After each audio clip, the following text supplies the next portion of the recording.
it now. Then we better go and give them a hand.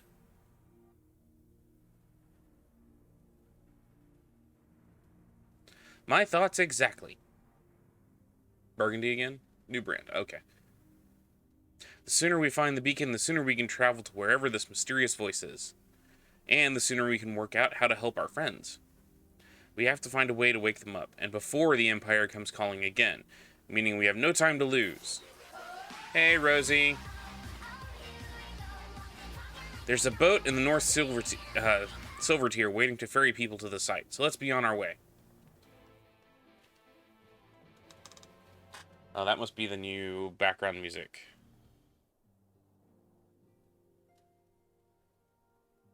Or the new quest music.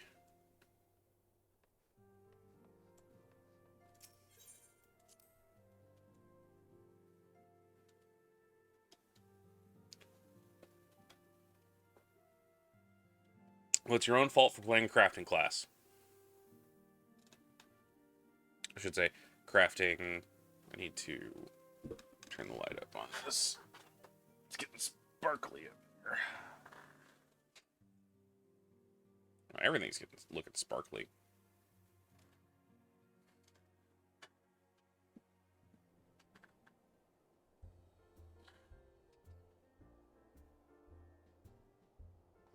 That's a little better.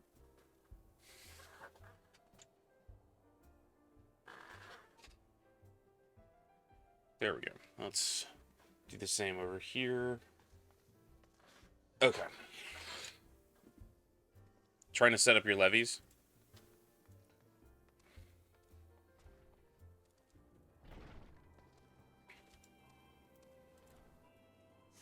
Trying to do all I can to get out the shadows without having these lights shine directly in my eyes.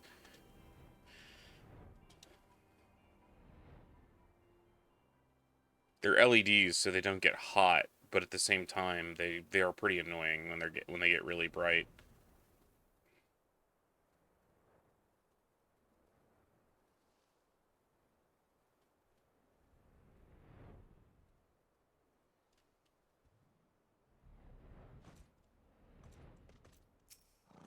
St. Koinok Ferryman. Heading to the survey site, sir. It's on the eastern shore of the lake, and the swiftest way to get there is by boat. Take the boat to the survey site? Yes.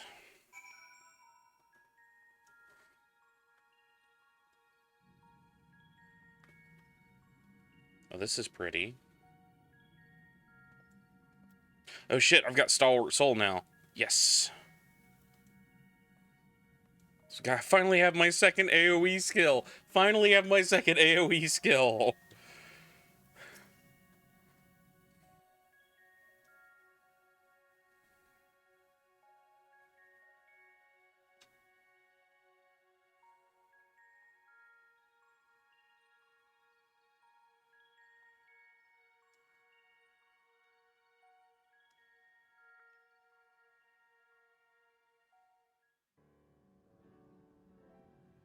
But why would you change that music? It was so pretty before.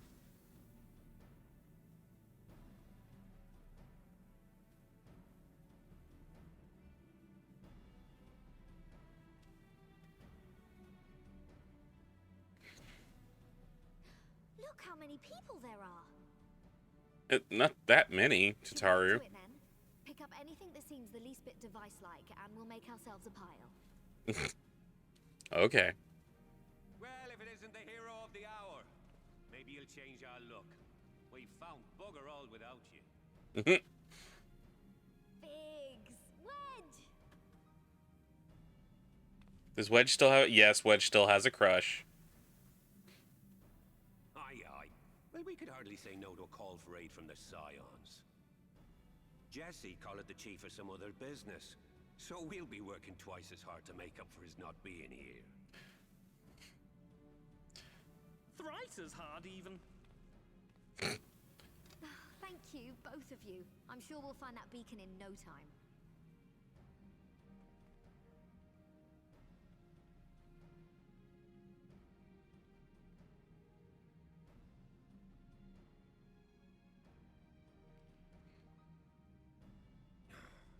I'm not seeing anything out here.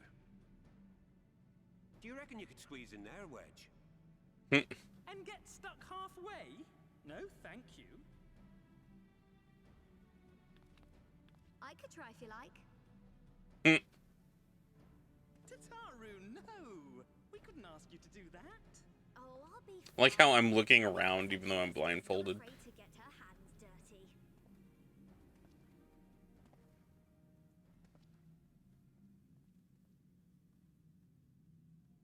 That's a giant fucking crystal sticking out of the ground.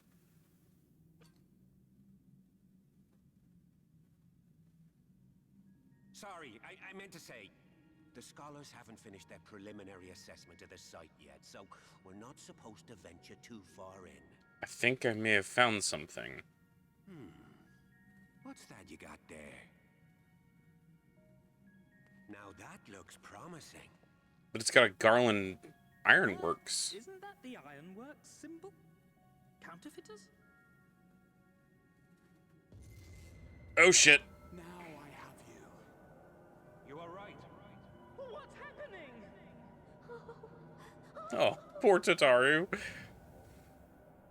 Stay with me. Focus on my voice. Let expanse contract. Eon become instant. Wait, this must be it. The device. Oh, this is supposed to happen. Supposed to is it weird? Gates that we may pass. Who is we? Safe journey, warrior of light. Find our friends and bring them home.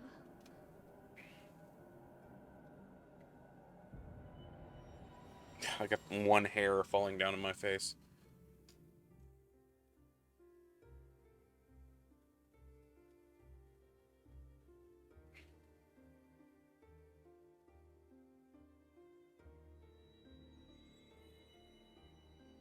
This is not unlike when Hydaelyn calls to us.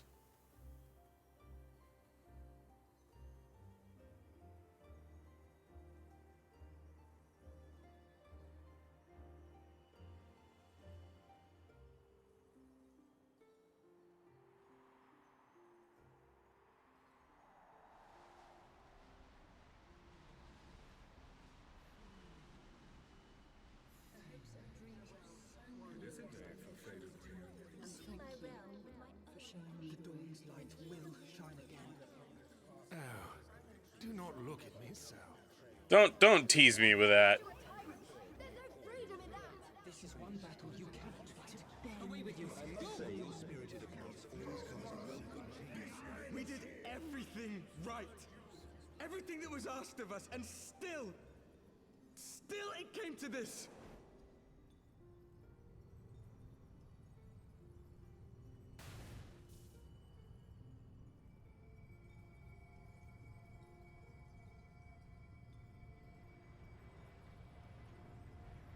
That's too bright. That's too bright.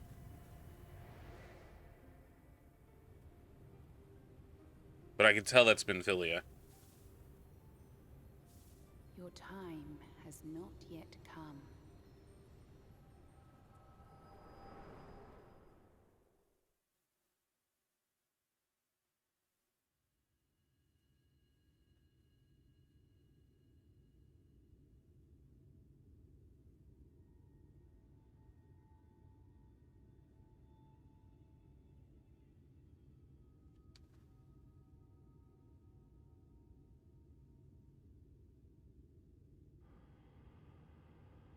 Is that Ardbert?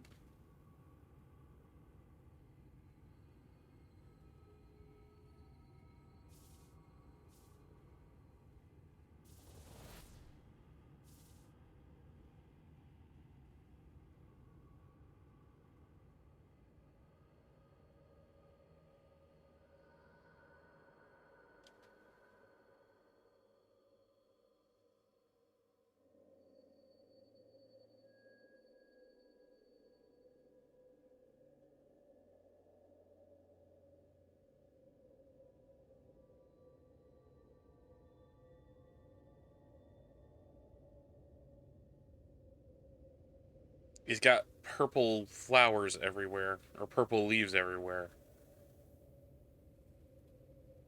Glad I'm blindfolded, or else I'd be completely blinded by all this light.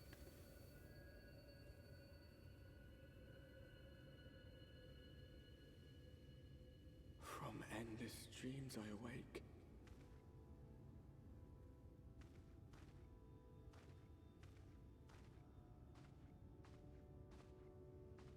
Something vague, yet urgent, calls me to action once more.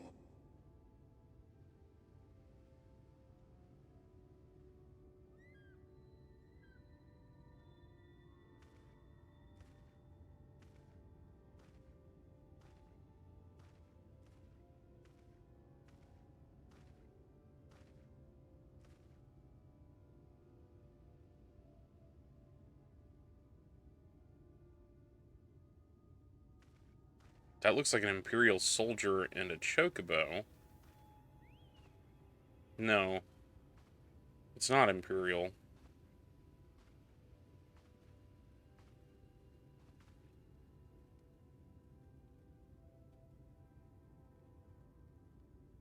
Rare to meet someone out here who's not a peddler themselves. What brings you into the wilds this time of night? Wait, this is night?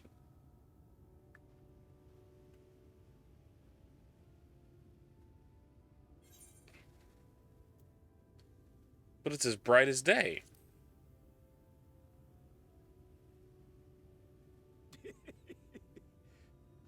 Well, if it ain't the oldest joke in the book. Me granddad, God's rest his soul, used to tell that one to the barman at kicking out time.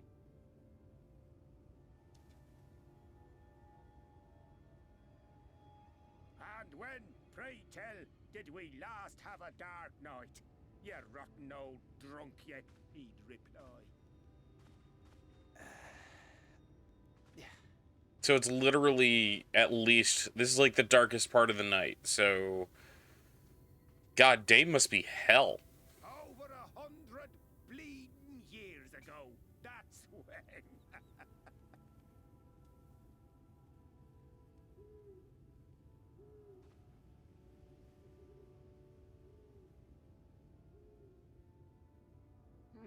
You got that look down to a T. I'd almost think you meant it. Ah, got to you, did they? Poor beggar. That explains it then.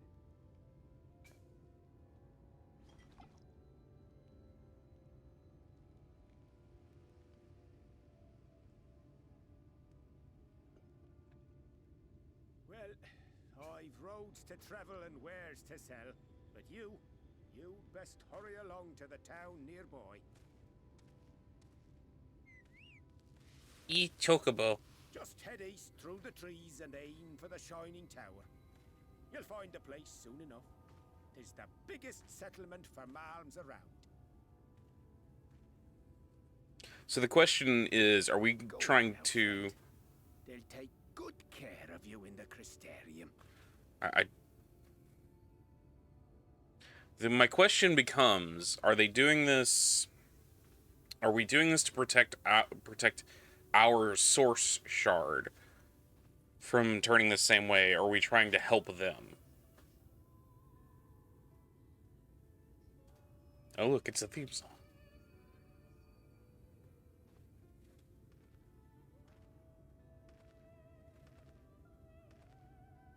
To dizzying heights it rises. The gleaming spire. Its tip threatening to pierce the blinding canopy. There, it will all begin anew. Between dark and light. The pure and the corrupt. The one true struggle. So is the crystal present in every dimension?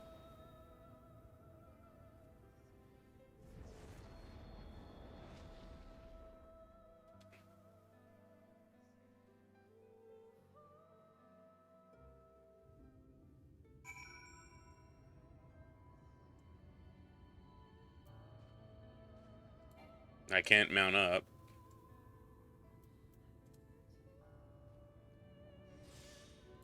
But I can't eat eggs. That's important. Unable to summon companion here.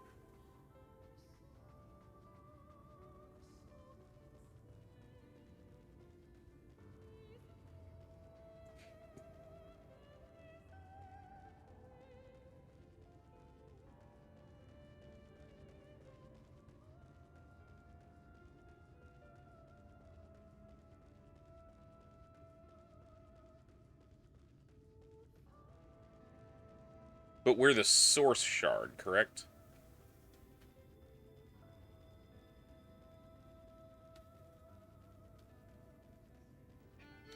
Hey, Dragon Cat, thank you for those bits. 45 bits. Thank you very much for that.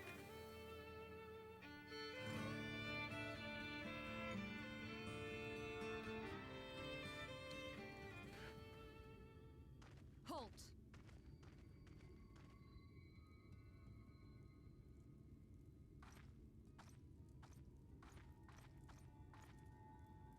Every face in this city I know. Yours, I do not. This is the threshold of the Crystarium, stranger, and I am its gatekeeper. If you would enter, you will answer my questions. Okay. From where do you hail?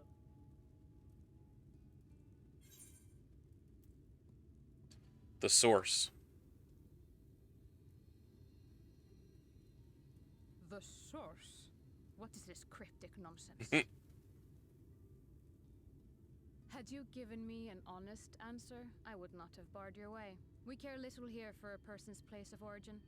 But instead, you chose concealment. And I will not suffer you to pass.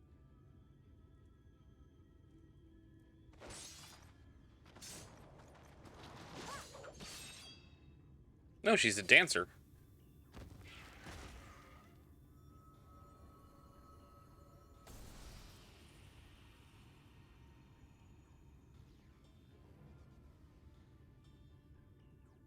That one had eaten.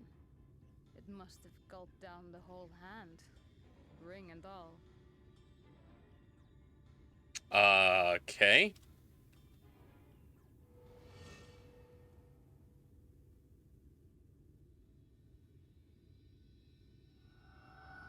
That's the man I ran into in the woods.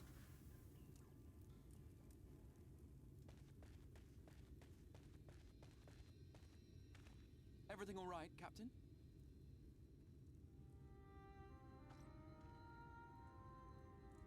That's the person who's calling to My me. lord. Just a Strayson eater, and a weak one at that. I see. Weak or not, we should be on the lookout for more. Sin Eater. But I see you've met my guest. I will escort him to the Crystarium myself, if you've no objections. Another of your mysterious friends, is it? I should have known. Very well. I'll inform the others. Another one of your mysterious friends.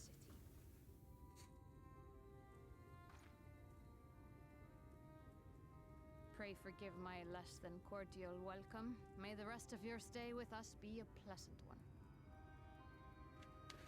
I like her accent. Come with me. I will answer whatever questions you have when we are somewhere more private.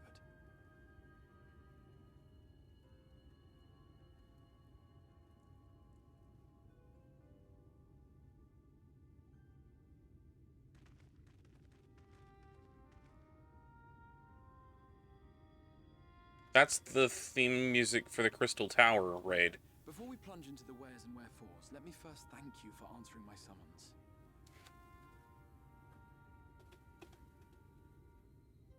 I had intended to bring you directly to my personal quarters, but I fear my aim was slightly off.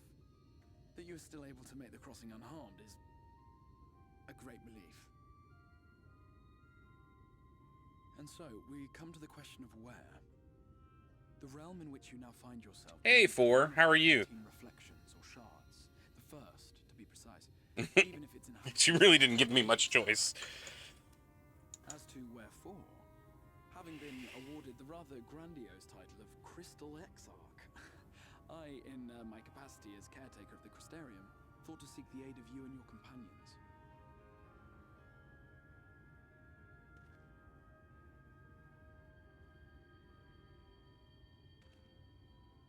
Doesn't have a tail. Are the other Scions here?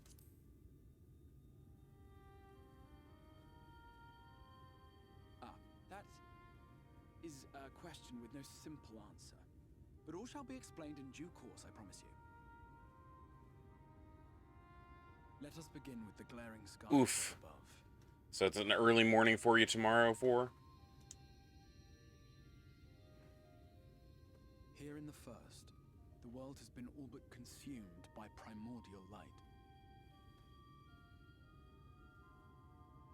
It began a century ago, by this realm's reckoning. A luminous flood swallowed Thank you. everything in its path. More than 9/10 of this star was lost.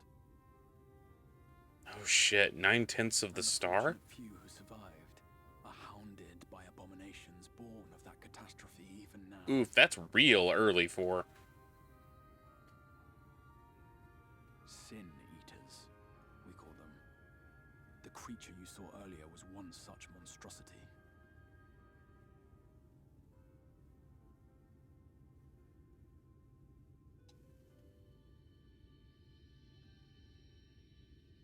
It was to save the first from this menace that I learned to bridge the rift between worlds.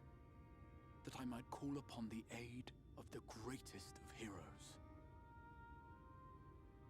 And though it meant depriving a world of its champion, I had to try, for in saving the first, you would bring salvation to the source as well. Alright.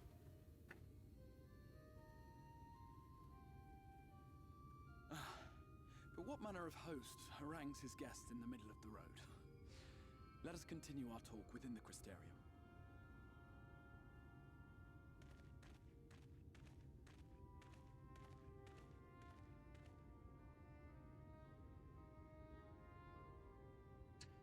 I am really enjoying how they're remixing old tunes, old music into like the modern, these modern,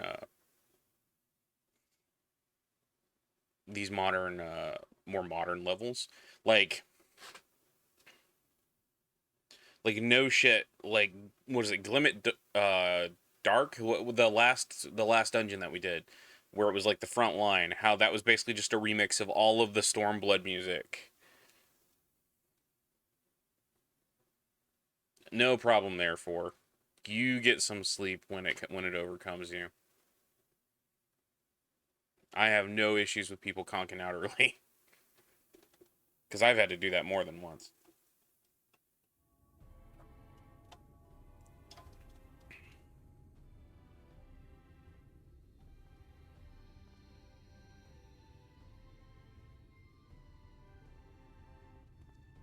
So you built a city around your crystal tower, it seems.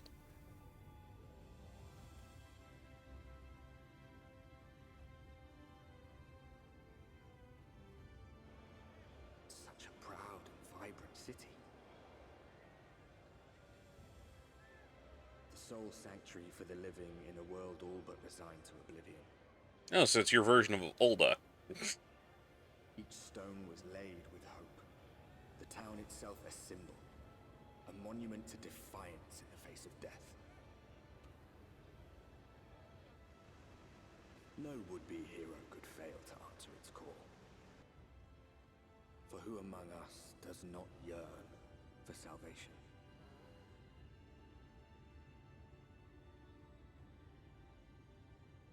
Is their last city.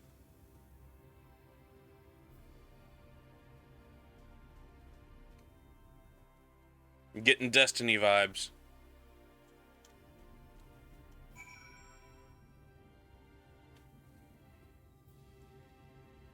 Oh, that's a neat outfit. I like that.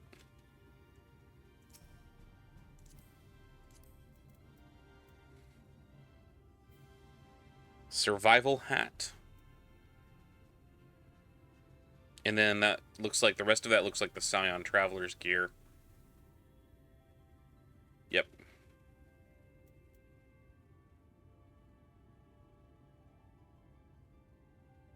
Has not glamored their weapon. Okay.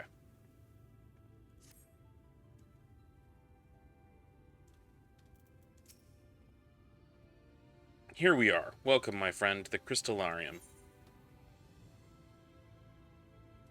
I get both of these, okay. I'm digging the music.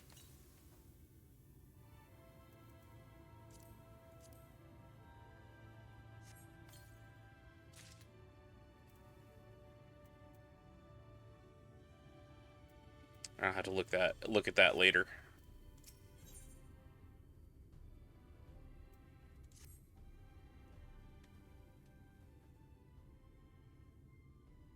Now, full and frank discussion in the privacy of my study would seem to be in order.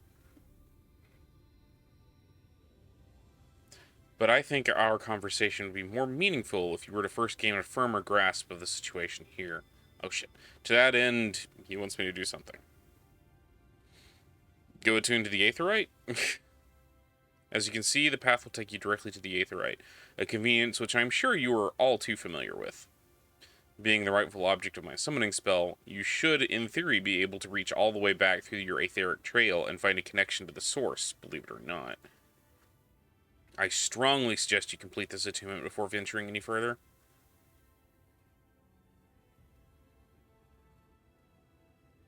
After you've done so, walk up the steps next to the Aetheryte and head out to the left to arrive in the Crystal Mean.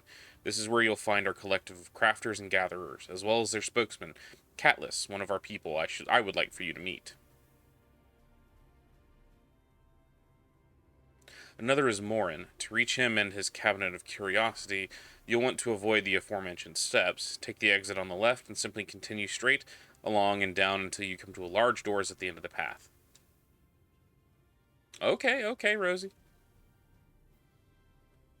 The third and final person I would like for you to meet is Bragi, our man in charge of trade and distribution.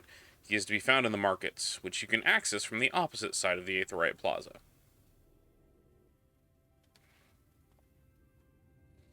In seeking out each of my colleagues, you will visit the major districts of the city, and hopefully gain a feel for the place. I trust my directions were simple enough. Crystal clear. Ha, very good. I concede. The layout of the Crystarium owes more to a historic necessity than planning, but I'm sure we'll learn its twists and turns before long. In all honesty, the true challenge may be finding the right way to approach its citizens. As you discovered during your encounter with the captain, the people of this world are unaware of the existence of other stars, and will struggle to accept the truth of your origin. That being the case, when they ask whence you hail, as they inevitably will, I suggest you claim to share a homeland with the Crystal Exarch. There is an unspoken rule here about peering too deeply into that particular mystery. When you finished making the rounds, pray meet me in the large courtyard at the center of town. Until then. Like, when you say expensive as hell, because going from Eorzea to Othard and Yanja is like 999 gil.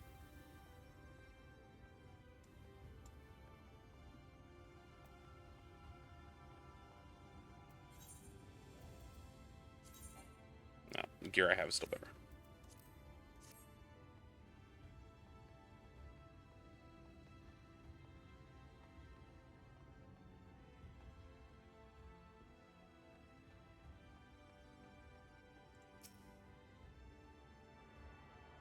$999 all the way down. Good to know. I've attuned to the Aetheryte.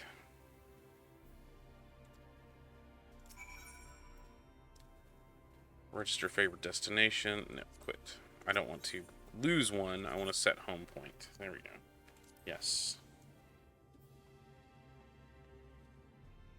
So the first thing he wants me to do is to go up here.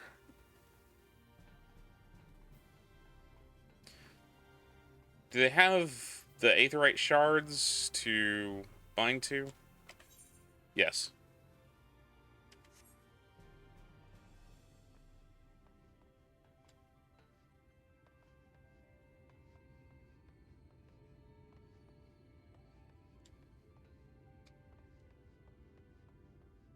Well, there's a lot of people hanging out here.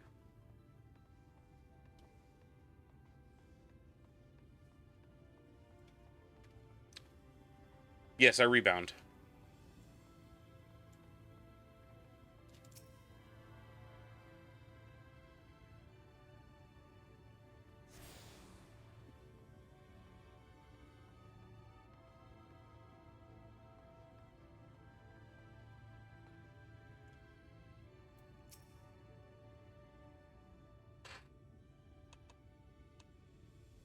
It looks like they got a little bit of everything here, including fish ponds. Rare to see a place so well stocked with goods, isn't it? But not here. I'm going to guess you're new to our fair city. Well, for what it's worth, you've chosen a fine sanctuary. The Exarch can throw up a barrier if the Sand Eaters come knocking, and it's a damn sight safer here than it is out there. Safer and more civilized too. Thanks to us and the Mean, we work together to procure materials and resources, and craft the goods which make city life possible. This is the place to visit if you need a coat mended with you, or a kettle forged. Don't just go thinking I'll be handing it to you on a plate like those Elmoran layabouts. Here in the Crystarium, we work for a living. Though I see you're no stranger to honest labor, you don't have the whiff of indolence about you like some folk I've met. Still, I can't quite pin down your profession. Where are you from?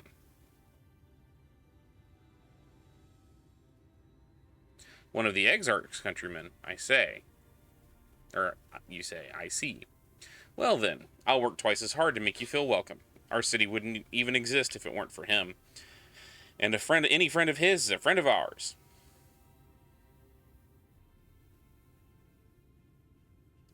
It's really quite incredible when you think about it. They say his grand magic summoned the Crystal Tower into existence, pulled the entire thing out of thin air.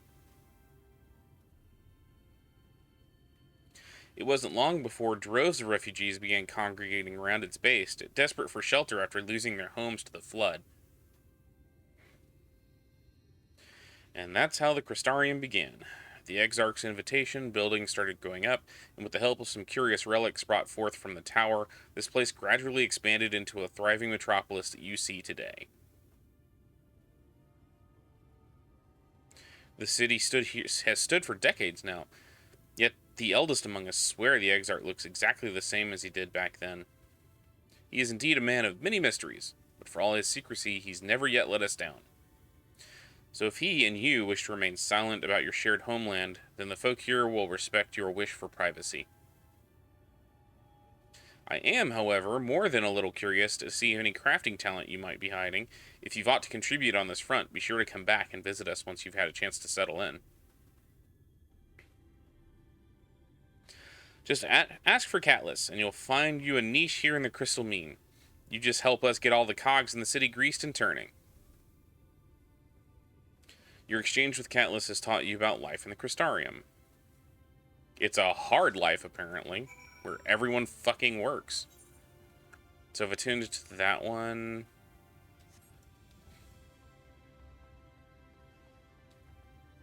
It is more a priority to attune to Aetheryte right now than it is to actually complete the quest.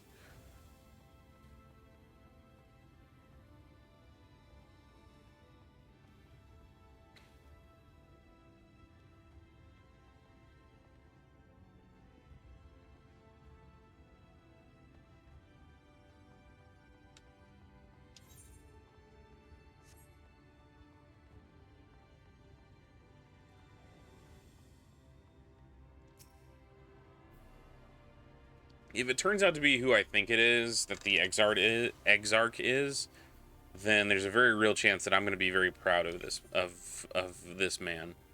This man's.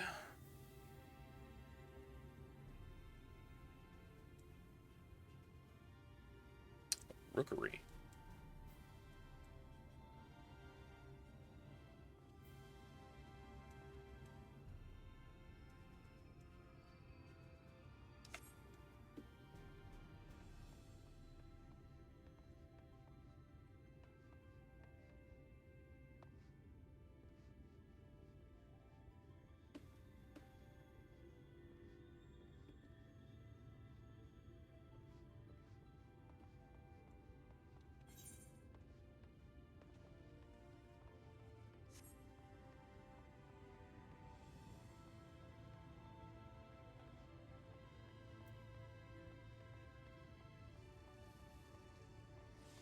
This area honestly looks like... So this is kind of where what I would think if I was playing like Dungeons and Dragons, more of a Western fantasy.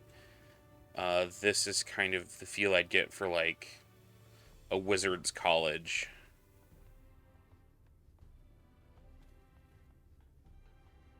Like a city built around a wizard's college.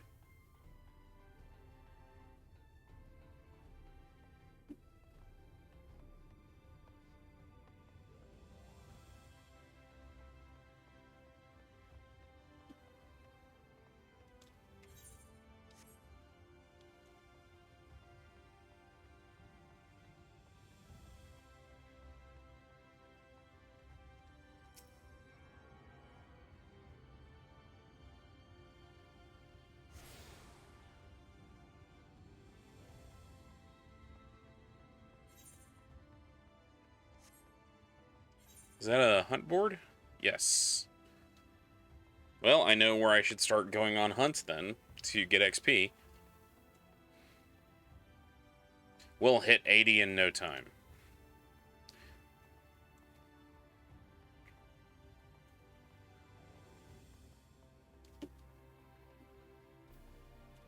He's supposed to be right here.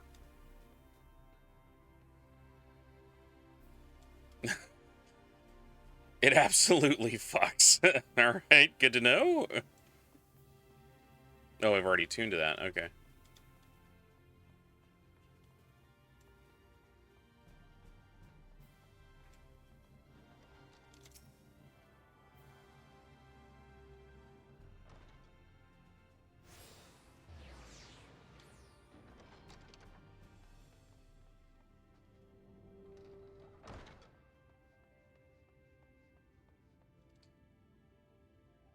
Oh, wow. I found where Rose would spend all of her time. All the books.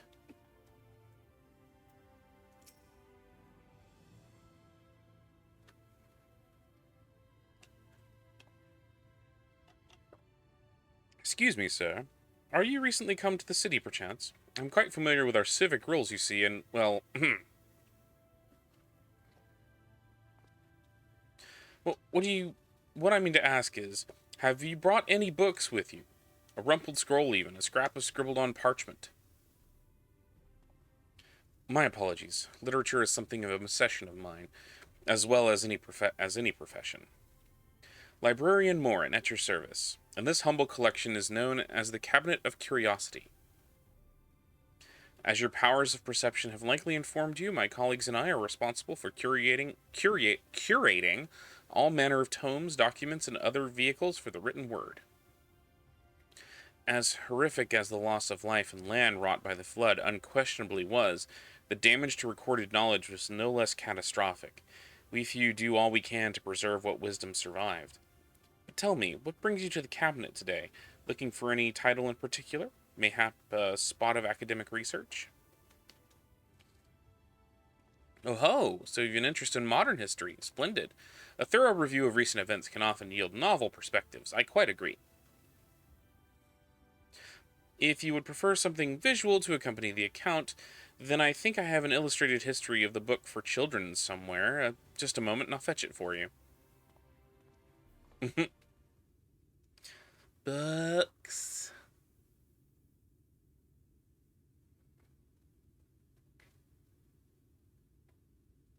And here we are.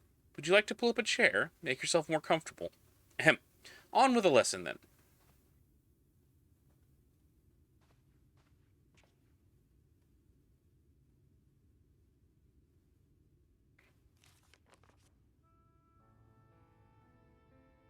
A 100 years ago, or near enough to matter, villains known as the Warriors of Light slew the Shadowkeeper, the Steward of Darkness. In the wake of this tainted deed, light began to pour into the world as from unseen cracks. It pooled and swelled without cease. Into the day an enormous, blinding wave rose up and swept across our star. We called this calamity the Flood of Light. Everything it touched was leached of life and vigor, leaving naught but a luminous wasteland.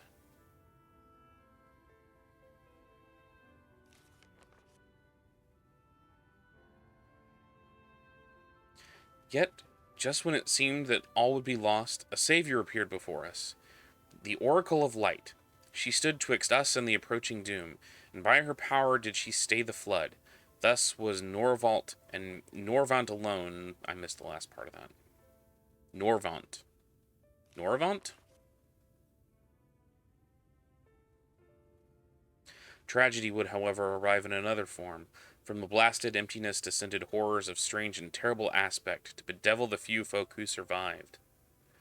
These sin-eaters were light incarnate, and their fulgent presence stole the night from Norvant's sky.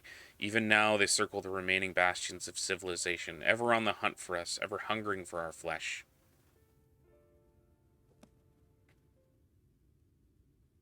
So Minfilia came and saved the day, is what you're saying. And thus did the world become what it is.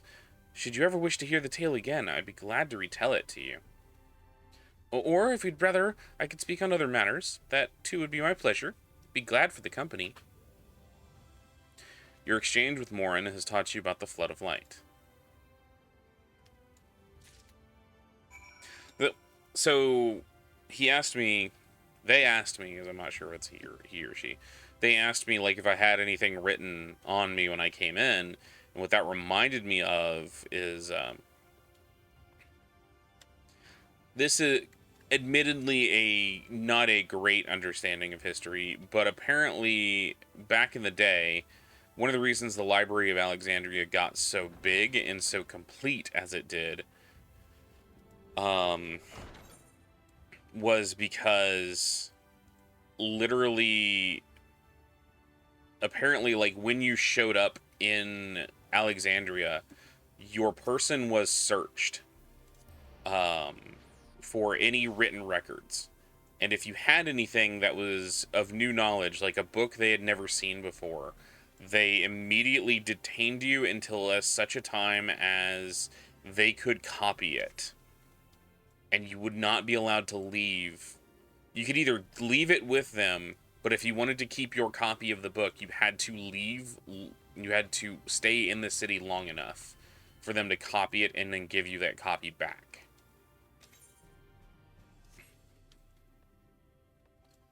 Most often, apparently, they would literally just take books from people and say, you're not getting it back. Because we are here to preserve knowledge.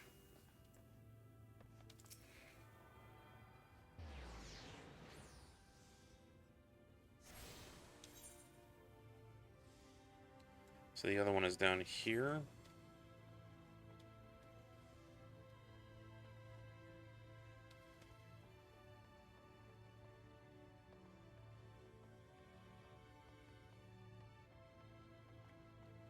So wait, how long ago was it that Minfilia showed up and held back the flood of light?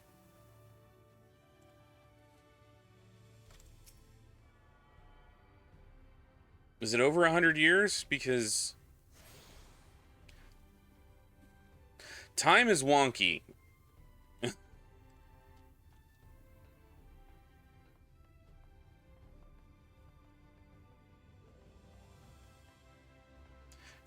She was literally just, it's been maybe 2 or 3 years since the end of AAR when she disappeared, so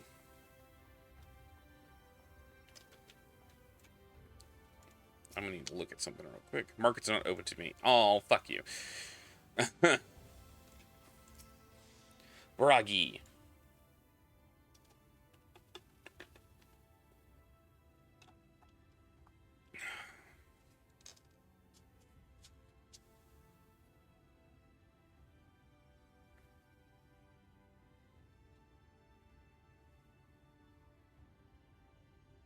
New to the city, friend? The spinning head and wide eyes give you away.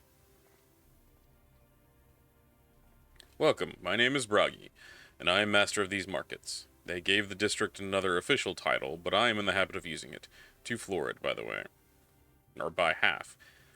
In any case, our merchants stock a range of equipment from drums, such as yourself, so finding something in your size shouldn't be a problem. I'm actually an Alra. I'm sorry, did you say drawn?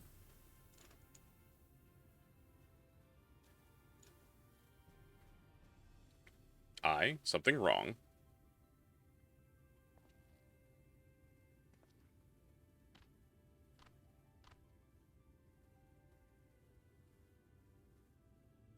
You see, we can straighten this out. You see those two in front of us? The shorter one is a hume, and the taller one is an elf.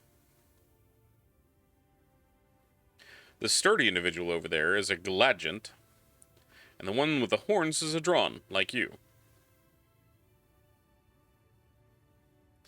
And then you have the large, scaly chap with long tail and necks for raising livestock. That would be the Zune.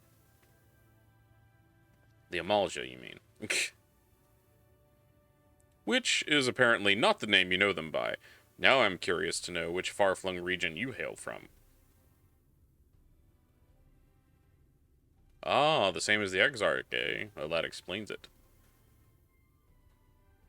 You wouldn't get much further flung than that. We've had a few of your lot pass through in recent years, and despite their obvious learning, they've floundered over the simplest things. But not to worry. Should you find yourself confused by the local language or customs, I'll be here to answer your questions.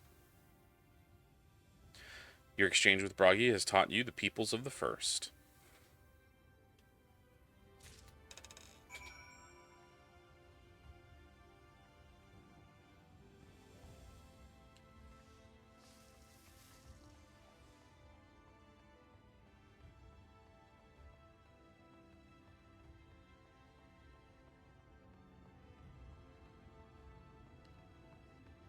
Sweet Jesus, that's big.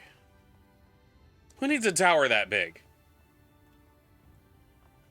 Fucking 1%ers?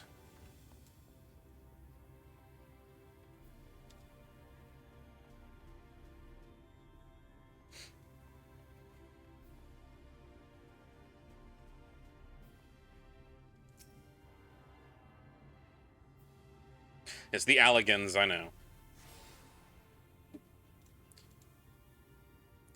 You have attuned yourself to the Aetheryte shards in the Crystarium. Lakeland is now accessible as an Aetheryte connection. Why does Allig need a tower that big? Allig doesn't even exist anymore. Well, how did you fare? Did my colleagues help you form a clearer picture of the world and its people?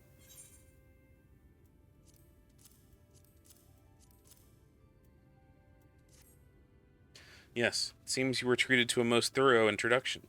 I understand it was something of a chore, but 'twas necessary for you to grasp these things before we proceed. As for the Crystal Tower's origin, you may have noted the details were sparse. The structure is, in fact, the self-same one you know from the source, transported to the First in its entirety. It was my first attempt at breaching the boundaries between worlds, something of a trial run for your eventual crossing. And although I do not know which era I tore it from, I do know its arrival served to set the wheels of fate in motion.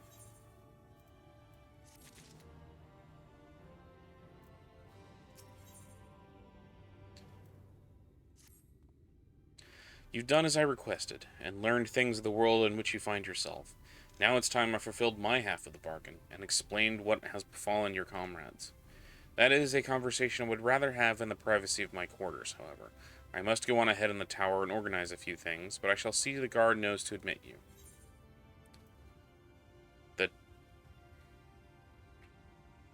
Just like that? Then Graha Tia is... I am not familiar with that name. Is there something I should know? An extraordinary tale, but I'm afraid I have found no such individual residing in the tower when it passed into my care. Mayhap we can revisit that mystery for another time. For now, I think it best that we focus on the present.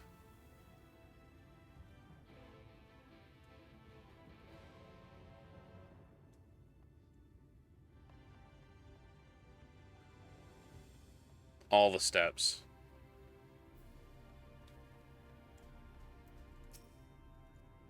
Greetings, sir. The Exarch awaits you within.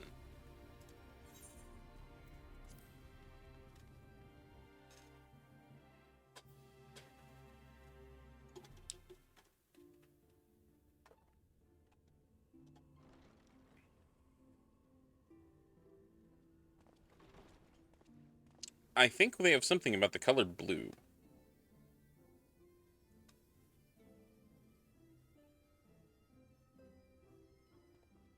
Rocky theme plays, right? Welcome to the Ocular, my private study. We can speak here without fear of being overheard. I have much to explain, but the truths which I must touch upon in doing so would cause only distress and confusion to the people of this world. Pray keep that in mind. So basically, everything we're about to talk about, we need to keep I am secret. Sure you are desperate to know the fate of your fellow scions. To put it simply, they are here in the First. Their arrival, however, was not as recent as you may imagine. Here, time flows at a different pace from that of the Source. I gathered as much. In the space of a single hour in your home world, an entire year might pass in the First, and the reverse could also be true.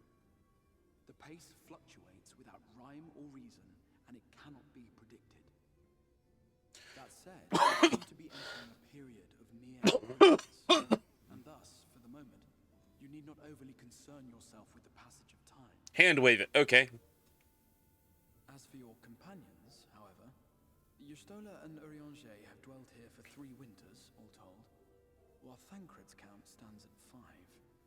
Oh, shit. Even our more recent arrivals, Alphino and Alize, have lived in the First for almost a year. It's only been a matter of weeks. My intention had been to summon only you, but the art of reaching across worlds has proven exceedingly difficult to master. Thus it was that my fumbling hand closed upon those to whom your fate is most closely bound as well. Sorry, y'all. As they were not the object of my summons, their transference was incomplete. Though they may appear to possess corporeal bodies, they are, in truth, merely spirits that one can see and touch. Consequently, while you yourself will be able to pass between worlds with relative freedom, they will not. Much as it grieves me, they are stranded here, unable to return. Bullshit. I'm not leaving him here.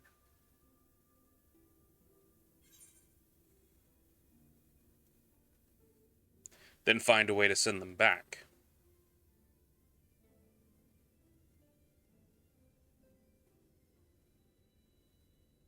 We spent every waking hour searching for a way to reverse the summoning. In the beginning, at least. As you may have surmised, however, our efforts met with little success. And then we all but abandoned the endeavor once Urianger shared with us the vision he had witnessed during his journey through the rift. In that chaotic no-man's land between realms, time and space warp and blend in unexpected ways. What Urianger saw was the future, that which would one day come to pass. That would make sense. That's why he's an astrologian now. The First was rejoined with the Source. This collision of worlds brought about the 8th umbral calamity and the deaths of countless multitudes. Amongst those who perished, Urianger clearly saw the fall of the Scion's mightiest champion. He watched you die.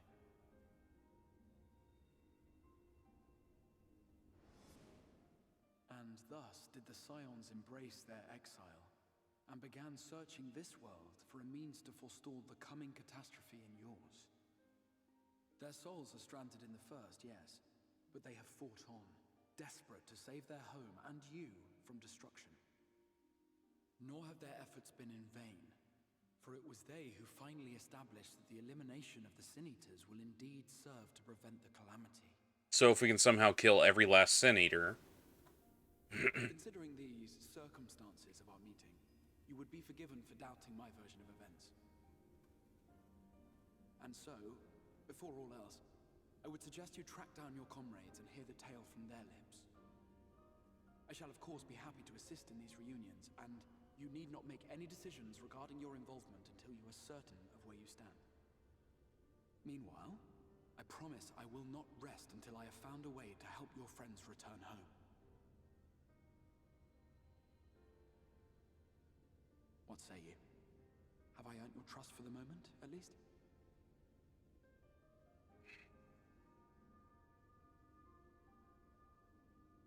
serious face is serious. For want of a better choice.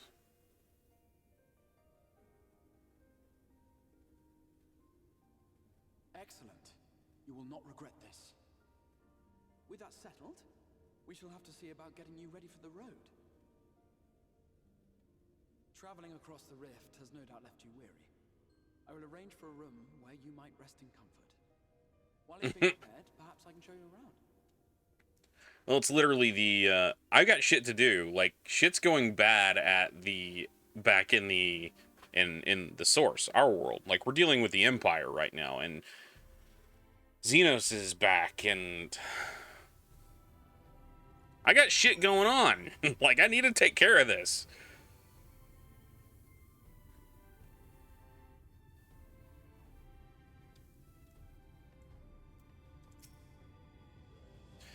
The Crystallarium boasts a number of residential districts, but I have been informed that a room has just become available in the Pendants. Which, as it turns out, is perfect. Our path there will take us past the markets, which I was hoping to give you my own introduction to their wares. Come along. Right, it is a valid thing to worry about. It's just literally the horrible timing of it. All right, I am going to. We're gonna take a quick break. We've been going about an hour now, and I need to get up and stretch, and move around, and all that. So we're gonna pause right here for the moment, and I'll be back in. Let me go ahead and switch over to more background music, and I will be back in about 5 or 10 minutes, y'all.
And we are back.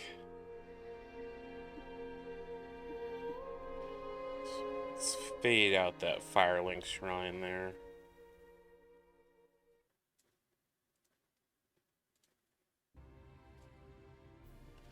All right.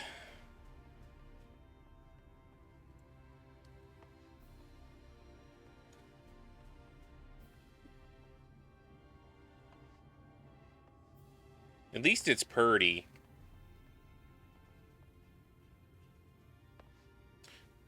The Quadrivium?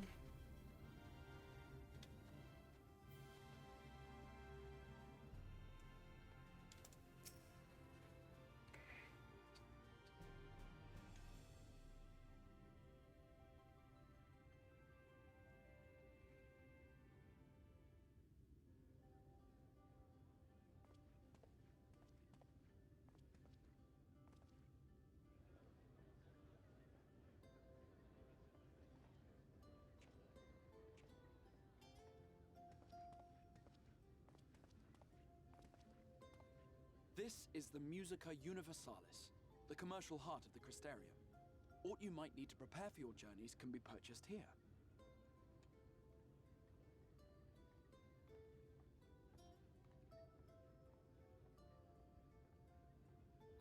Ooh, there's a food cart over there. I can tell because Yes. smoke is rising. You must be curious about the currency.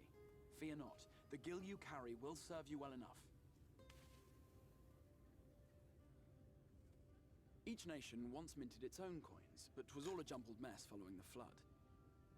After much debate, the local merchants eventually elected to revert to the old ways, wherein a coin's value was decided by the worth of its metal. So a gold standard. As for a unit of measurement, we agreed upon the term gil, a word borrowed from coins uncovered within the Crystal Tower here. And as our traders peddled their wares across the land, so too did our usage of gil become common practice. From what your stola tells me, a standard coin from the source equates to exactly 1 gil here, or near enough not to matter. Our way of life has benefited greatly from the artifacts we recovered from the tower, some of which may be familiar to you. Oh.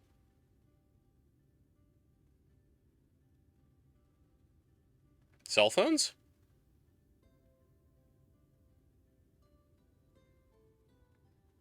That's an iPhone! But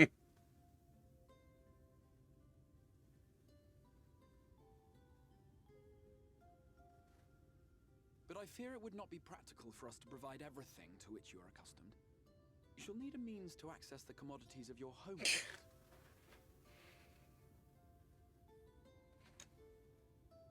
A Van Kerm Sin? Yes, I'm here. Of course I'm here. What amusements do you have for me today? Okay. My dear Feo Ul, paragon of pixie kind. For you, I have the most vital task. So I have to grind tombstones again? A friend from a distant realm. And we have need of a means to ferry things back and forth from his home. Might you be able to assist us in this matter?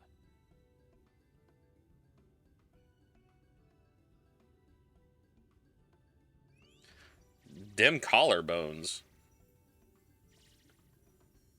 You came from beyond, didn't you? From beyond the rift? How wonderfully exciting! What a brave and reckless and marvelous thing you did! You've the heart of a pixie, you do. After careful consideration, I have decided to grant you my assistance. Make a pact with me and the fun can begin. Ah. But answer me this, traveler. Did your garments come with you when you crossed over? Your teeth? Your nails? Yeah? Just as I thought! Then you've a good stout connection with your home through which all your belongings, great and small, may easily pass. From this moment forth I will be your Isne Fis, and you my Sne Yak.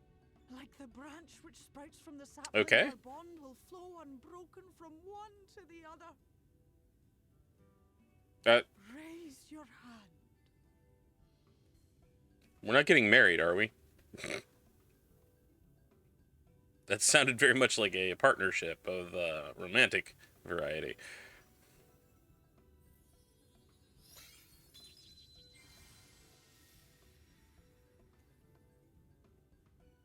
"'Tis done. We are bound now, dearest sapling. It's so excited.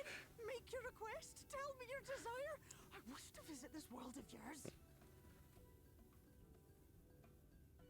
Mayhap her message to your friends in the Source to inform them of your safe arrival.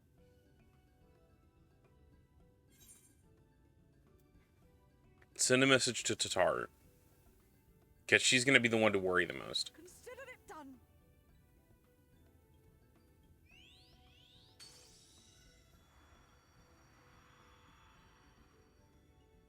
As you heard, that was Feo Ul of the Pixies. Their kind possess an affinity for magic akin to that of arcane beings. They rarely show themselves in populated areas, but Feo is insatiably curious even by Pixie standards, and seems to have taken a liking to the Crystarium. Right, we were going to organize a room for you, weren't we? Come along.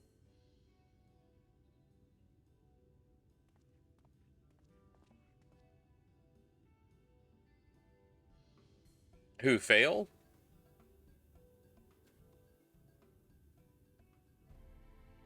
It didn't look very much like a dress. It looked like a unitard with thigh boots. As a result of your pact with Feo Ul, you'll now have access to delivery moogles, market boards, and summoning bells while in the first. Feo Ul.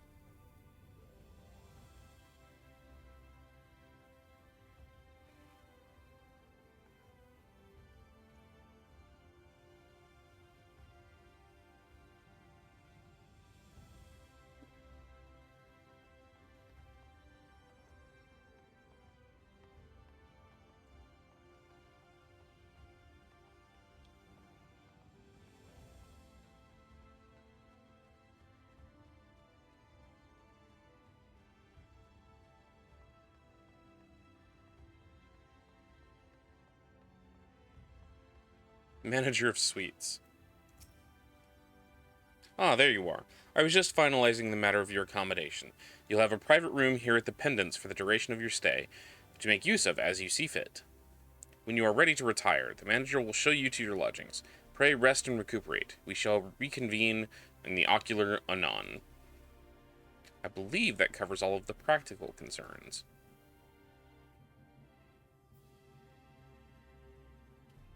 Thank you for answering my call, Arasada. We are denied the comforting blanket of night, but may peaceful dreams attend to you nonetheless.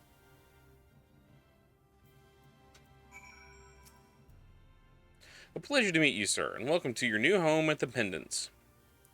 Your room is ready, if you care to retire. Retire to your quarters, yes.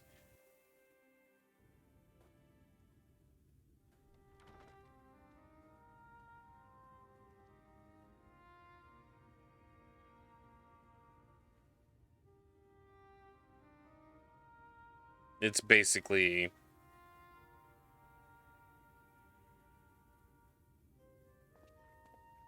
It's an inn room like any other.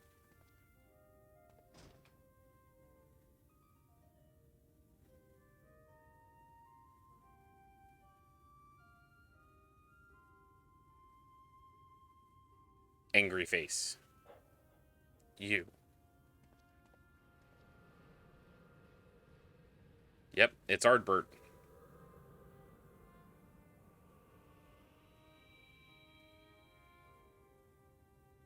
I know you. You're the warrior of light from the Source.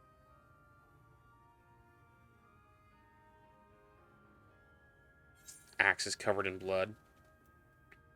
The warrior of darkness. What? Did you just... You can hear me?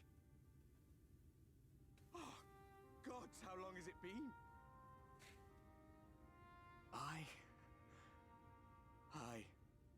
That was what I called myself in your world. The Warrior of Darkness. My real name is Ardbert. I used an alias in the Source. A daft one, looking back. If you recall my tale, it was my comrades and I who caused the flood. Because you were too damn good at your job. We thought our home doomed. And so we listened to the Ascians. Let them guide us to the source, and tried to hasten their God's damned ardor.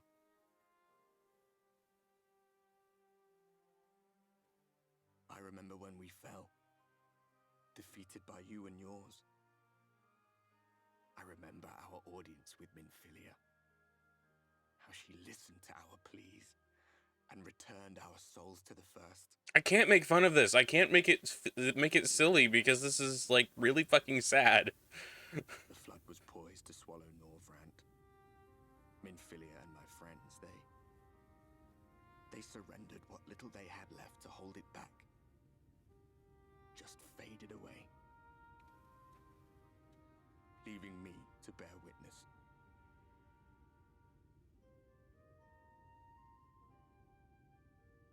Tell me, do you know the year? How much time has passed since we caused the flood? 100 years.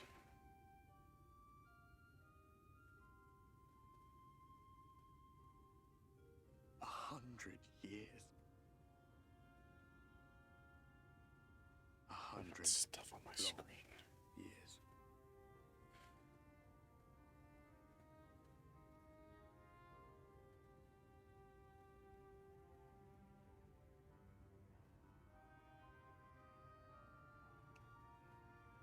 He's literally just a ghost. My hands find no purchase. My gestures catch no eye, and my pleas, be they whispered or screamed, reach not a single ear. I am a shade, cursed to do naught but drift.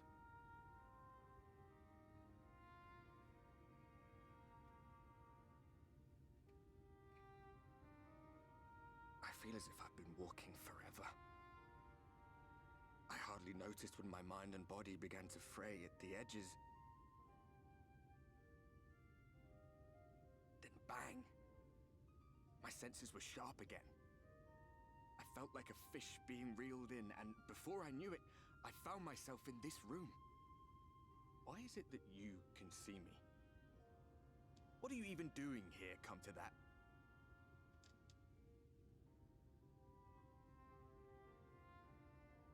This weird floating pixel.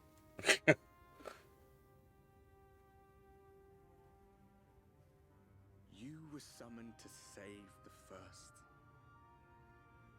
And in doing so, save the source. This world is beyond saving, like those who try to save it. Muddled as my mind may be, I've not forgotten that. But if fate has brought me to you, the one person in this God's-forsaken world who can see and hear me, then perhaps there is a reason I endured. If I can find out why I was left behind, then maybe I can bring this journey of mine to an end.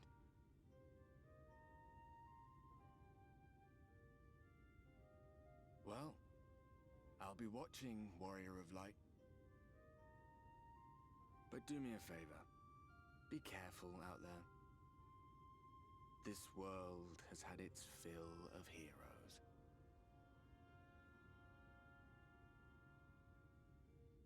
That sounds like the Shadowbringers music.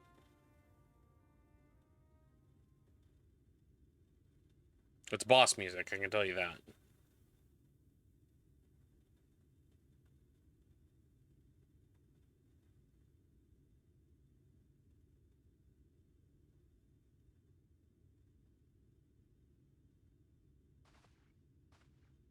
Don't even know how long I've been asleep.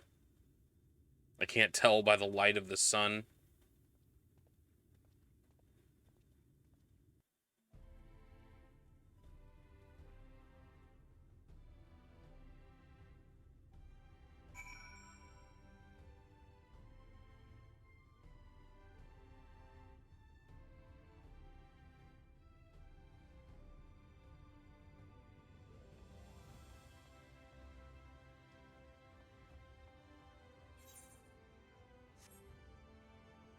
So where does he... He needs me in the ocular? Okay.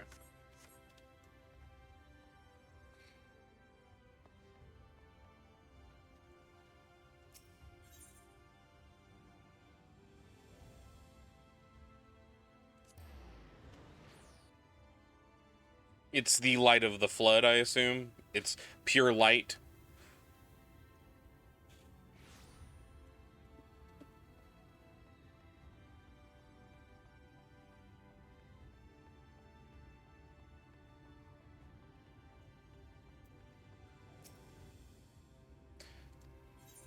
Into the ocular.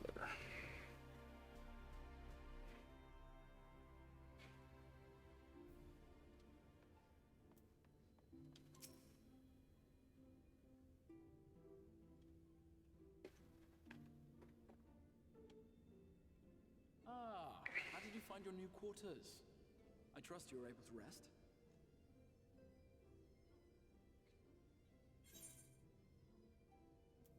I had a ghostly visitor.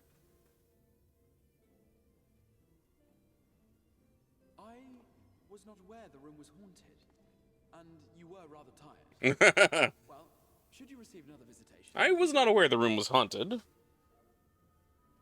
Now, let us return to the subject of the Scion's whereabouts.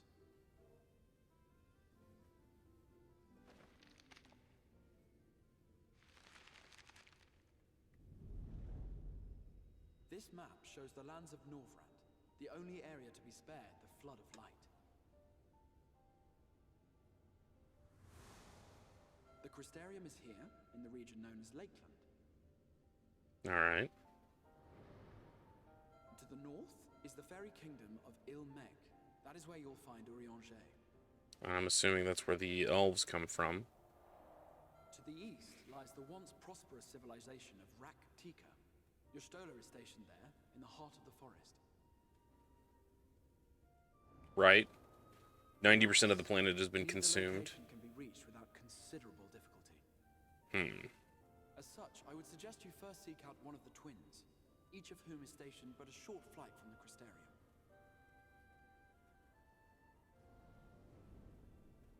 Alphino is on Calusia, an island off the western shore. It is home to a city called Yulmore, where the rich and privileged while away their days in idleness. So, the Golden Saucer. Alphino journeyed there to meet with the citizenry and forge alliances. From what I hear, he has since kept himself busy gathering information around the main settlement. And Alize? Alize, meanwhile, traveled south to the arid wastes of Armareng.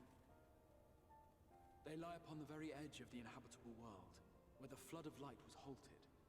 Those who dwell there live in constant fear of attack by the Sin Eaters. So that's naturally where she In went. contrast to her brother, Alize felt that her energies would better be spent learning about the enemy, and thus she sells her services as a guard, both to hone her skills and gather information on our foe. And where's Thancred?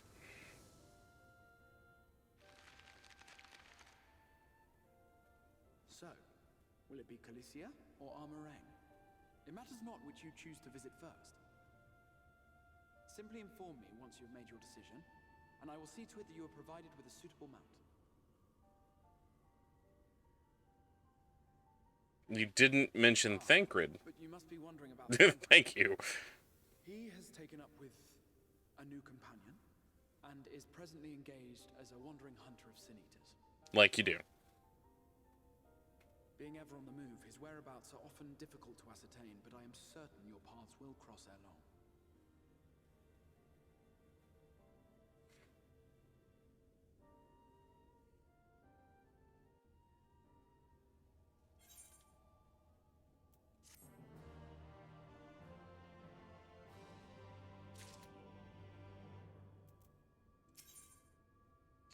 Alright. Which one do we want to do first? Alphino or Alize? Which one would we like to see first? I'm tempted to do Alize, because she doesn't talk as much as Alphino, but Alphino has more history, so... Let's go with Alize. The Crystal Exarch is eager to meet you. Eager for you to meet with Alize. Ready to depart for Amarang. Amarang. Alize will be overjoyed to see you safe. I know she was particularly concerned with your well-being. She, impressed upon me how regrettable the timing of her summoning was, repeatedly. I only hope that my part in sending you to her will garner me some measure of forgiveness. Here, this is a letter of introduction, addressed to a man named Cassard, the master of the merchant caravan. There are a few who know the ways of the desert as well as he does. Find him at the Amaro launch, and he will see that you reach your destination. I was gonna say, yep, that's Alize.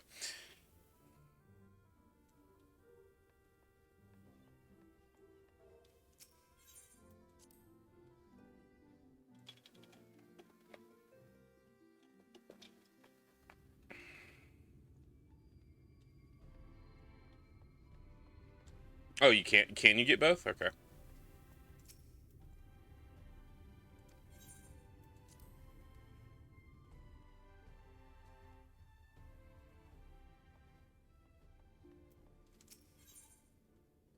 Search of Alphino. You will visit Alphino and Kalusia then? Excellent. As I mentioned, your destination is an island off the west coast. You will need a mount capable of making the journey.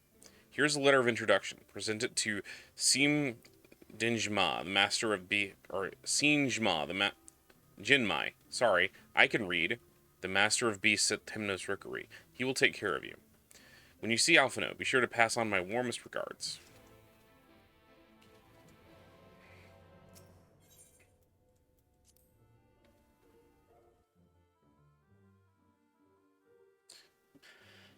When can I have my mounts back?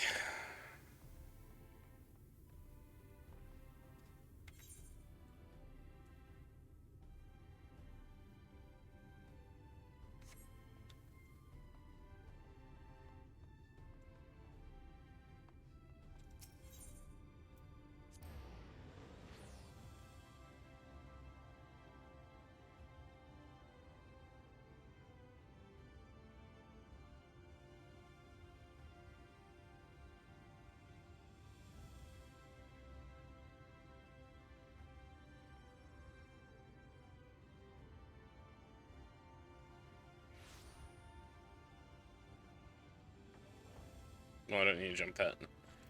He's a dragon! Your face is unknown to me. What business do you have in my rookery?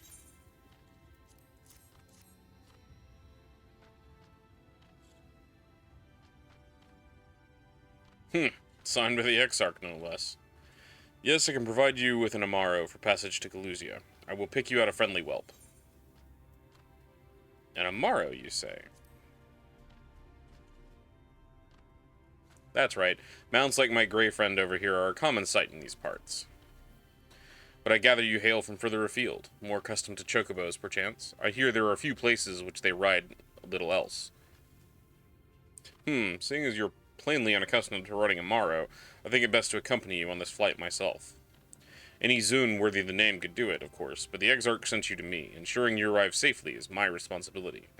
Gather your things and meet me at the Amaro launch. One of the junior tamers will attend to you while I ready the mounts. That's not what I was hoping for, but... Alright.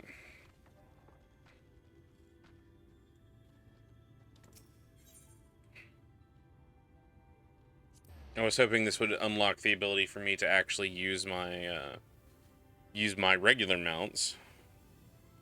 But I guess they cannot make the transition.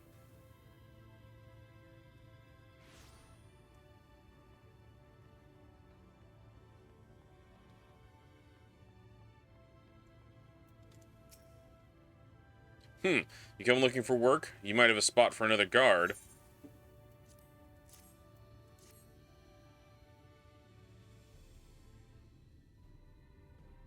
Oh, a friend of the Exarch. Hoping to meet someone in Amarang, are you? Then I shall be your guide. I was about to set off our outpost here, as a matter of fact, so you can leave right away, assuming you have everything you need. Alright, let's go for Alize. All set off? All set, then off the unforgiving sands we go. You can now travel to Arang, speak with the adroit Amaro Tamer to fly into the desert.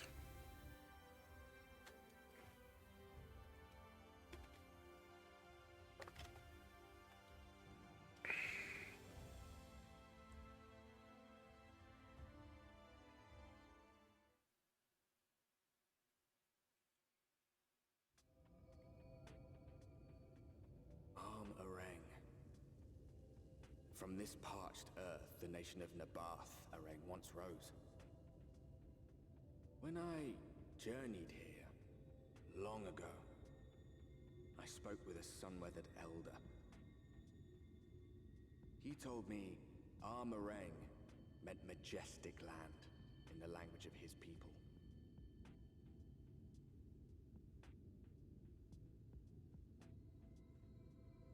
And so it might still be, were it not for the light's unrelenting onslaught.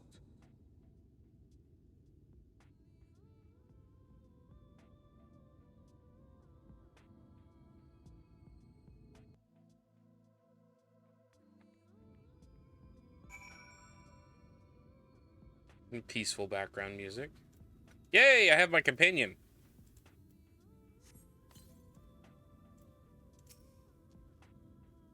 Oof, no matter how many times I come here, the cold never fails to catch me off guard.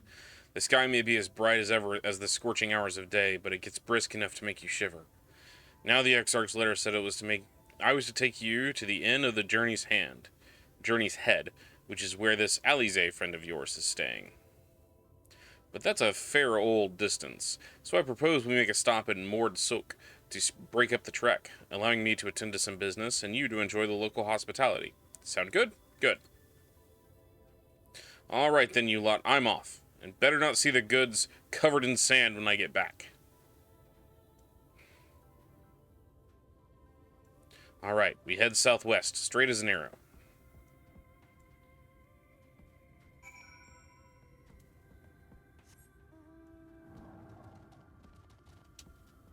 I cannot fly.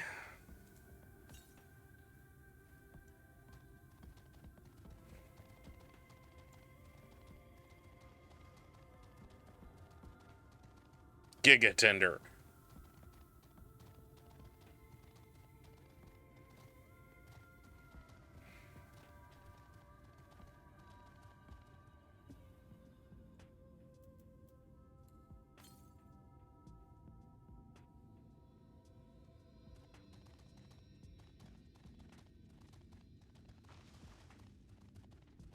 There it is.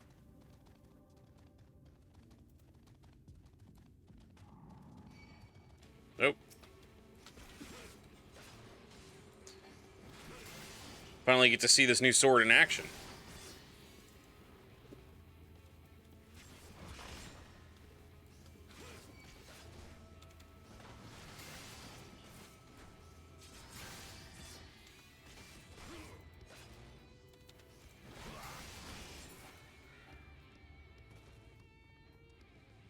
Bleh.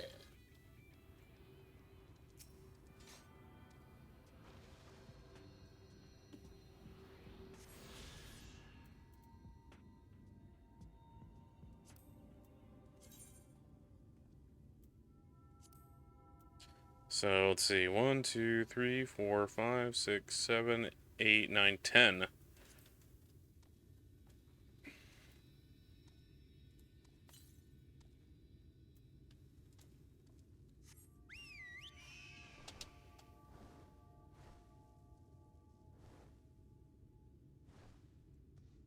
Wait, where was that? How far away was it? To the south? Don't care. Leave me alone.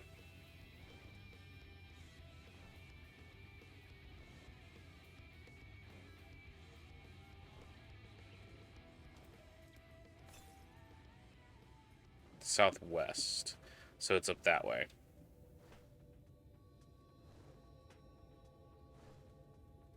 Yeah, I was thinking if it's anything like this last this last expansion, Stormblood, I can't get half of them, and I can't get them until like I unlock half the other side of the map. Stop here a moment. This is your first visit to Amarang, is it not? Before you cross the River of Sand, you need to turn around and feast your eyes on that.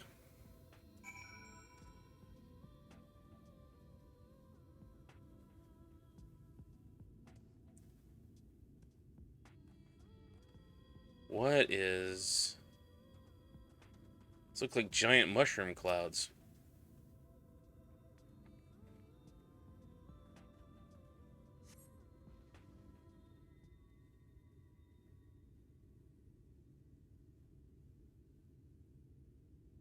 Giant red stone fortress.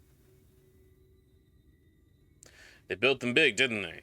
That's Khazir Sharl. Fortress must protect the northern reaches from sorry, missed that. Seeing what was left behind. I believe it when they say it was once. Oh, God damn it! At least until the flood came along, great chunks of Nabath Areg's lands are lost to the light.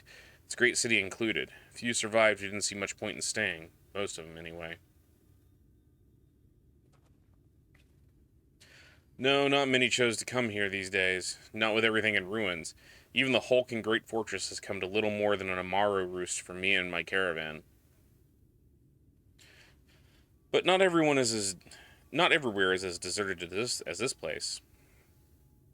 Let's press on, shall we?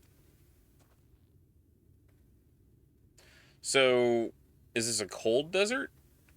He seems to talk about it being cold and not a hot desert, so...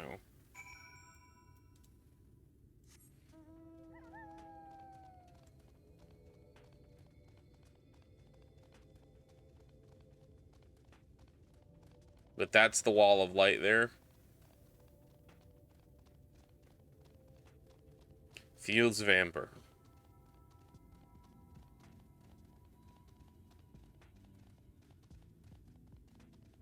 It is pretty damn huge.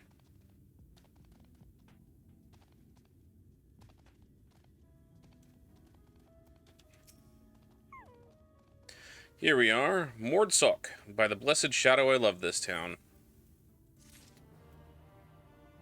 Let's go and attune to that. Oh.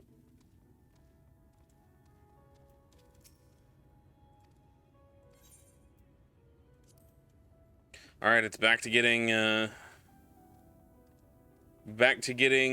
Aetherites and Chocobo porters.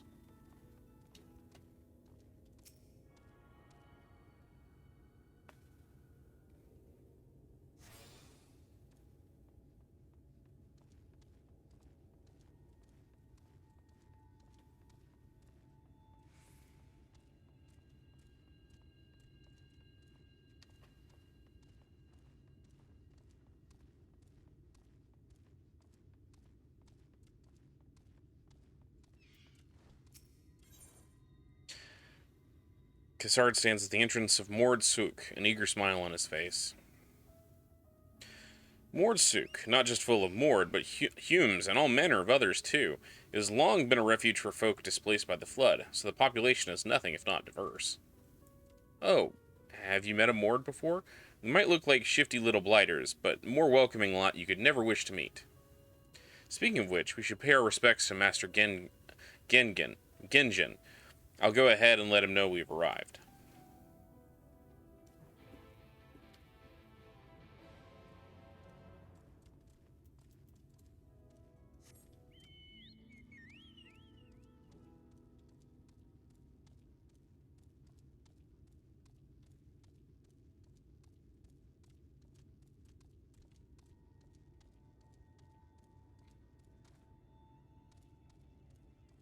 Yeah, I was right.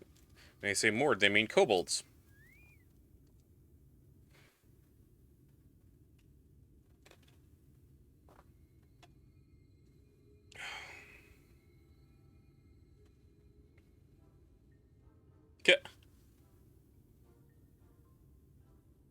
They don't have face guards in this world.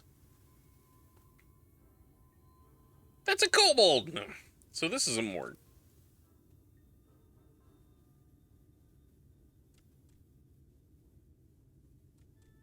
Master Gengen, this is the friend of the ex. It is Gengen, okay.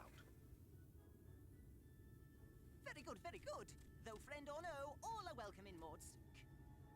Mordsk. Souk is Mordish for city. As things stand, this souk boasts the largest and busiest marketplace in all Armorang. You'll find ore from the mines here, of course, but all manner of other things too. Many of them rare. As I told you before, not many visit Armorang by choice, but Mord Souk's a different story. Merchants come from miles around to purchase the relics the Mord dig up. Aye, that they do. For Mord do not dismiss the spoils of the earth. We clean them and polish them and reveal to the world their true value. That is why they come here, come from far away, come with much money. And so our souk is always busy, busy, busy. No such thing as a thing no one needs. You say that every time, Master Gengen. Some sort of family motto, wasn't it? Or perhaps a Mord philosophy, for which we should all be very grateful. Would that everyone was so willing to take in refugees regardless of race or creed. Now then, if you intend to spend any time here, you'll want to gain the trust of the locals. And there's a little custom all newcomers are expected to observe. Oh, what's that? The cracking of the coin purse. You buy one thing from the market. Price can be low or high, just as long as you buy. As the good Mord says. In fact, the Exarch sent a little something to cover this very expense. A Verbert gold piece, no less. The first I've held in years. Verbert gold? Real Verbert gold? Oh shit. Here, newcomer, crack your coin purse with me. Oh no, you want my goods, newcomer? I have jars and pots all smooth and shiny. Okay, this is a very serious situation. And now they give us this. Enough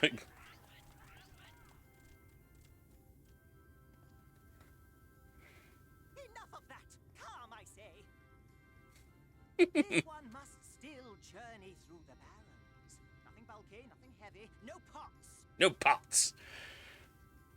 Nothing better for the road than a full belly. Spend that piece at Ronron's place, yes? Eat for 3 before you leave. Eat for 3 before you leave.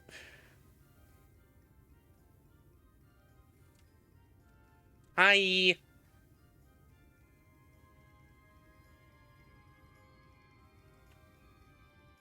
So what is this going to be like? Hey, we're going to have fun now, fun and laughy stuff now, and then we're gonna just tear your fucking heart out.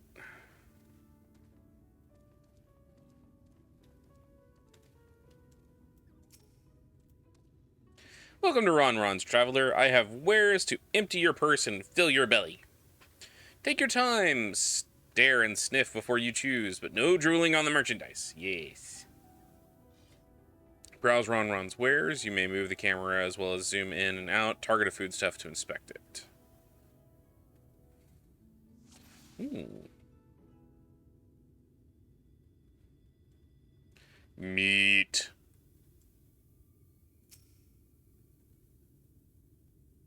That is my ever-burning bounty. I made it with the best bits of the lizard, cured with special spicy spices. Some find the smell challenging, but I'll warn you. But it will warm you up on chilly desert nights. All right, so Rosie, this is going to be the Torgood challenge. This is going to be like, oh, you think your food is spicy? We will judge your spicy food. We come from the steppe. Skewers. Oh, you like those. Chewy skewers. Find small frogs hiding under rocks. Spear with stick, then roast over fire. Crackly on the outside, gooey on the inside. Perfect for snacking. Spice?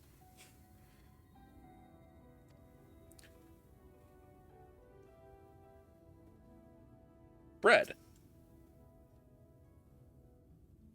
I'll call that mush loaf. Middle is stuffed with bittersweet cactus fruits, so even when the bread dries out, it is moist inside.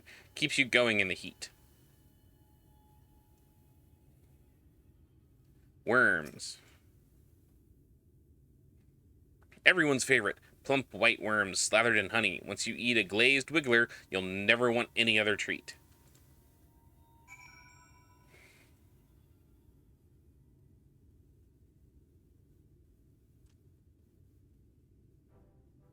They all look tasty, yes? Which you choose? Which you choose?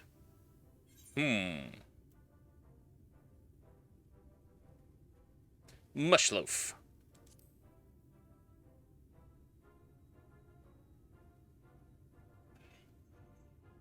Ah, very wise. You won't wither on the sands with a gut full of cactus fruit filling.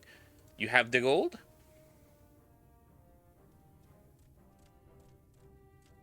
And done. 1 Vulberite honor.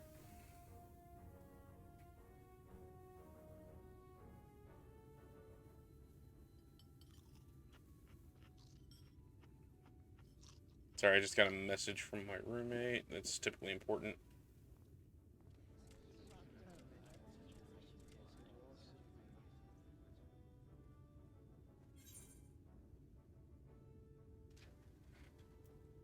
Will you eat the lot? I think I'll share the rest.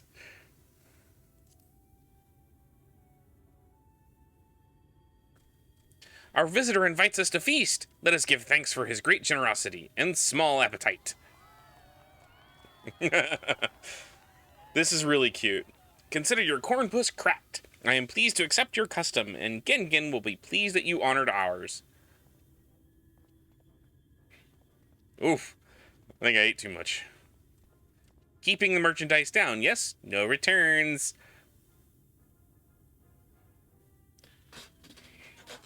Well, it's because he ate too much.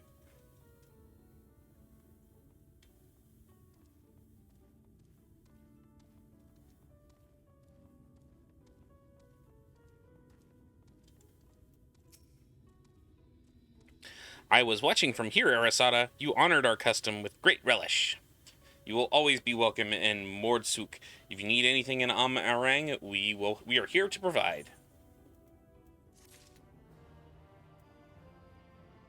Yay! Hang on, let me... just realized how wonky my entire inventory is. Excuse me. Cassard is impressed by your gastronomic fortitude. Gahaha, you have courage, my friend. Ronron's wares are more exotic than harmful, but I don't envy you the bellyache you'll have on the morrow. Right, now that you've eaten, I expect you're eager to get back on the road. Would you mind if we delayed our departure a touch? I have a few deals left to close before I can conclude my business here in Mordsuk. Ah, offering your services, are you? Aye, well, an assistant would certainly help hurry things along. I have a receipt here for some goods that need picking up from the market. All properly paid for. You just need to do the lifting and carrying. I'll go and take care of some last-minute haggling, then see you in a bit. You may view the market receipt at any time during the quest by using the relevant item in the key items menu.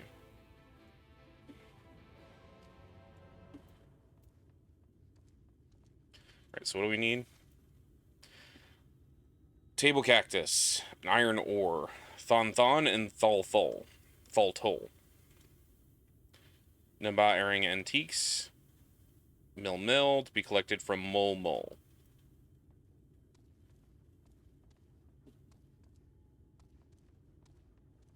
I already attuned to that, didn't I?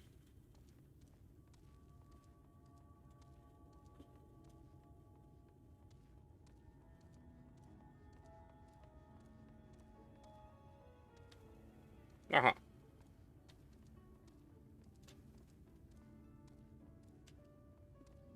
Is that one of the things I need? I don't think that's one of the things I need.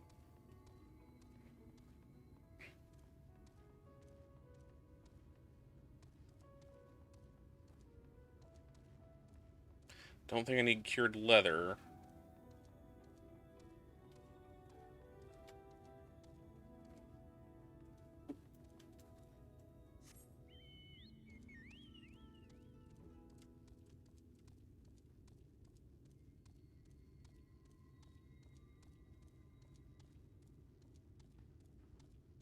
Here we go. Full.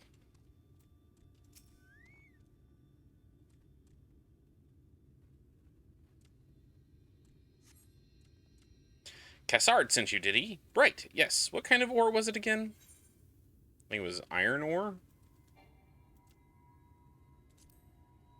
Iron ore, of course. That would explain this box I have here. It's all yours. Alright, so we got the iron ore. We need table cactuses from Thon Thon and the Nabath Aran Antiques.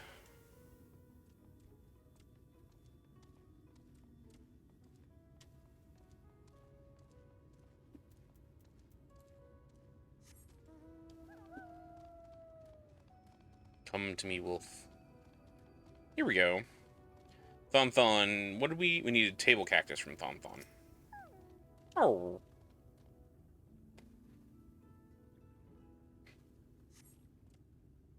You came with Cassard, yes. Good. I can finally stop thinking about that sack. Please take your prickly purchase. And box of antiques from Mole Mole.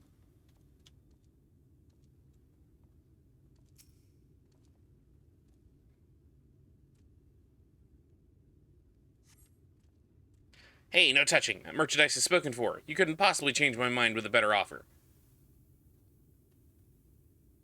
What? Cassard sent you? Why didn't you say so? I wouldn't dream of selling his goods to the highest bidder. Oh, no. Narbath Aring relics, isn't it? All packed in that box there. Handle with care.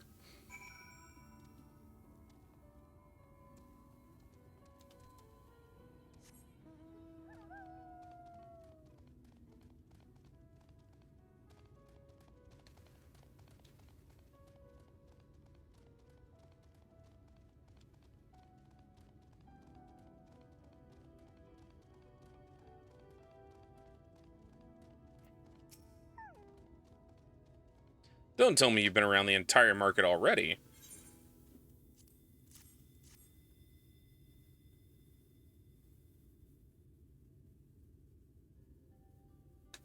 Aye, that's the lot, all right. Good work. And quick work, too, considering you've not set foot in the place before. I thought you wanted to sit at the city like the Exarch, but something tells me you're not a stranger to visiting strange lands. Unfortunately, your efficiency presents something of a problem.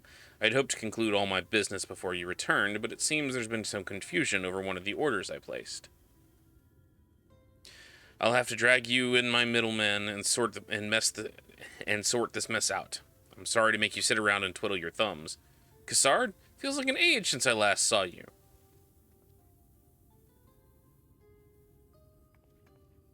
She looks strangely familiar, but... Tesleen, it has been a while, but your timing couldn't be better. This gentleman was on his way to meet with Alize. I'm supposed to be taking him to the corner of the desert, but a misplaced order was commandeered my intention. Wait, I know who you are. Alize has told me so much about you. You're Arasada, aren't you? How do you know? I knew it. How wonderful to meet you in the flesh after hearing all these stories. I am Tesleen. I work as a carer at the inn, and I've gotten to know Alize quite well since she took up guard duties there. Do you want me to take over as Arasada's guide, Cassard? My shopping is all done and packed for the road, so it would be no trouble. That would be a great help, thank you. Well, it looks like you'll be able to head straight away after all. My caravan and I will be in the area for a while yet. Seek me out when you've had your fill of Amarang, and I'll send you back to the Crystarium.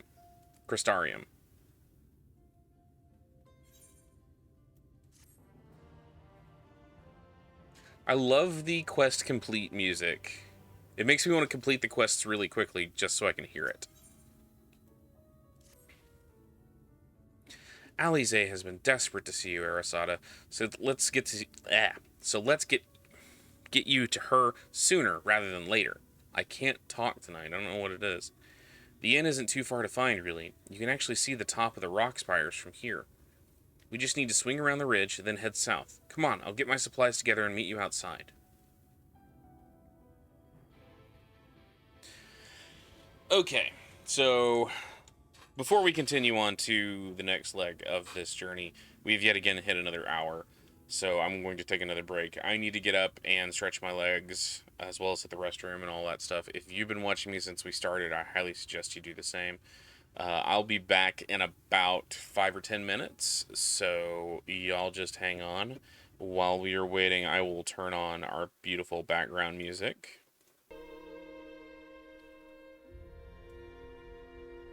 And I will be back shortly.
And we're back.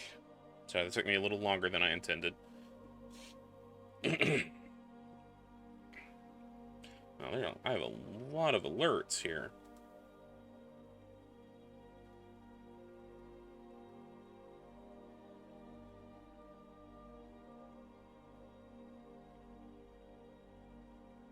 I'll deal with all that later. Alright, let's get back to this. No Skyrim. Though Kind's Peace is one of my favorite background, like, immersion songs.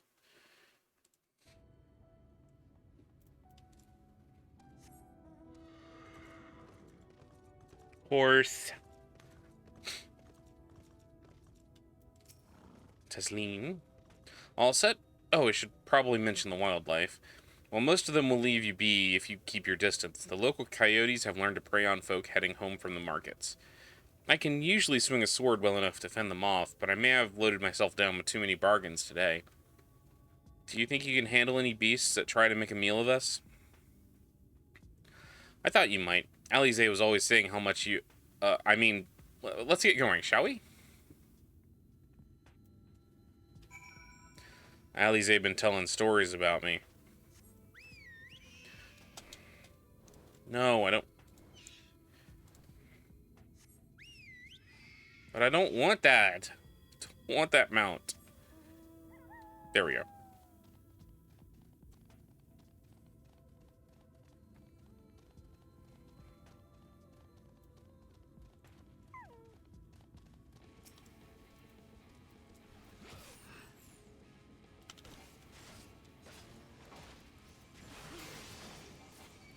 Well, I can't ride, or I can't fly the Yol yet, so literally all they're doing is just sitting on the ground.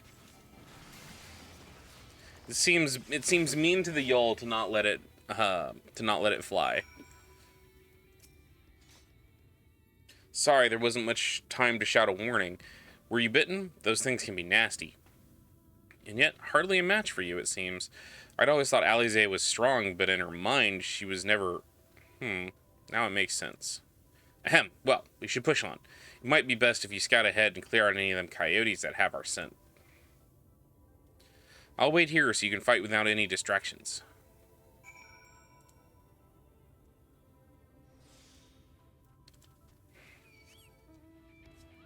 That was well timed.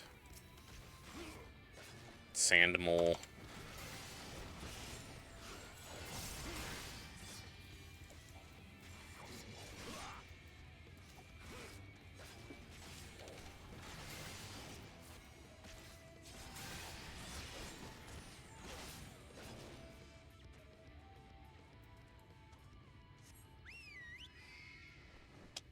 See, I can't fly. I can only, like, hover along the ground.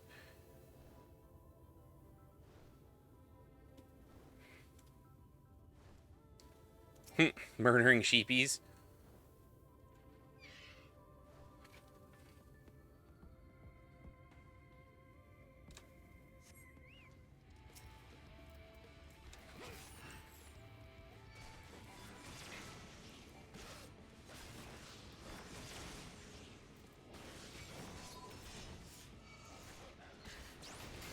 Haha, that's my new ability.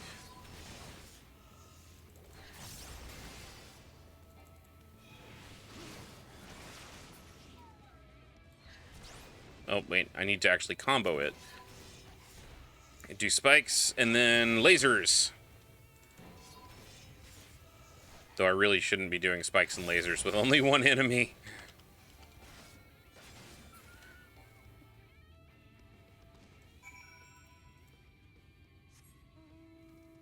Need sheepy floof?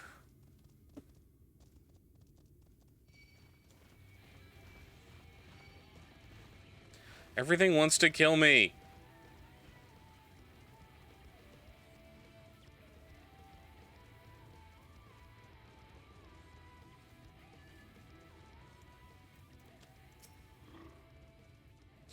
Oh, thank goodness you're back. I could hear the howling and snarling from here. Frightful creatures.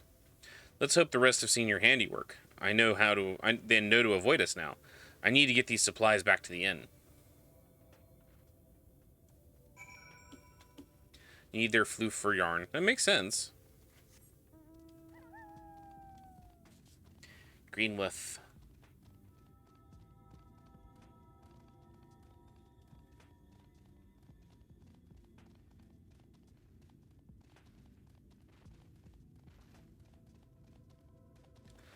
Oh, Jesus, that's huge.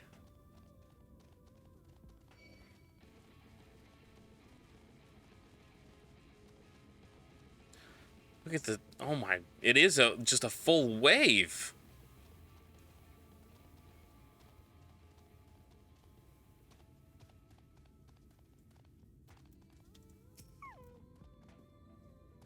This is it. Thanks to you, I didn't have to drop my shopping even once. Come to think of it, I'm glad I didn't make the trip alone. It seems you ended up escorting me. I'll have to repay the favor somehow. But let's get inside, shall we?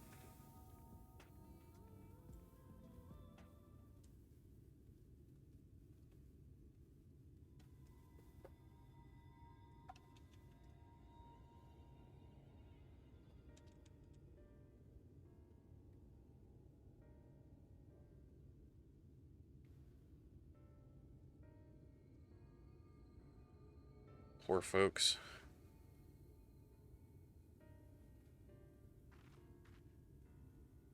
Welcome to the inn at Journey's Head. You might be our first visitor from the Crystarium since Alisaie arrived. It's not much, but it's home for the afflicted and a handful of carers. The afflicted? You don't know? I don't think I've met anyone besides Alisaie who's so unfamiliar with our situation here. Most folk have grown up knowing someone who knew someone.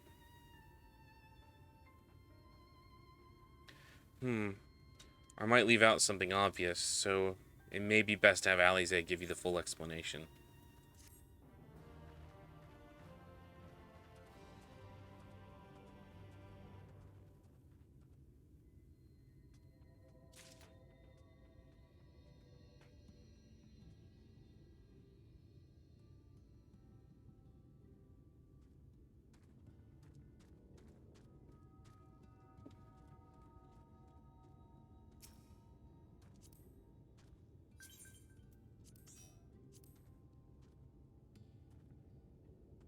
I'm trying to remember how to do this.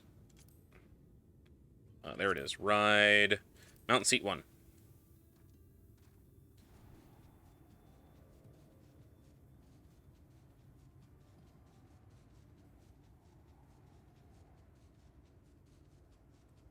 Oh, wow. Literally stopped as it was consuming a city.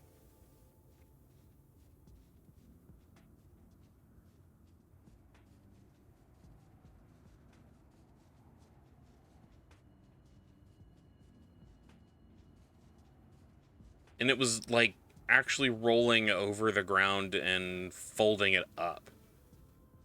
Wow.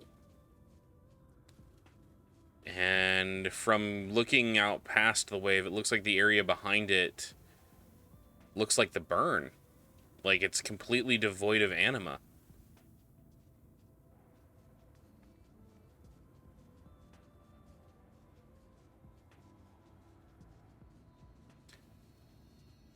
Knowing you, Rose, this must really hurt your eyes.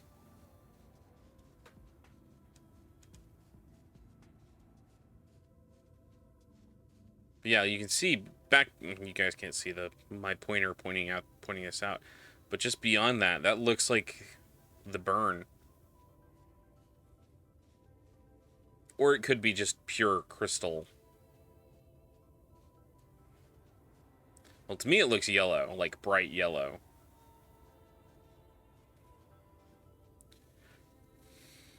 Did Minfilia freeze it into crystal, or did she... Or was it always just a crystal wave?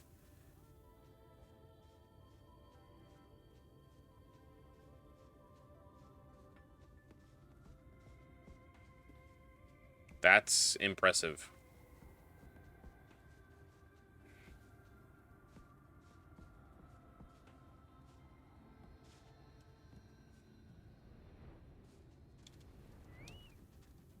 Thank you for that.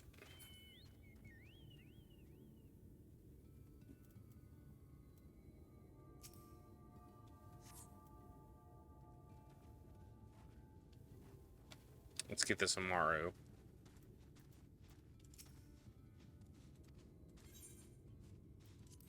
And let's go ahead and get this Aetheryte as well.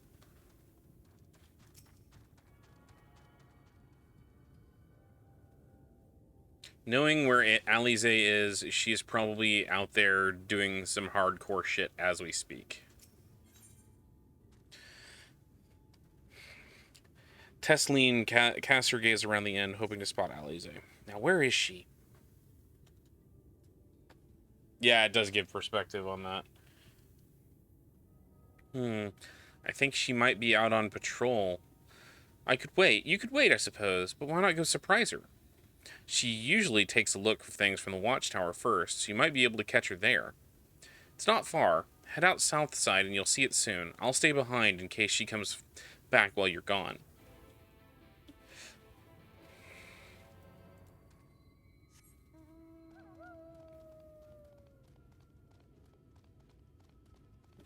So Philly's just like, how about no?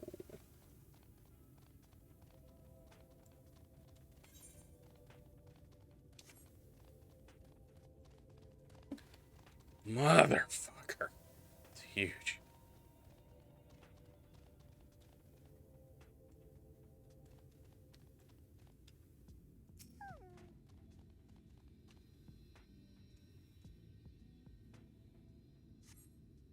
Alize is nowhere to be seen, but you spot fresh footprints on the ground.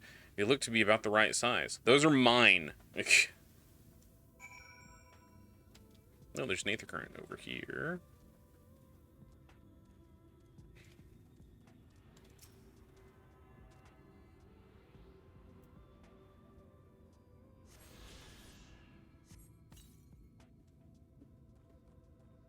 Ah, okay.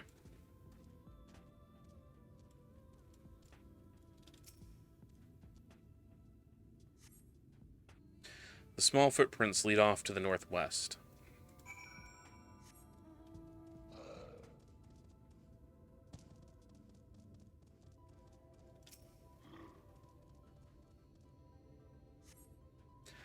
Continue to the northwest.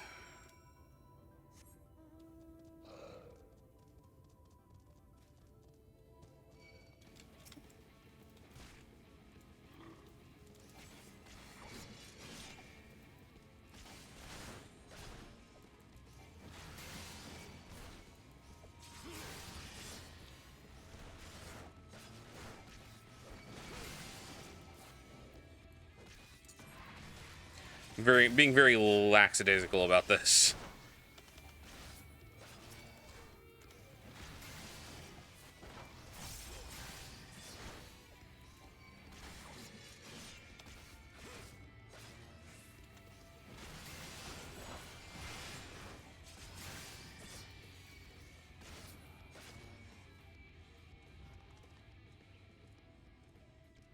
Yep.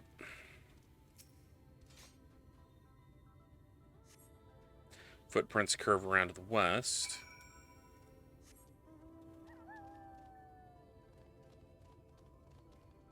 I wonder if she's going to be surprised and or happy to see me.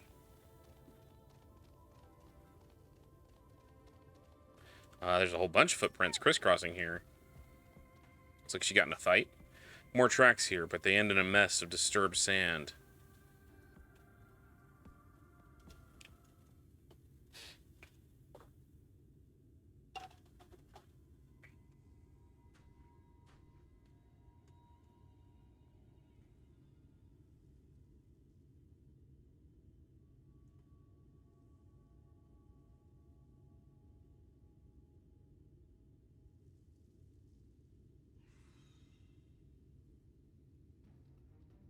That's a Sin Eater. Get back here! Crazy girl. Is that... It can't be. Pay attention where you're jumping.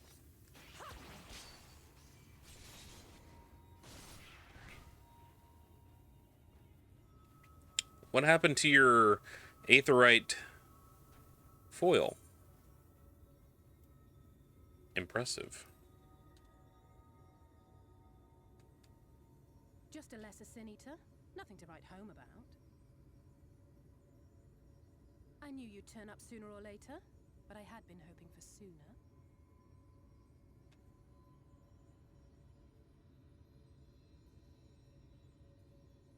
Are you upset?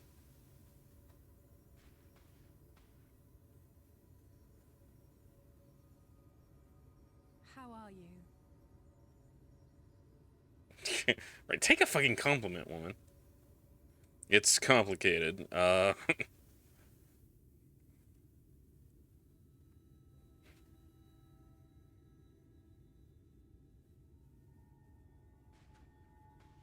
We've fought them to a standstill then. From what I understand. The Exarch did say that the Empire seemed to have drawn back when he last looked in on the source. But without knowing for sure how fast time was passing there, I couldn't help worrying that a lot might have happened since then. I'm heartily relieved to hear that it hasn't, just as Alphino must have been. As you can imagine, both he and Urianger were desperate to hear the news from home when I arrived. I haven't actually seen Thancred and Y'shtola yet, but they will have heard all the latest developments from the Exarch by now, or should have at least. Theoretically, I guess.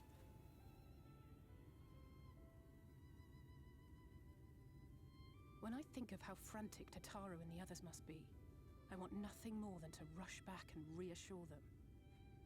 But we still haven't found a way to reverse the summoning.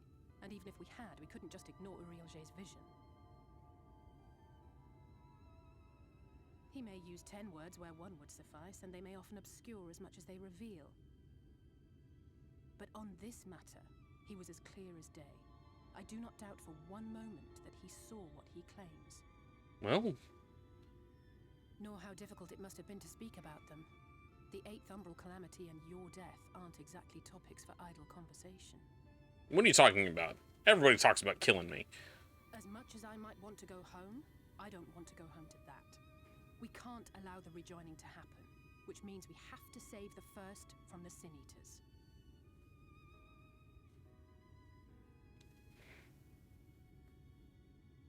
That great wall of white is a remnant of the flood.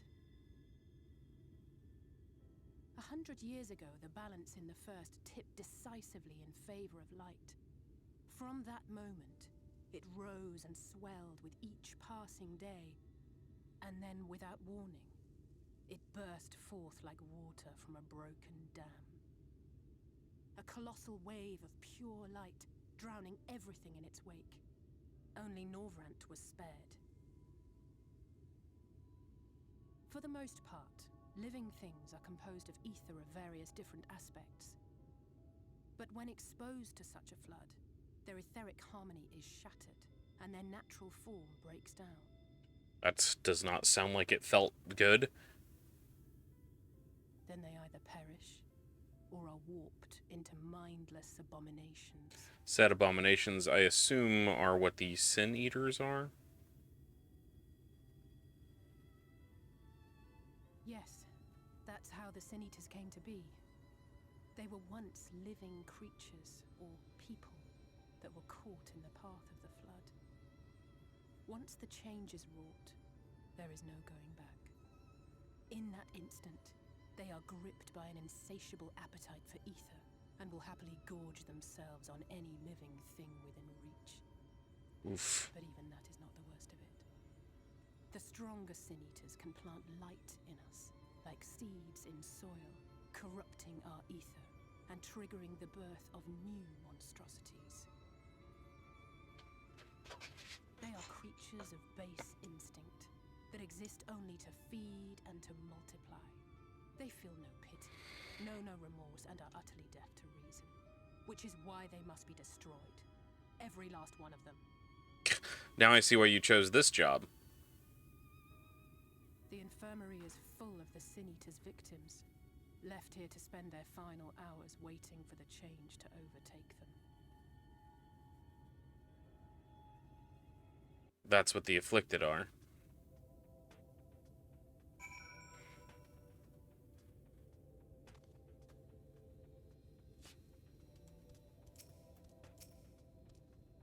It's just a matter of time. More for some, less for others. Those patients will all become monsters in the end. And to add insult to injury, the afflicted are feared, shunned, cast out of society, and exiled here to the edge of the world. The only good thing I have to say about this hellish place is that it served me well as a training ground. Tesseline and the others have been kind enough to share their knowledge of the Sin Eaters. Which is knowledge I can now share with you, while you help me finish my patrol, of course.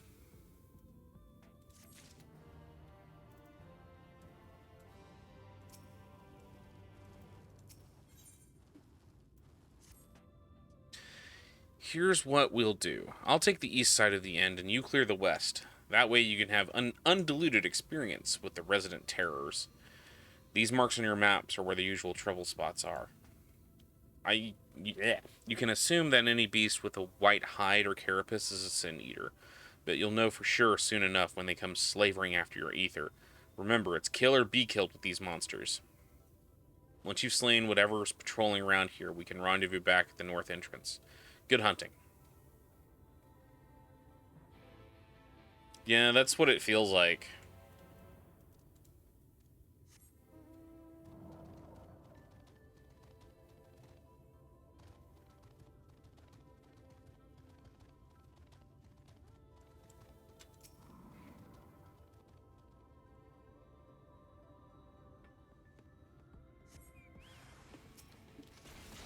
Forgiven cowardice.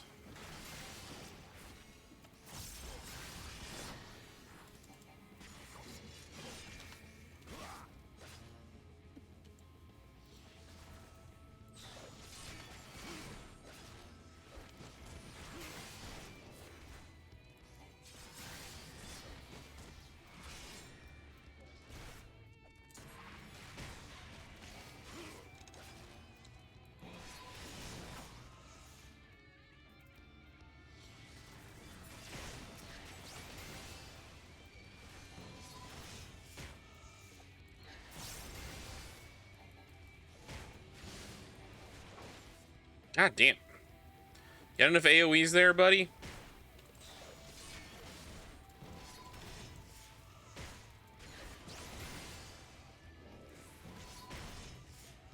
God damn.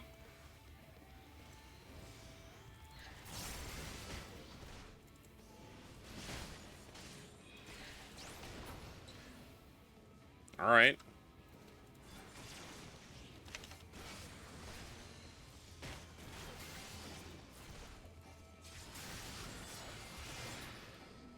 There we go.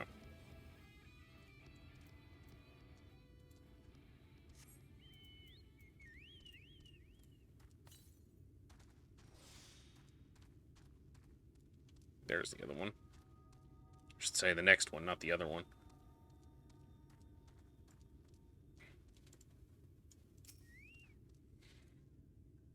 I will say, Alisaie does not sound happy to see me. I guess no one's here. Granted, it's I've kind of got this whole, oh, you're finally here thing from her.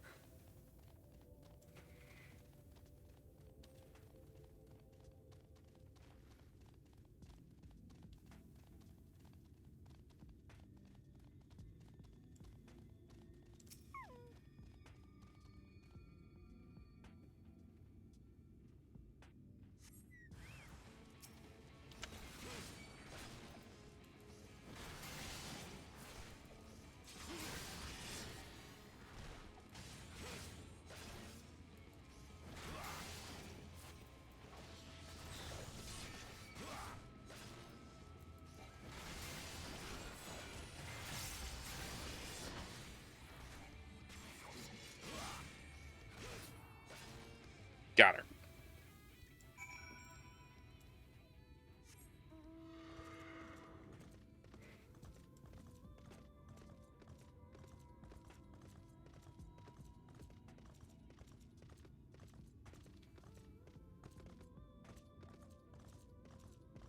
Hey, Xenu.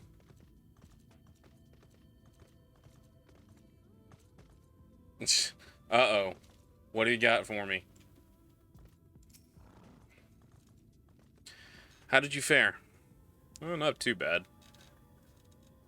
Ah, I thought there might be one or two lurking on the fringes. Nothing out of the ordinary for this area. I expect you noticed it yourself, but individually these lesser Sand Eaters are no more deadly than any natural predator you might encounter in the desert. It's when they appear in numbers that they pose a threat. Much like the Void Scent, they have an unfortunate tendency to flock to the strongest of their kind. Thus, when a powerful Sin Eater goes on the hunt, it might be attended by a veritable swarm of weaker kin. Imagine an army of such creatures descending on a village or hamlet. That's the basic idea behind my patrols, to cull the ranks often enough that their numbers won't be overwhelming when the big ones come out to play, and you've certainly helped on that front. Let's report our victories to Tesleen, shall we? Cream cheese frosting on applewood smoked cheddar Pringles. Oof.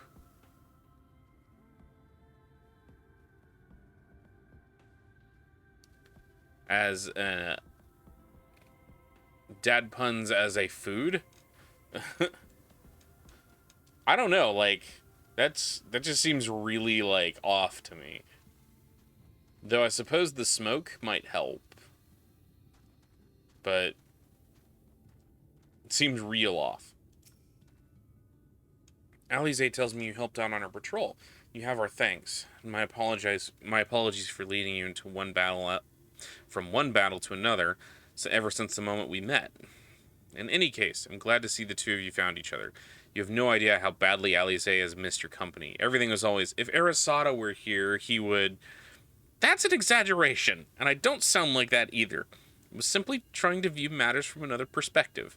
And I respect Arasada's methods. Uh-huh. Honestly, after seeing him in action, I can understand why. The way he leaps into the fray without hesitation, it really is something to behold. Might be a little smitten myself.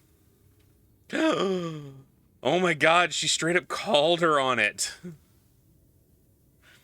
I'm only teasing. Though I've no doubt he deserves all the admiration he gets, just as you do.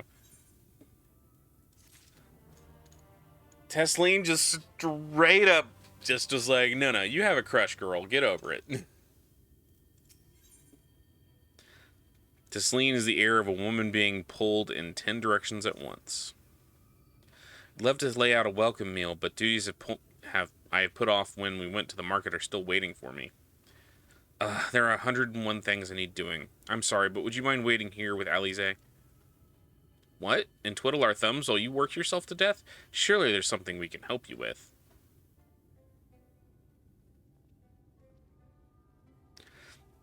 I could do with a hand, it's true. Thank you. You can start by helping me sort out the larder, Alize. While we do that, could you tend to a few patients, perhaps? There are 3 in particular I mean to visit. It's just a matter of saying a few words to them and seeing that their skin isn't caked in sand. Their names are Ponil, Todden, and Halric. They may not give much in the way of a response, but I promise they'll be pleased to hear someone new.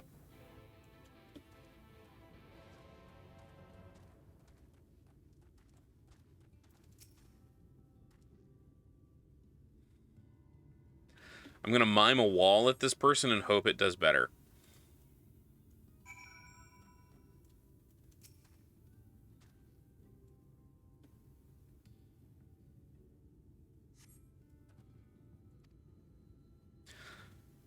Todden glances up at you blankly, but you notice tension in his face ease slightly.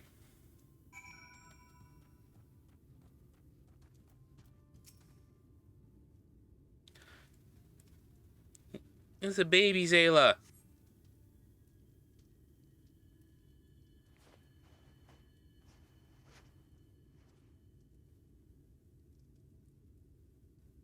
Halric remains utterly still as you wipe the sand from his cheek.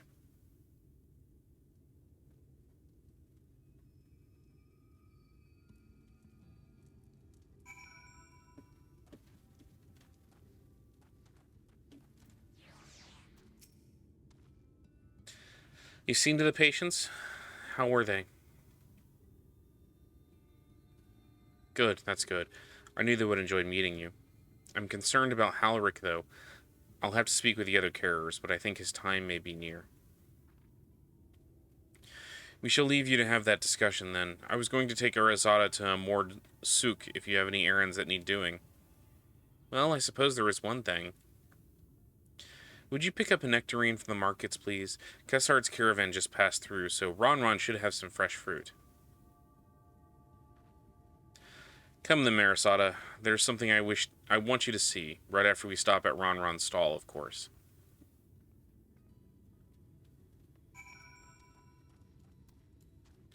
Alright, so... back to Mord Souk.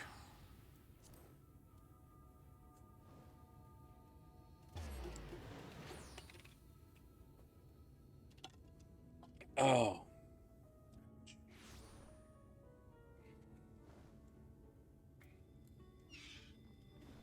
Wait.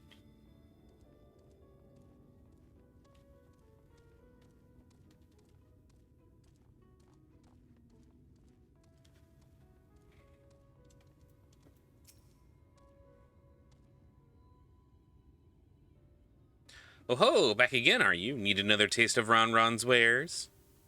Actually, we're looking to buy a nectarine. Do you have any in stock? Oh yes, nectarines, peaches, grapes, fresh and juicy.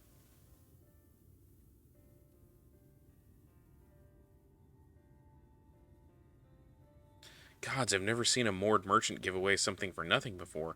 How much coin did you spend here? Oh yes, I'll take a jar of honeyed worms as well. Oh no, they're not for me. It's an offering of sorts. Ahem, the worms, if you please.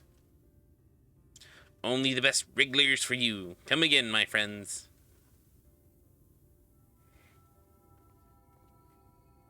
Right, that's our shopping chores taken care of. Let's head past the Aetheryte to the main tower. The view I want to show you can only be seen from its very top. Ahem. She meant to say bribe. Who is she bribing?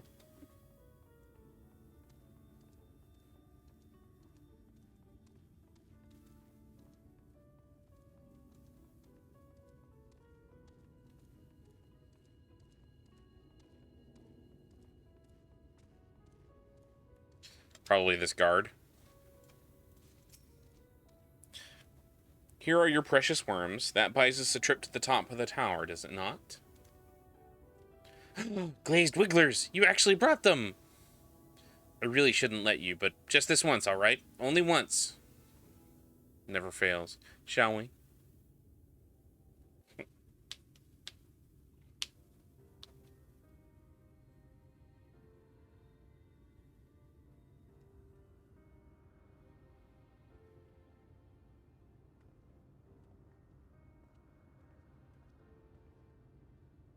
God, she's so short. Over there, where the wall is broken.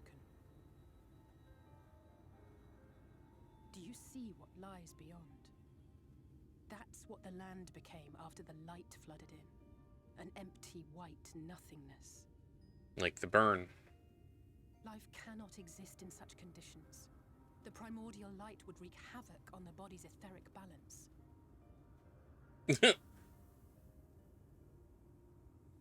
Renaissance literature for you.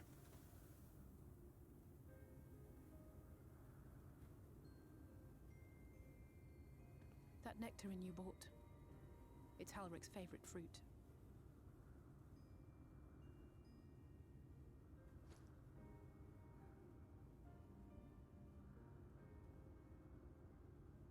Most of the patients, Halric included, survived the attacks of powerful eaters. But their fate was sealed all the same. The monster's corruption has entered their bodies, and their very essence is being subsumed by light. The twisted state of the world itself just makes matters worse. Under normal circumstances, a person's ether naturally tends to equilibrium. But for these poor souls, the opposite is true. Motherfucker. Sooner or later, every single one of them will turn. Is there no way to stop this? Tesleen and the patients, they all know this. They know what has to be done before the change goes too far. before the eater within takes over. The preferred method is mixing poison into their favorite food. In my time here, I've borne witness to a lot of last meals.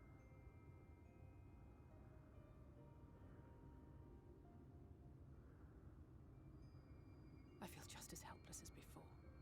No matter how hard I fight, it's never enough.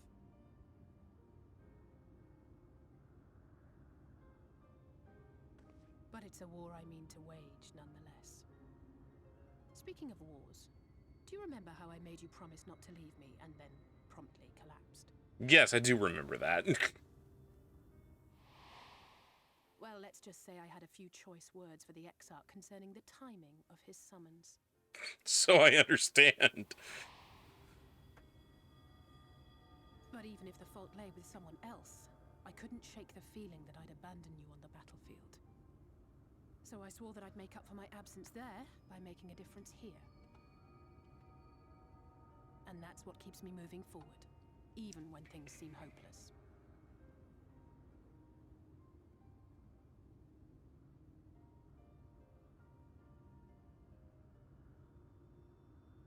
On which note, it's time we headed back. The longer we keep Tesleen waiting, the harder this will be for her.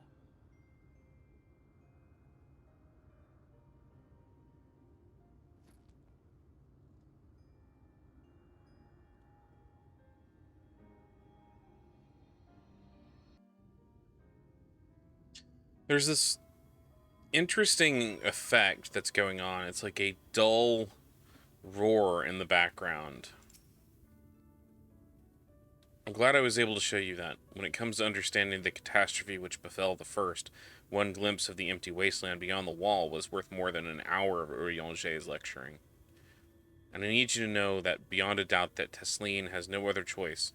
The Nectarine will be a kindness. This isn't just the threat posed to others. When a person becomes an eater, the pain appears to be excruciating. The carers are truly fond of their wards, and would spare them that suffering. It is their way of fighting back against a fate worse than death. But like, okay, what was I just saying?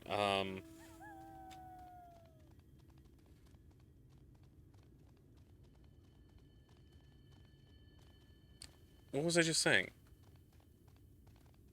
I literally just lost it.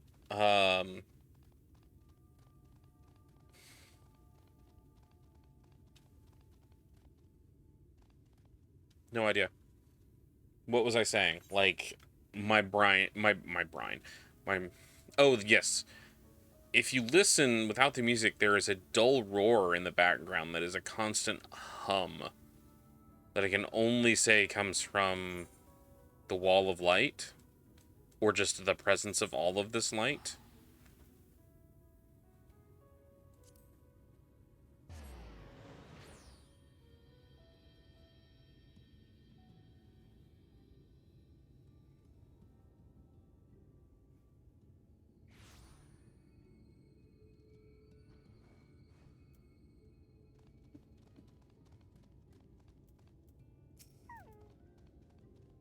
You're back. I hope you had a nice time. Did you manage to find a nectarine?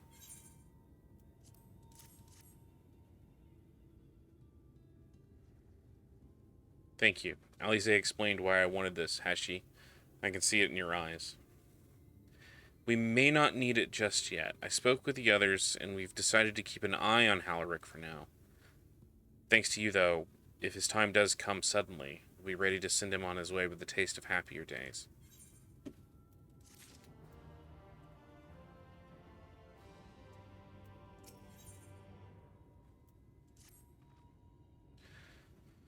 Well, nothing is going to happen for a while yet, so let's see if we can't lighten the mood. Don't want our gloomy faces worrying the patients. I think it's time for that welcome meal, don't you? Take a seat, I'll make us a nice stew. Such dramatic music for stew.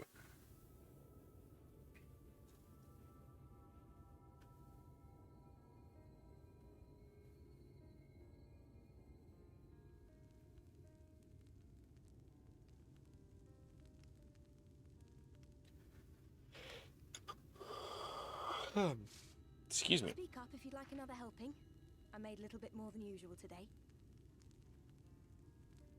And you've added something special to the broth, if I'm not mistaken.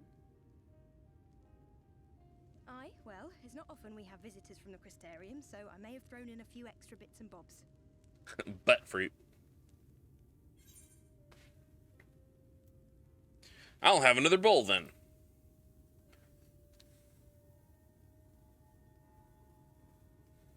That's what I like to hear. Give me a moment to warm up the pot. Looks like it's already pretty warm to me. In a place like this, you learn to take what moments of happiness you can get.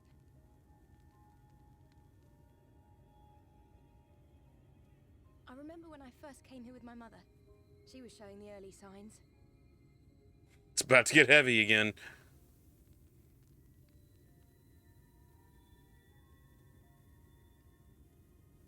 I knew there was no way to save her, but I just couldn't face what needed to be done.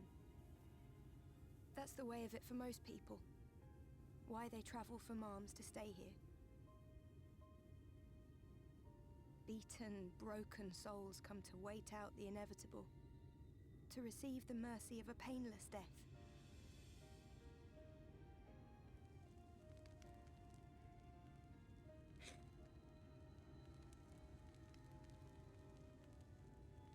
When my mother finally left this world, I was mad with grief, but also thankful that her passing was a peaceful one.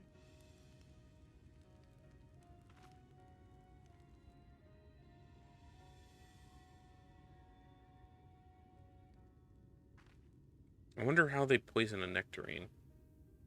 It's never easy, ending a life you've cared for, even when you believe they go on to a better place. I often find myself wishing the Warrior of Darkness would come and do that part for me. The Warrior of Darkness? You've never heard the tale? I'm not sure where it began, but every child in Norvrant could tell you a version of it. Are you listening, Ardbert? Warrior of Darkness, servant of death, take care of our souls at our dying breath.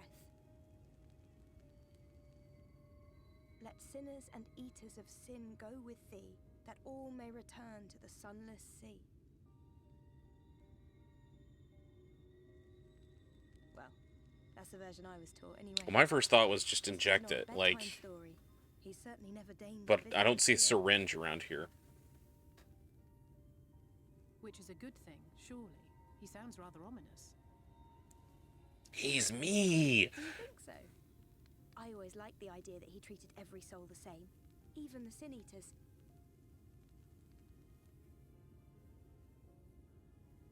Yay, theology.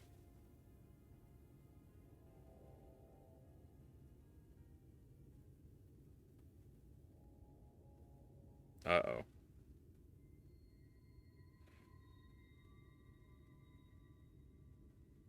They're coming. Desleen! She has sad eyes. Have you seen Halric? I swear, I only took my eyes off him for a moment.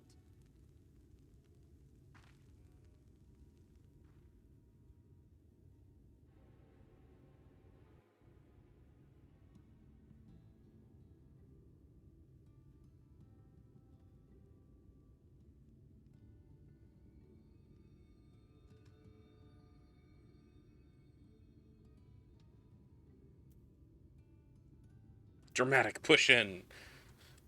Arasada, Alize, we have to go look for Halric. I don't know what's gotten into him, but if he's wandering out there alone, we'll assign search areas and split up. Any idea where we might be headed? No, he's never done anything like this before, but it can't be a coincidence that the other patients are suddenly so agitated. They can sense something. In any case, let's keep the search close to the end. Halric isn't very sure on his feet, so he won't have gotten far. I'll search the east side. Please, Halric, please be all right. I'll cover the north and the west. You take everything from here to the south.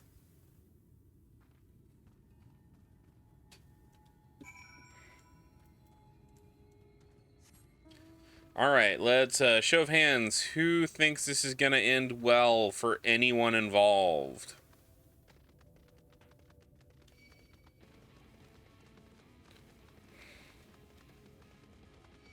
Fuck all of you mobs. I don't care.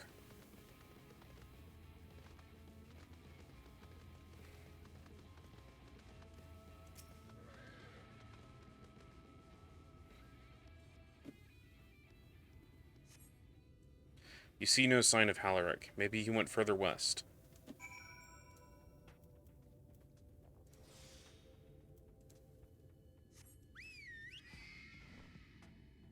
This way.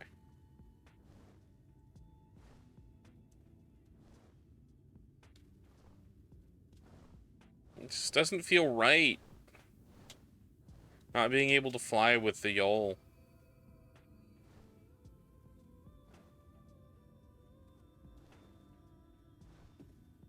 Not saying a thing.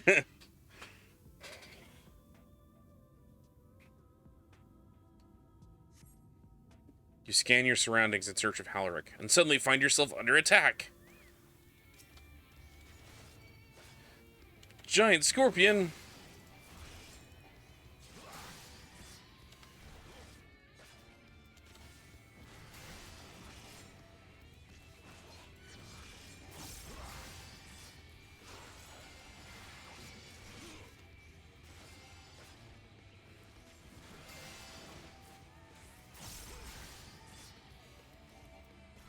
We are almost 73.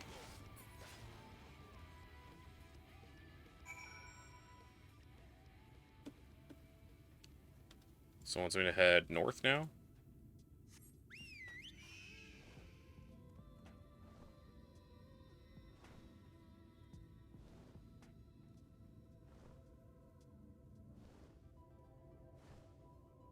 Sandsucker, that's a name.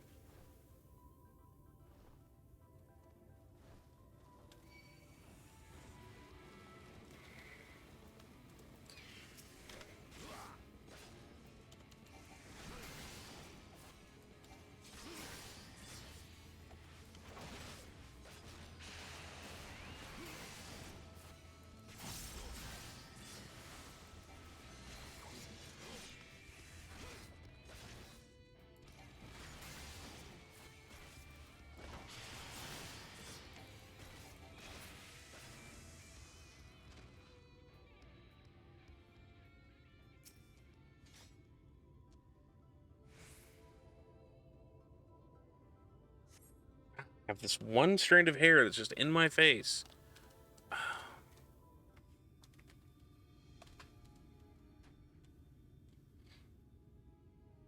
Any sign of him?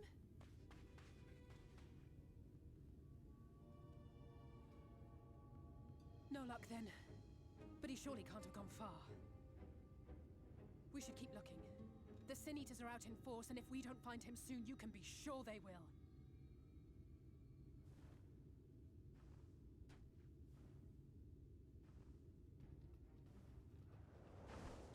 Oh shit, it's one of those.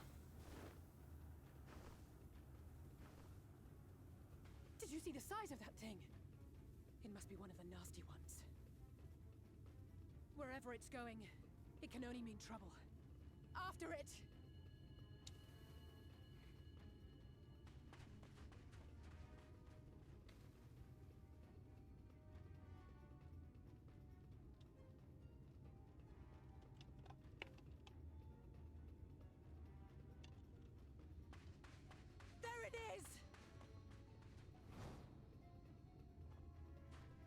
Is that... Oh no! Deadeye stare. Halric!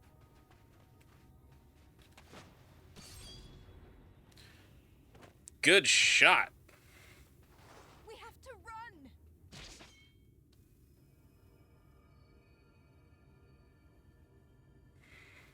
Tessie! No!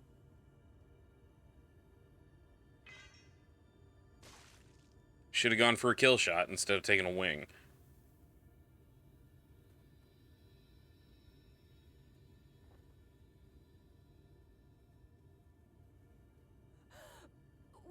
deserve happiness, wherever we can find it.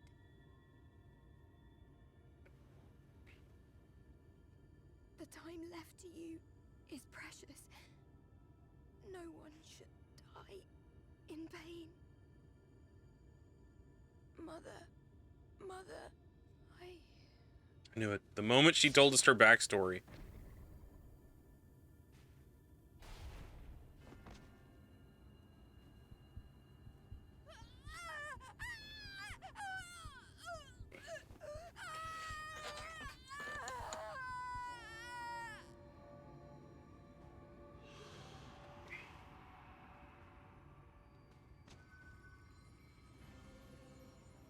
Ugh.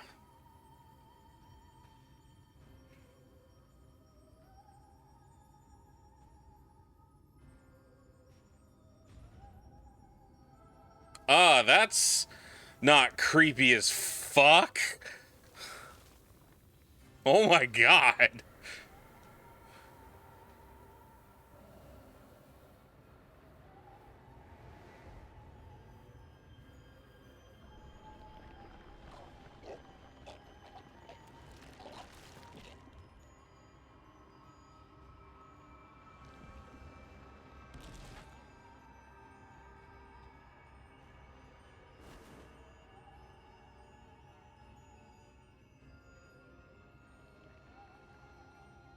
That's a Dark Souls boss. No, no, no, no, no!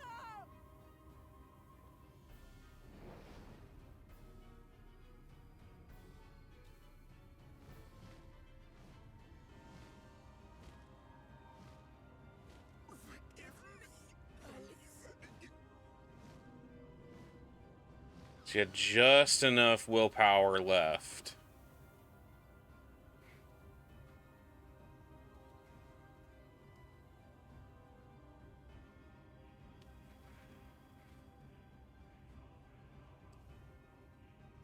Okay, if everything up to this point has not taught you to hate the light, that is the bad guy force in this expansion, now we're gonna punch you in the fucking gut.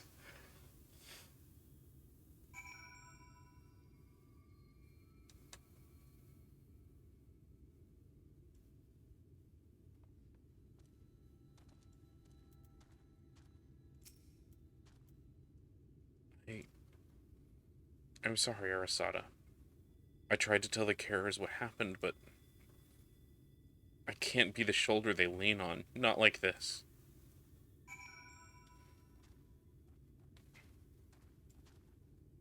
Oh, my chocobo's about to go away.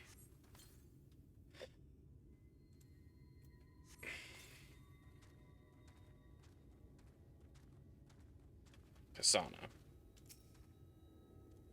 It's just so unfair. Tesleen was always so cheery with the patients, telling them not to be scared, that there wouldn't be any pain. Of all the people in the world to suffer such a fate. Right. I remember that.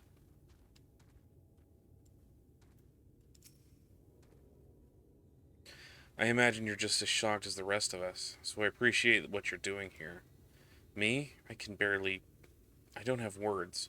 Without a body, we can't even give her a proper burial, and she cared about that sort of thing, about giving people the chance to say their goodbyes.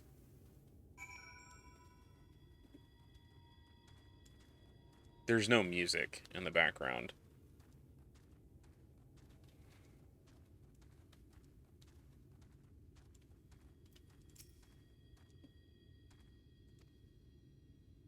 Hallerik is as unresponsive as ever. He stands motionless, staring into the sky where the Sand Eaters made their escape.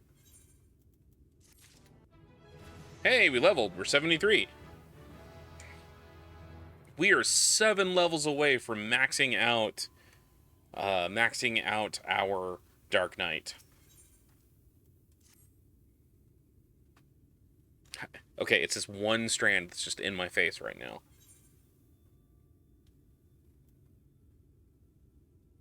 Alize.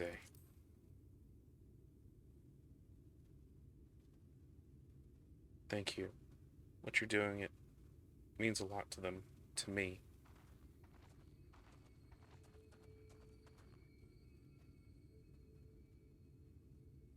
Sorry to interrupt, but, we realized we hadn't thanked you for rescuing Halric. You weren't hurt at all, were you? Hurt? There wasn't even a fight. It was too late. Too slow. I thought I could protect you.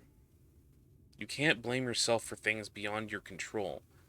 You brought Halric back safe and sound. No one could have done any more.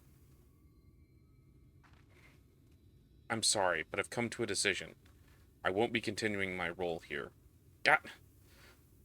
Not until it's too late, of course. Just give him what time you can. We always do. Of course, she would have done the same. Farewell, Halric. Keep Tessline's words close to your heart.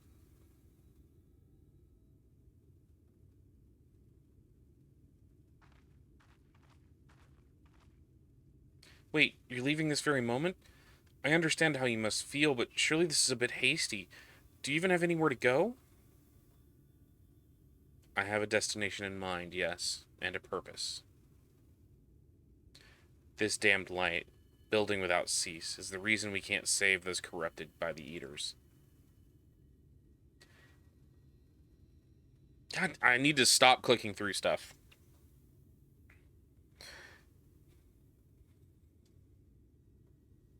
That's right. You'd have to change the whole world. That's right. We do that every day. We should return to the Crystarium. I might not be able to repel the Eaters on my own, but I can still use the skills I've gained there to hurt them.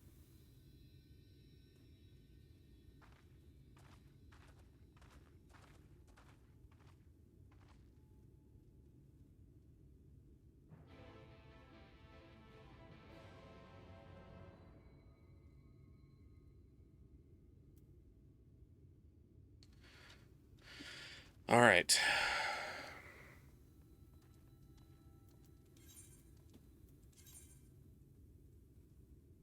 It's all the way back here, which does not have a...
Alright, so this probably is gonna lead me back to the Crystarium, where we'll get the other two. We'll get a chance to go up to do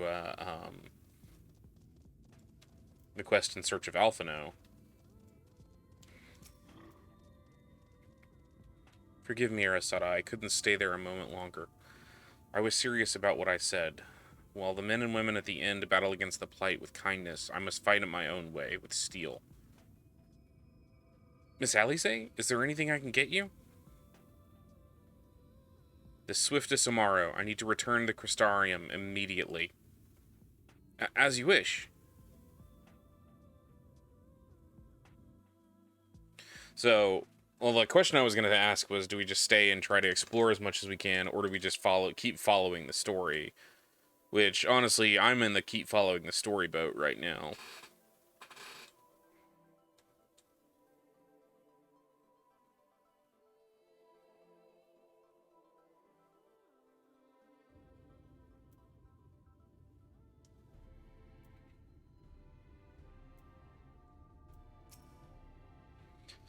Remind me to wear goggles if we ever fly over Am Arag again, Orang again. I barely gotten sand out of my eyes. But the wind did help to clear my head at least. I think I'm ready to meet with the Exarch. We need to talk about how we're going to wipe the Sin Eaters out. Shall we?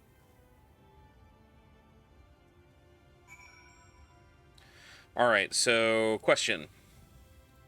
Should we go to the Ocular and finish this off, or go search for Alphino and kind of like get them both done to that point? Granted, this is assuming the search for Alphino is going to end just as quickly, because that was about 2 hours worth of story questing. So just do Fifi? Okay. Well, but choking on my own breath. So before we do Fifi, then we've hit 3 hours and 20 minutes. So I'm gonna take another break, get up and move around, all that stuff, refill my drink. I will be back in just a little bit, y'all. I'm gonna go ahead and turn on our background music again. Well, I will see y'all in about 5 or 10 minutes.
And we're back.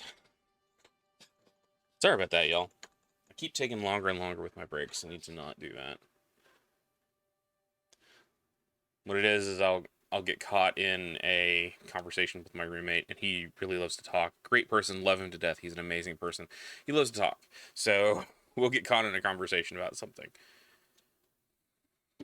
All right. So,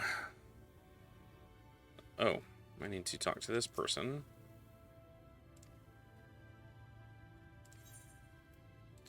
To get the Amaro mount. And then want to fly to Amaro to Colusia. Well, I suppose if Master Jinmai is going with you. Wait here, please. The Master should be along with the mounts shortly.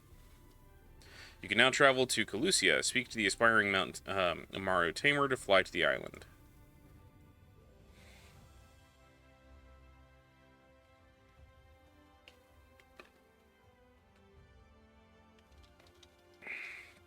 So are y'all enjoying the story so far?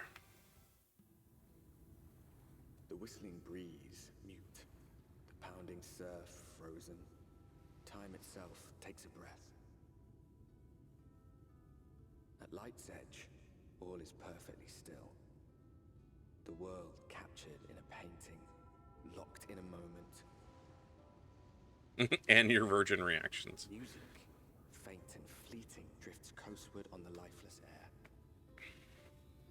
And in the distance, beyond the broken earth, a city beckons. How garish.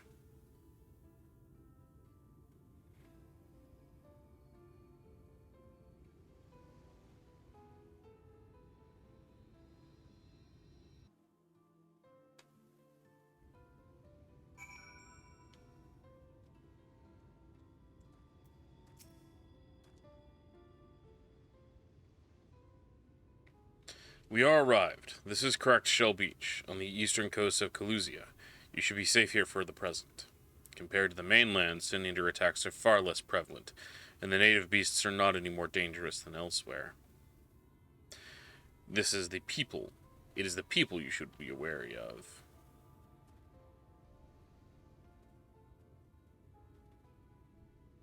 Spy you that city in the distance? That's Ulamore, the island's main settlement. It rivals the Crystarium in scale, and was once an ally in our battle against abominations. For years, Ulamore and Elite have fancied themselves masters of what remains of our broken world. They have gone so far as to offer the leaders of other settlements their protection, if they bend the knee. But to say their deals are questionable would be putting it mildly. The Crystarium is one among many who resist their heavy-handed authority, and while we are not at war, our relationship with Ulamore is strained at best. It may be wise to conceal your ties to the Exarch during your stay here, especially in the vicinity of the city.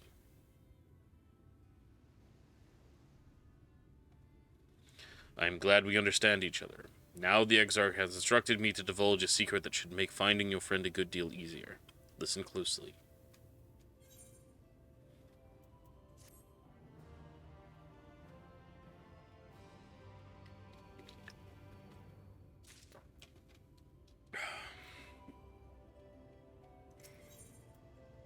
Whatever Sim Jimai has to tell you, he plainly deems it worthy of your undivided attention. If you head south along the coast, you will eventually come to a fisherman's shack. A friend of the Crystarium lives there, a man who goes by the name of Ivor. Ivor keeps an eye on everything that happens in Colusia, and will be able to point you in the right direction. Just hand him a sprig of thyme. That will let him know you can be trusted. Here, this should be enough. Find your friend. I will stay here with the Amaro until you are ready to return. Hobgoblins.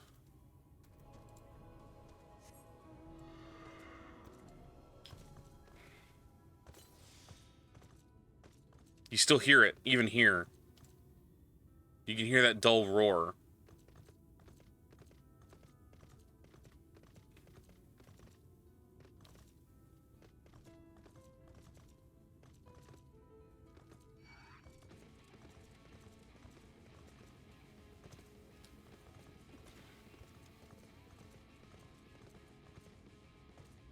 It's like the dull hum of... I'm assuming that's what it is. Like, the light just constantly burning down. But it makes me think of, like, I'm on the Starship Enterprise. What you after? Fish? Crab? I think I got an eel in a barrel somewhere. If you've a taste for him.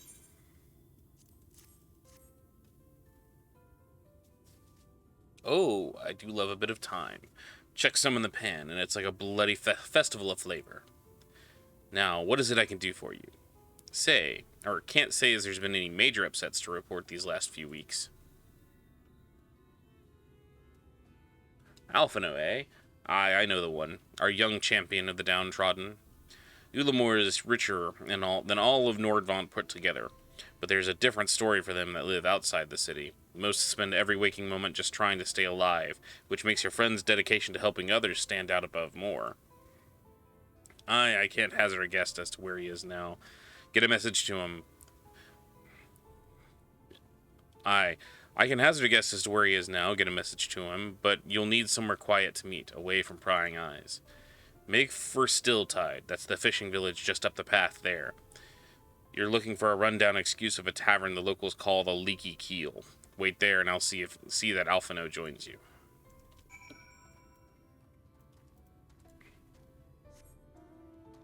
Ulamore. I was thinking it was Ulamore. Or Ulamore.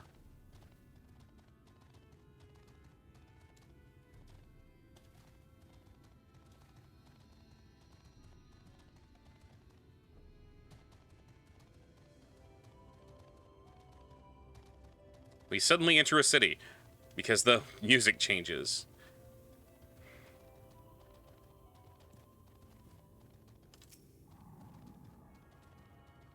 Looks like their Aetheryte could use some love.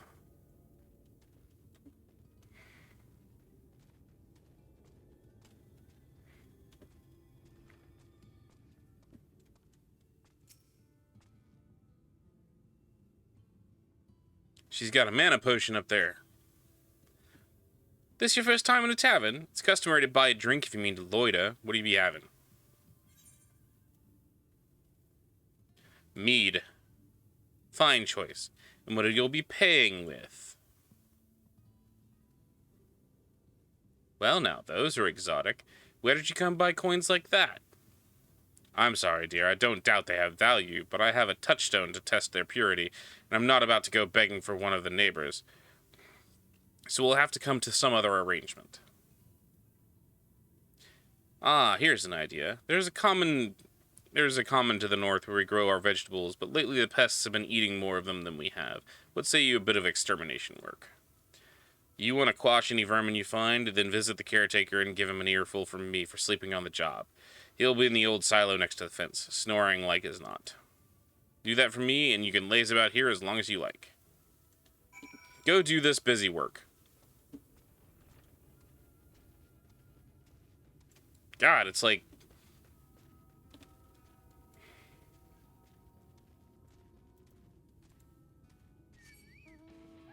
God damn it. Literally did not aggro until I decided to mount up.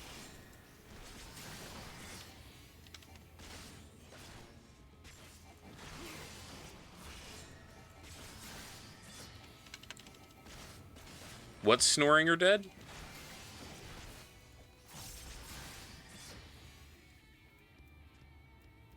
I was saying that it's like that, just how bright it is constantly. It's like when I was up in Alaska. It was at the height of the summer. I was in Alaska, and you have the midnight sun. Governor's Row.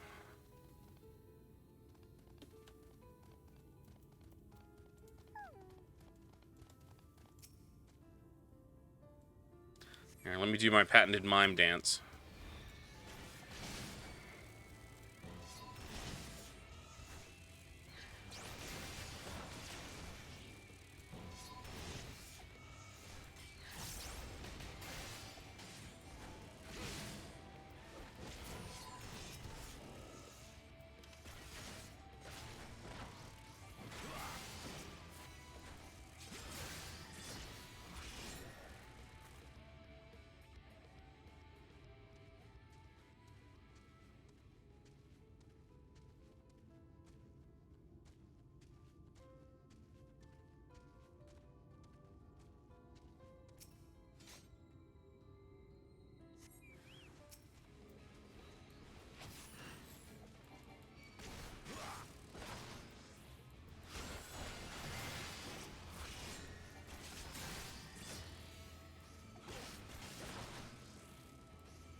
No response. Maybe you need to knock louder.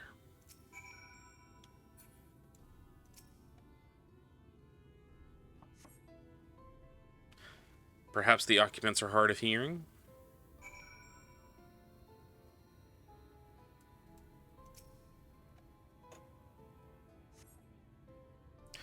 Bam, bam, bam!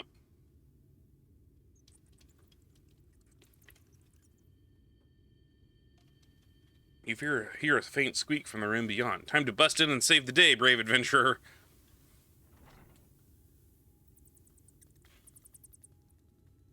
No one is home. Judging by the lack of furniture, they haven't been for some time. The gnawed scraps of vegetables on the floor suggest rats have taken up residence in their absence.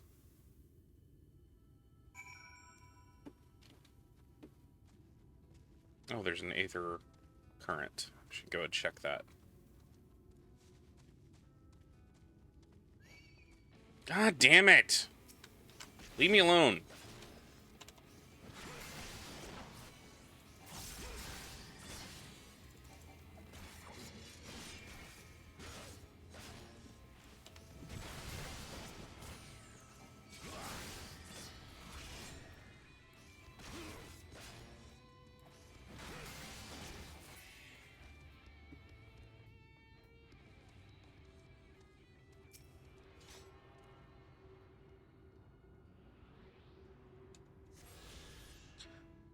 Attuning with the aether current allows you, yeah.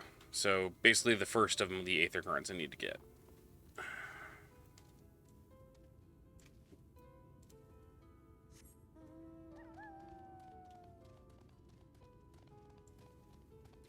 So she probably knew that it was literally just to get me out of here.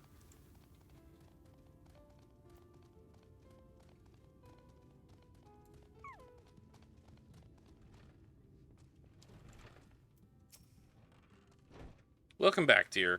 What did the good-for-nothing caretaker have to say for himself? Well, there was no one there, and evidence that no one had been there for a while. Gone? Must have left to join the rest of the hopefuls. In Gate Town, outside Ulamore. You don't have a clue what I'm talking about, do you? And here I was thinking you were another dreamer. Well, never mind that. Take a seat wherever you like, dear. You've more than earned it. I'll even throw in another drink on the house.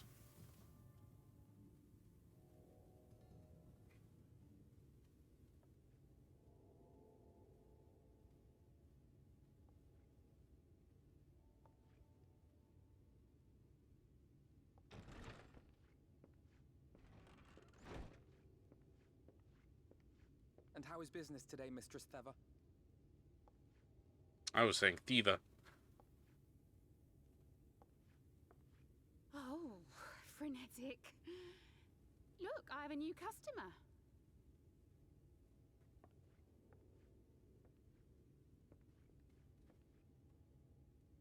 Are you just not going to show me his face? There he is. Tis good to see you, my friend.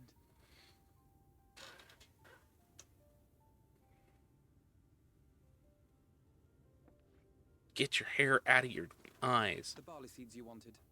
They should produce a better harvest than the last. What, just like that? Oh, Alphino, you really are a dear. Well, I'd best be tidying up some of those empty shacks before the pests move in. Keep an eye on the place while I'm out, eh?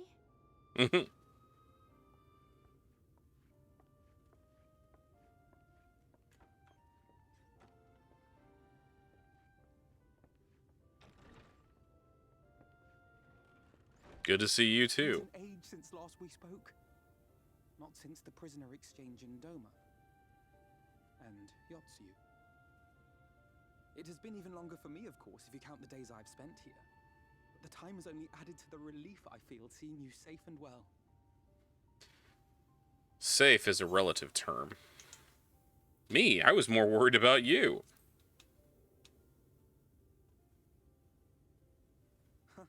Alize said much the same thing.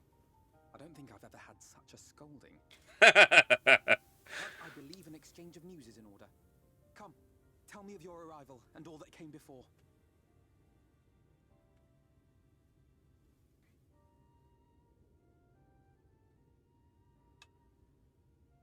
It warms my heart that she scolded the shit out of him. I see. Both the Exarch and Dalize told me what they knew of events, but I had stubbornly clung on to the hope that all-out war might yet be avoidable. No. War started and it fucking went. She must be sick with worry. We must endeavor to return as soon as we may.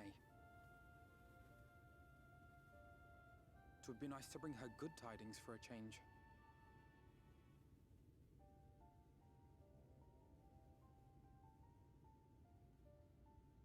But before we bid this world farewell, we must first ensure that it is not rejoined to the source. We must prevent the 8th Umbral calamity. I agree. You have any idea how to do that? Vision of the future has, I fear, every chance of coming true. By his description, the catalyst for the calamity was a formless and deadly weapon employed by the Garlean Empire. Black Rose? Which can only mean one thing. Black Rose. Gaius was telling you the truth. When we were on the trail of the Ascians, we saw evidence that the gas was being manufactured once more. Gaius was adamant that the project had been scrapped, but so long as there are wars to be waged, there will always be those determined to win by any means. And thus simply destroying the existing stores of Black Rose would do little to alter fate's course.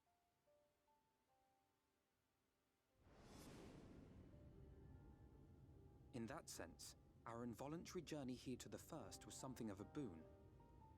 How do you figure that? With the Exarch, we've developed a theory as to how we believe the rejoining will be set in motion.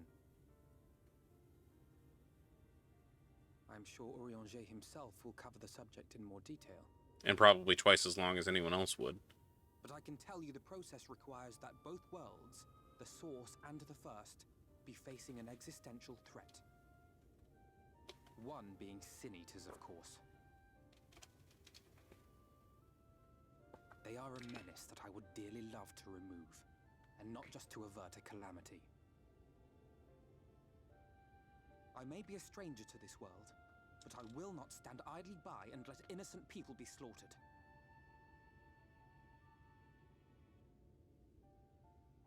That is what brought me to the gates of Yulmore. Ignoring its pretensions as a kind of capital city to what remains of the world, it is nonetheless a center of power and authority. Now that comes with money. If any solutions are to be found, I believe our search should begin there. What say you, old friend? Hungry for another adventure? Why do you think I'm here?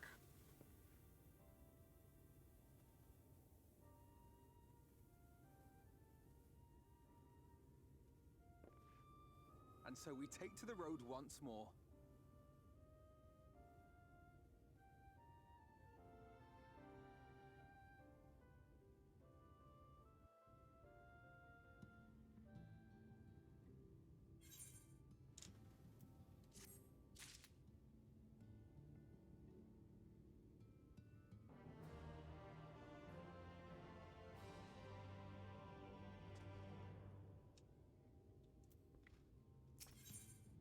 Get off the table!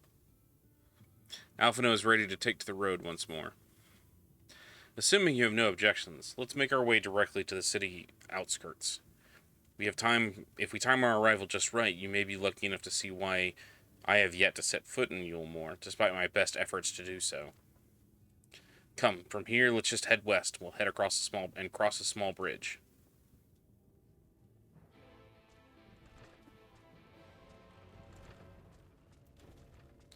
Wonder if we're going to get ambushed on the way there. Probably.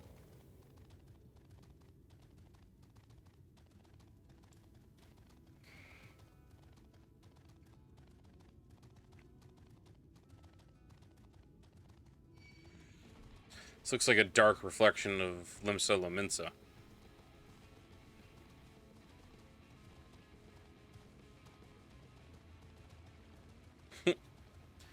It's just because you like the big kitties.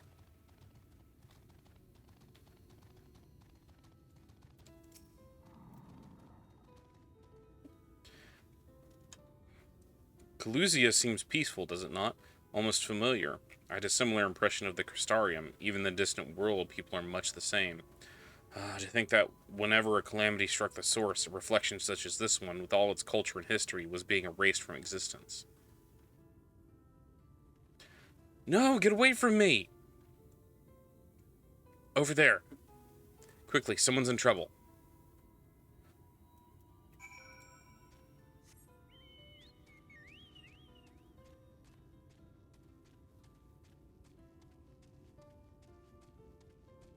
But we just got 2 mounts for this step. For our steps characters. It's a Sin Eater.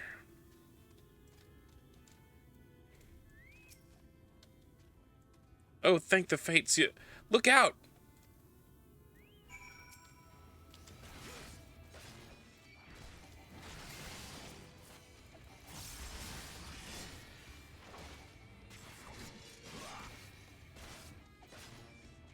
Shit. That AoE.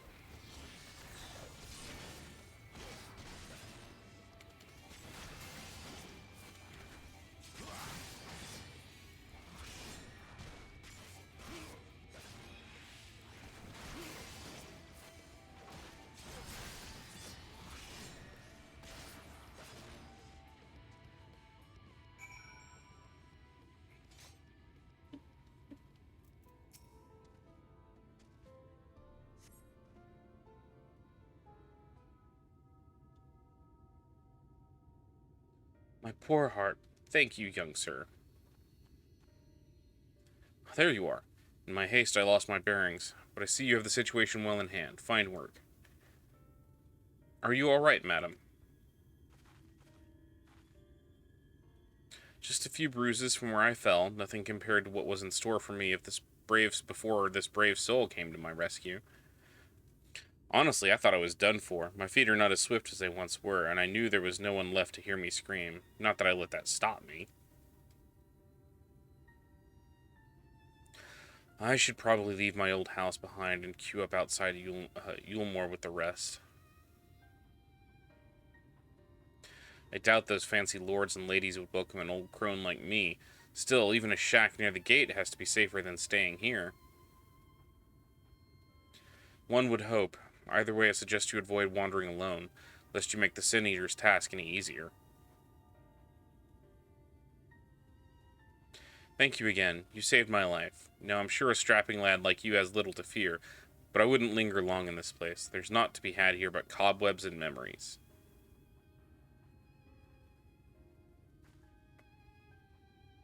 That's just how it works, Rose.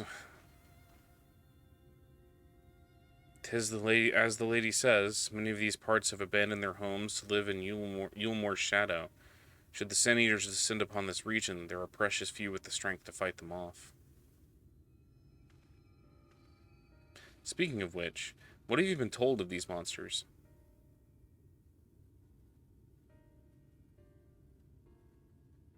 Ah yes, Alisaie would be well qualified to speak on the subject. Compared with Amarang, Galusia is almost a haven, but as you saw, we cannot let our guard down. Had you arrived a few moments later, the Sin Eaters would have claimed another victim.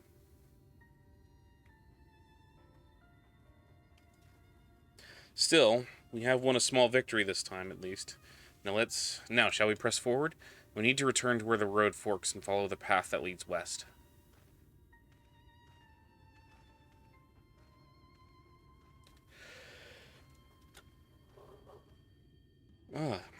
Suddenly getting hit by like a wave of exhaustion.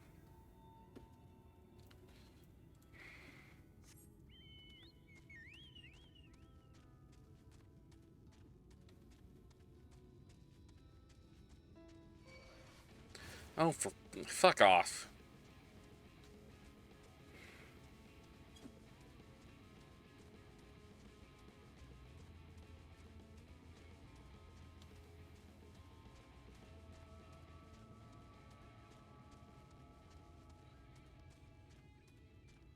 Yay, we have discovered a new location.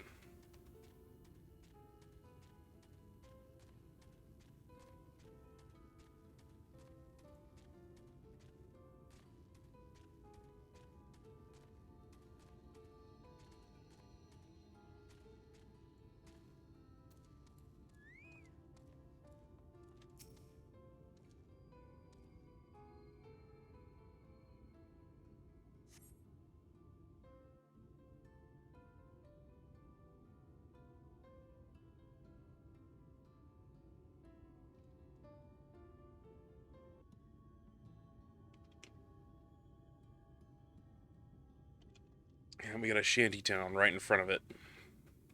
That gate up ahead is known as the Open Arms, and Yulmore itself lies beyond. This, meanwhile, is the aptly named Gate Town, the dwelling place of the many desperate souls who hope to be chosen to live in the city proper. One dangerously assumes that even if you move into the city, it doesn't improve.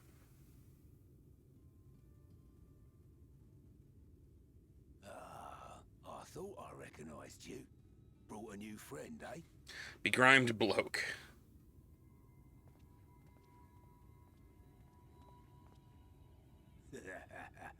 I'll bet you got a trick or two up your sleeve. Maybe even 3. Care to show me? What? He's not here to compete. Leave him be.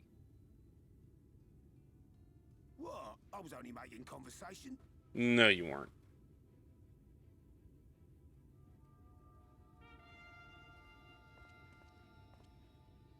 Ladies and gentlemen, your attention, please! Uh-oh, suddenly we're in the Hunger Games.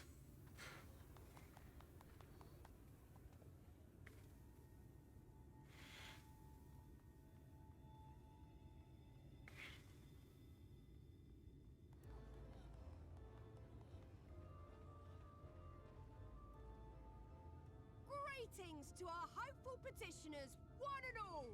Yulmore extends its warmest regards. Warmest regards, Let it be known right. That a lady of distinction wishes to dine on fish divine. We seek a master culinarian who can guarantee seafood perfection. Dazzle the matron with your delicious dishes, and life in the city will be yours to enjoy, even on days when fish is not on the menu. Who among you will answer the call? Name yourself or another. We may not at all. Fish, is it? Was there anyone? What about that girl? Do you recall how I said Yulmore was a center of power and authority? Well, that is not the only reason for its fame. Now, what's the other reason? It is also known as the City of Final Pleasures. The noble and the wealthy who survived the flood gathered here to live out the rest of their days in decadent abandon.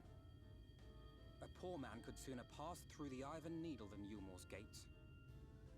The only way the common folk can enter this perverted paradise is if they fulfill the whim of one of the privileged. And so they are picked over like market produce. So this is like literally Mask of the Red Death kind of situation.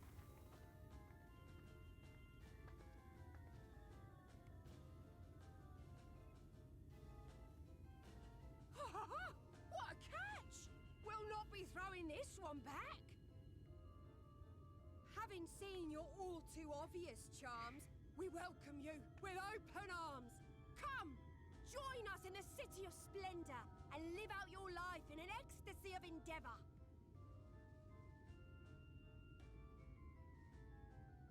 So happy! I'm going to assume if you don't... Those expectant faces. What could you possibly be waiting for? Just of this... Well, what have we here? An extra share of meal to celebrate our newest resident. bread and circuses. Scraps from their table. For you. Enjoy. Thank goodness. Meal is a foodstuff which Yulmore routinely doles out to the people of Gate Town, and apparently a staple for its citizens as well. Many here rely on it to survive in these times of scarcity, yet the whole arrangement just seems... well, let's just say it leaves a bad taste in my mouth. Have you tried it?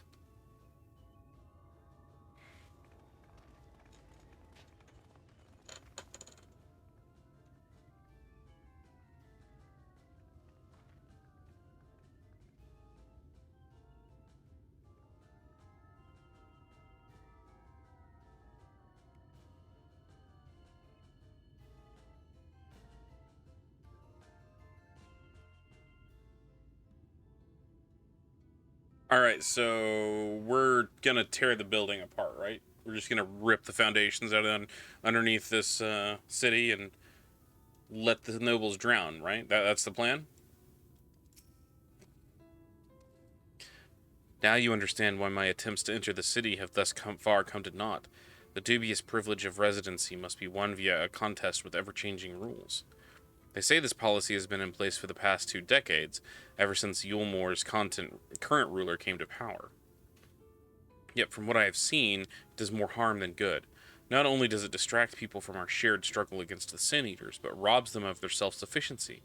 I've tried to propose ways that they can improve their lot, but my words invariably fall on deaf ears. The attitude is so entrenched now, I worry that, well, mayhap you should take a turn around Gate Town. Judge the situation for yourself.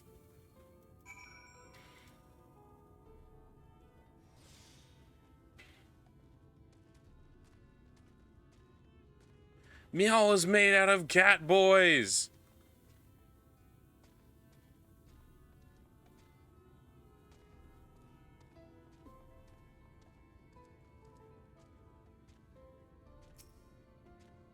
A large pot bubbles over the flame. Pale chunks, meal, you realize, float in an otherwise plain broth.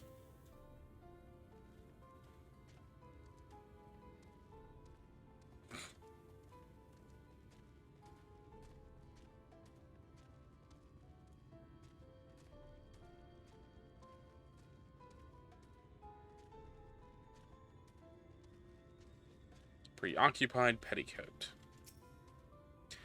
Just look at it. Can you imagine a more beautiful city? Yeah, Limsa Lominsa. Every day I dream of life that waits for me inside those walls. Oh, will they ever pick me?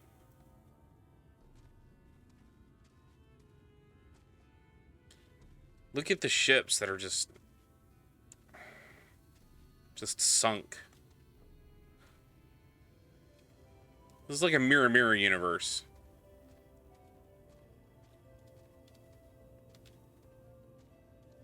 I mean, shit's bad in Eorzea. Shit's never gotten this bad.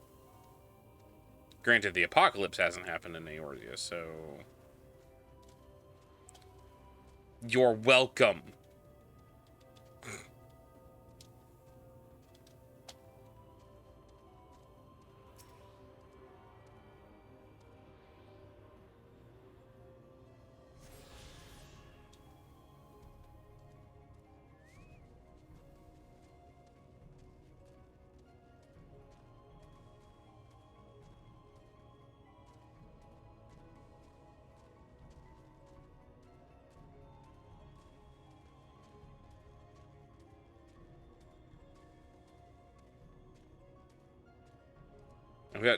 Sounds like I've got 2 competing music tracks in the background here.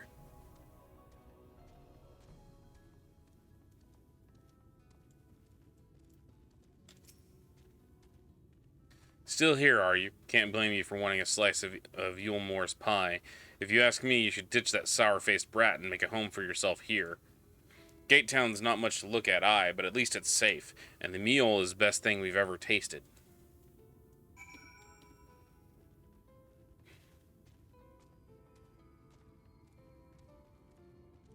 I could just charge the gates, I mean...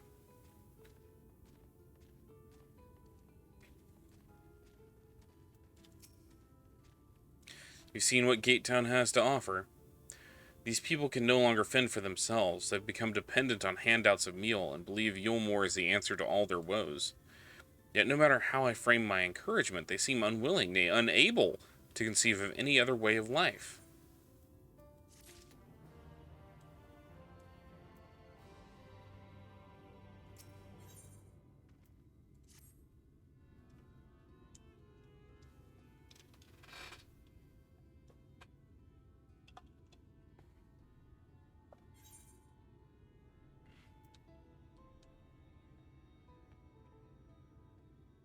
Yeah, that's what I'm thinking.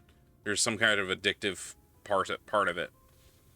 You disapprove of Yulmore.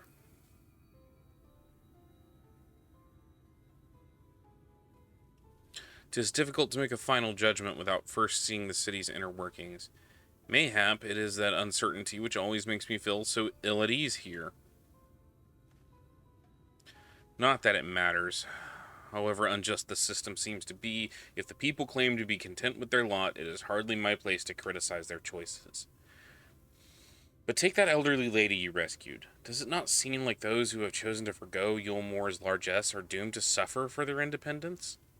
In the end, they are all but forced to seek refuge in Gatetown, and so hamlets and fields across the island are left empty and unattended, hastening the region's descent into ruin. Nay, I'm not convinced that Yulmore's generosity truly serves the best interests of Kaluzia's people.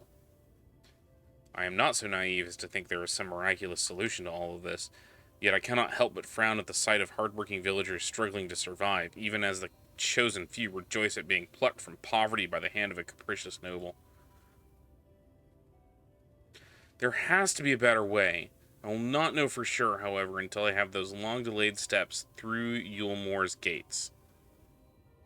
'Tis fortunate that you arrived when you did, Arasada.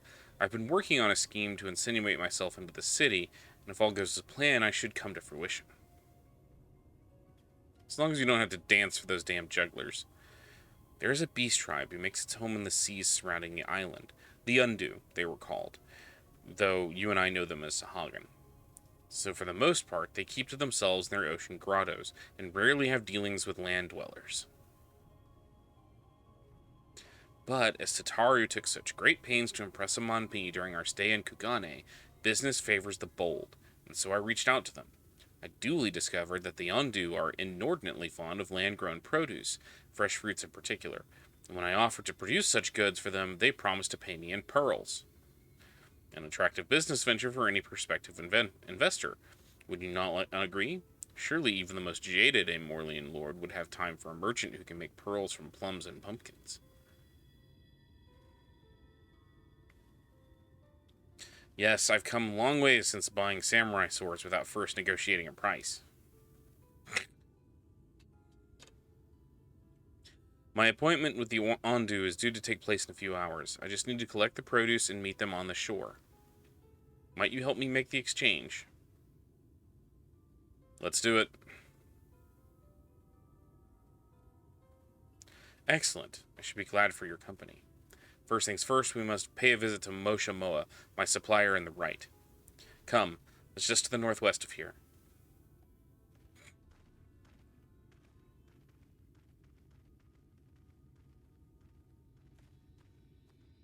And what's this asshole up to?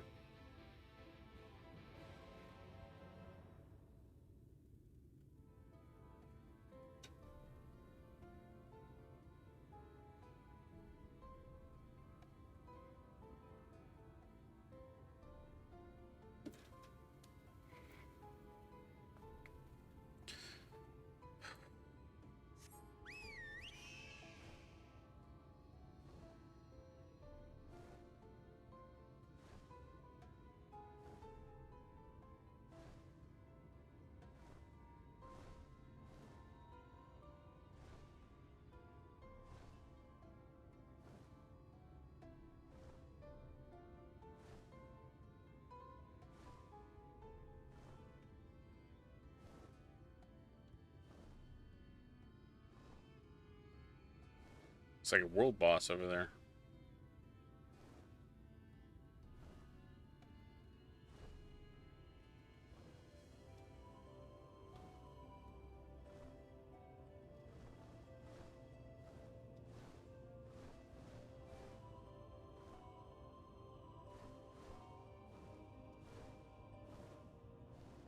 Completely empty village.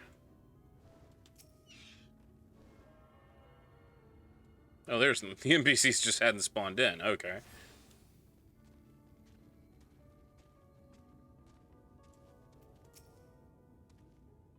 Is there something I can do for you, friend? Good day to you, Mosha Moa. This is my associate, Arasada. We are here to collect the produce I purchased.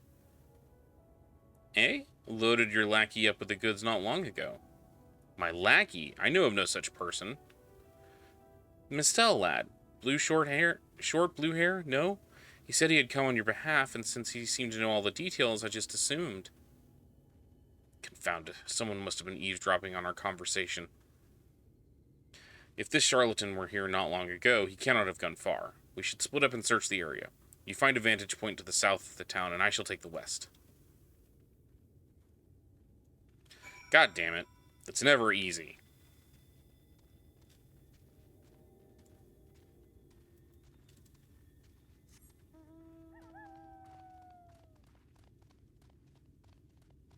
That's an interesting bad guy.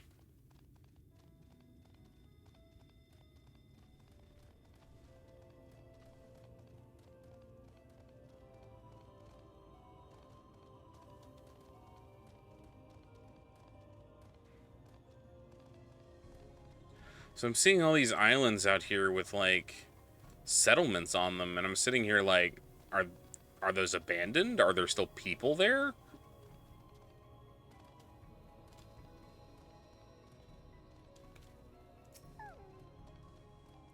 Search the surroundings for a male mistel with short blue hair. You may move the camera as well as zoom in and out, like target a likely suspect, and inspect him with left click.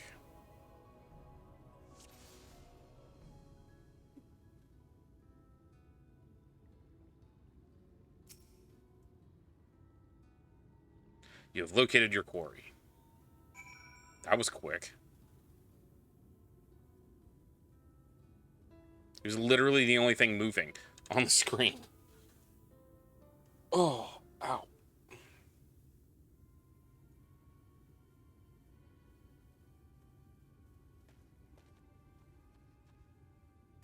Arasada, any sign of him? There. You have a keen eye. Let's move in before he makes good his escape.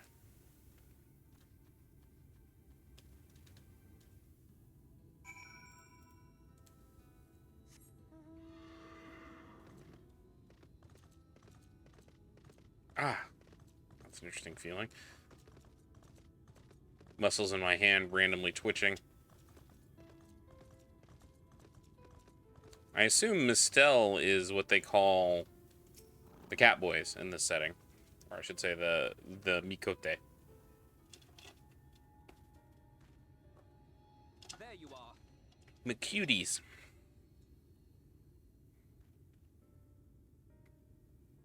The thief who claims the harvest on my behalf.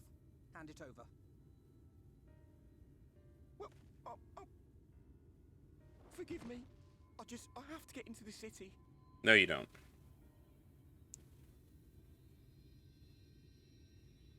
I have no family, and all my friends have already been chosen. That's not a good thing. No one here gives a damn about me. When the meal gets handed out, I'm lucky if I get a smell of it. No matter what I do, they won't call out my name. I'm so tired, I'm so bloody hungry. I thought maybe I could steal your idea, get in that way.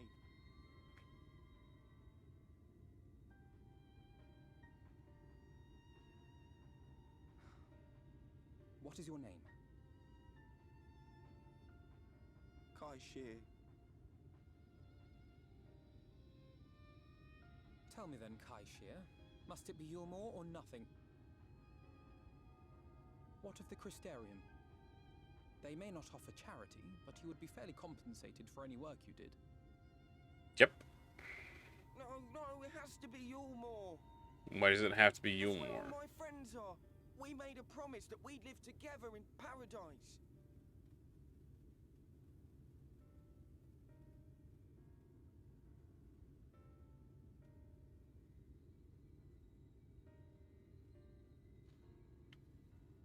I was to make my deal with the Ondo at the Clave. Listen carefully, and I shall tell you my plans for the business, and how best to arouse the Yulmorans' interest. I'm pretty sure I know where Meal comes from. Your place, just like that. I'm giving you a chance, nothing more. What comes of it is entirely up to you. I understand. Oh, thank you, thank you.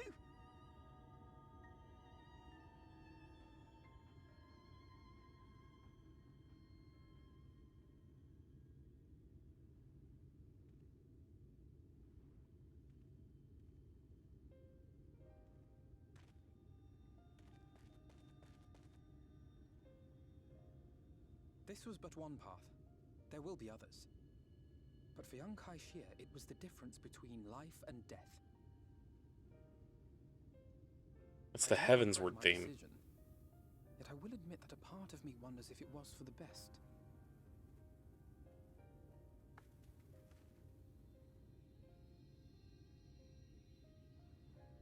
We strive to bring swift salvation to this world, that countless lives might be saved, not least your own. Even if it came at the cost of one man, should I have forged on regardless?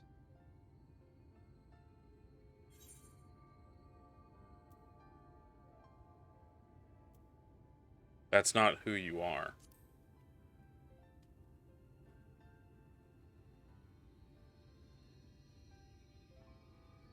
I suppose not. Were Estinian here, he would most likely scoff at my soft-heartedness. Same old Alfido, ever the slave to sentiment. This is when Estinian randomly shows up. I do not sound like that! Let us see to it that both these stories have a happy ending.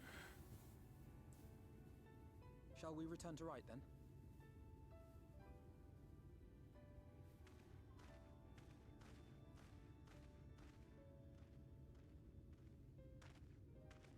Is that...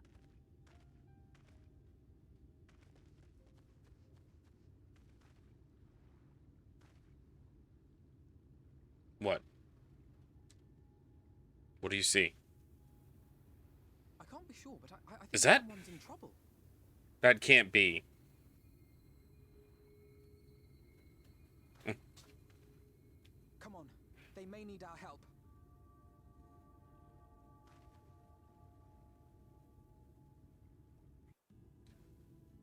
Because people are talking about him behind his back.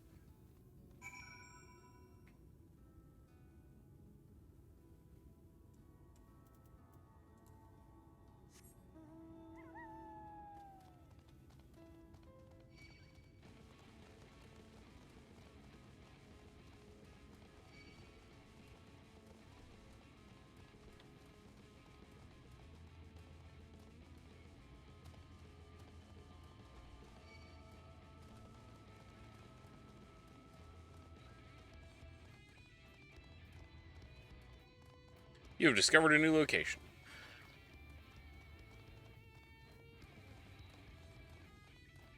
Looks like this was a shipyard at one point.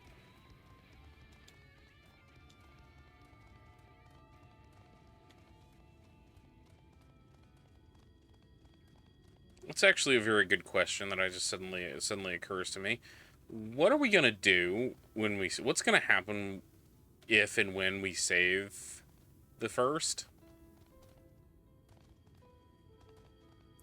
Can people go back to the way they were?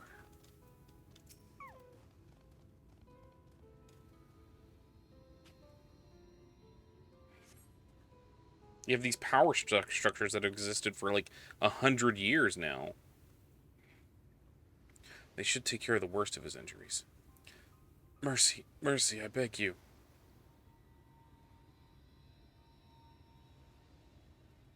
Breathe easy, sir. No harm will come to you here. The poor man is shivering. Pray, keep an eye on him while I get a fire going.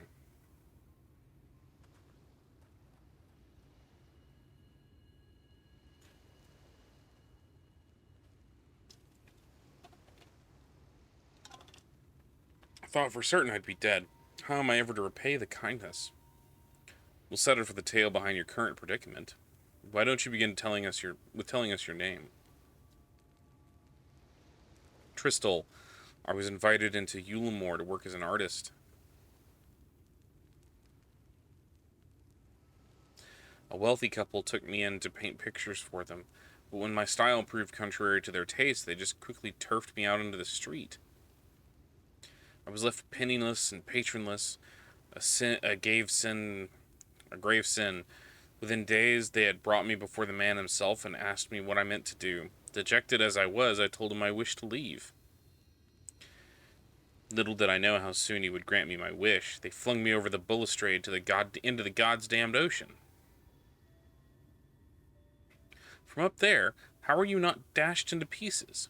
Don't ask me. Luck, I suppose. Though if you hadn't found me when you did, it wouldn't have counted for much. Monstrous. And the citizens condone such barbaric treatment. Oh, without a second thought. When Lord Vothri passes judgment, no one so much as blinks, let alone argues. In Yulmore, his word is law.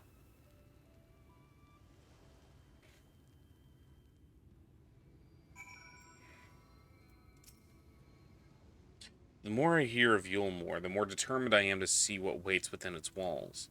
I shall bend all of my thoughts forward securing another way to the city. There must be something we can do. First, we should convey Tristol to the shelter of the village. Fire or no fire, he needs to be out of this chilly coastal air. A way into the city?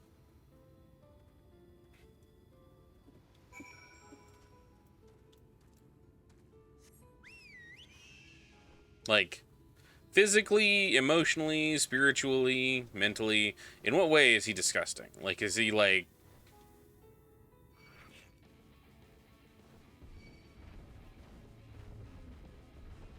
All of you go away.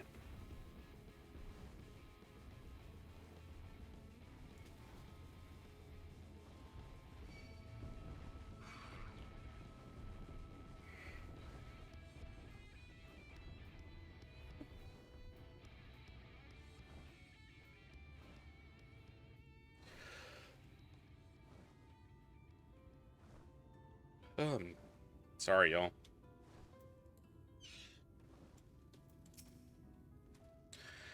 Pray accept my deepest gratitude. I owe you both my life.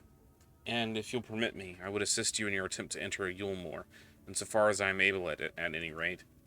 To be frank, the thought of sending my saviors into that awful place makes me sick to the stomach, but since it's plain you've set your minds on it, you should take this. It is my favorite paintbrush. The Yulmorian elite are never satisfied until they get exactly what they want. If I'm not mistaken, the couple I mentioned will be looking for someone to replace me. If you make a show of owning such a well-used brush, you may be able to convince the people you have a talent for painting. Are you certain? This is your livelihood. We cannot deprive you of such a treasured possession. I give it gladly after what you've done for me. Besides, I don't think I have the heart to paint anymore. As to what I'll do instead, I honestly haven't decided, but I shan't stay long in this place, not with that city brooding over me. Nay, I'll move to new lands with a new profession. I'll keep you in my prayers from now until my dying day.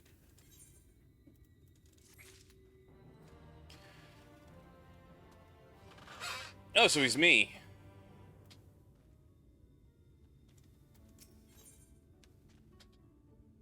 Alphino weighs the brush you received from Tristol, deep in thought. They say kindness is its own reward, but Tristol has repaid us with a gift as timely as can be expected. We will, however, need to act upon his advice before another painter steps to fill in the vacancy. Thankfully, I do have some modest skill with a brush, nothing approaching that of a true artist, of course, but enough to play the role, I would hope. As for you, well, if you don't mind taking a subordinate role, mayhap you could pose as my assistant? Then it is settled. All we need to do is return to Gatestown and wait the next appearance of those vile jesters.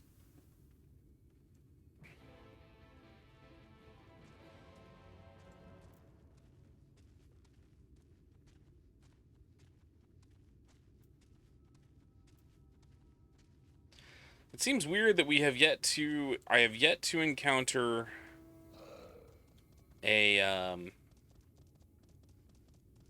I've yet to encounter a quest that has led me to a dungeon.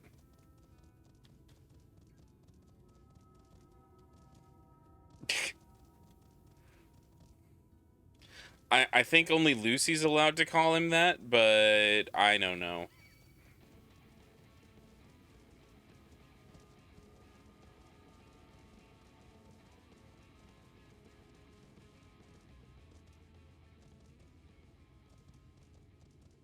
Dungeon is after Fifi and Say. Okay. I mostly just kind of want to see what... I want to be able to unload and see what kind of stuff this...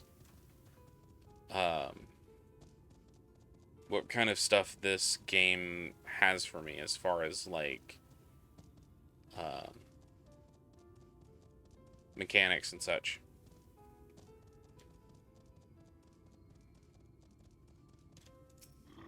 These are...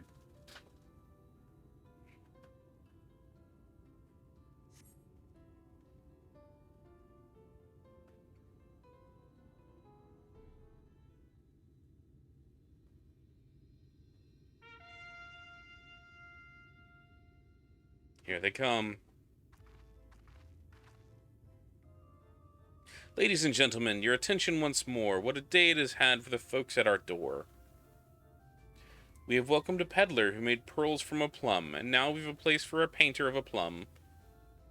So come along and don't be slow. It's time to let your colors show.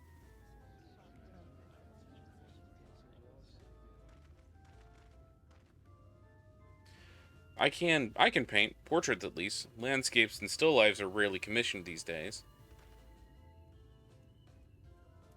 Oh, I thought I spied some new faces in the crowd. What fortune you should feel at ease around an easel. What proof you have of your prowess? Any masterpieces on your person? Sadly not. Everything I paint is soon sold, such as the life of a working artist. I have only my brush to testify for me. You will note it has seen no small amount of service.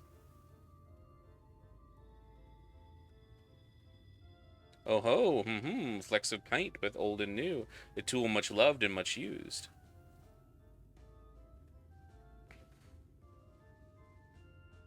Not a prop to be conjured on the hop. Very well, come with us and we'll put those talents to the test. And who is this hanger-on, well-wisher or parasite? Why, this is my assistant. He whose unfailing support allows my art to flourish. I will go with him or not at all.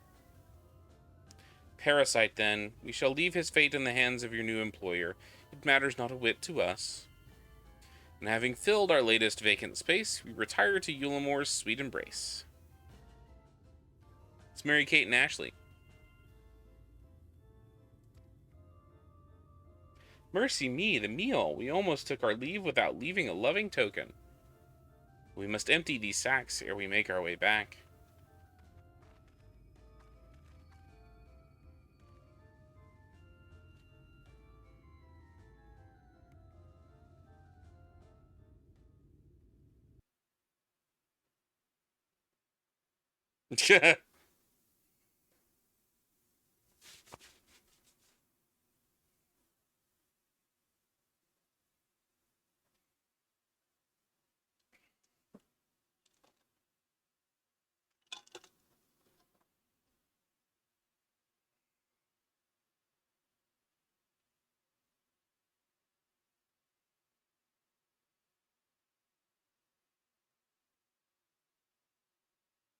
That's taking a long time to load. Redemption is beyond us.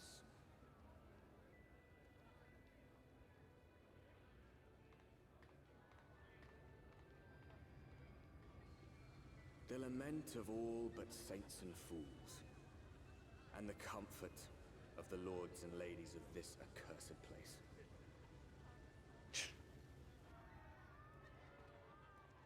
Once they held fast against the madness, only to embrace the coming cataclysm and delight in the end of days.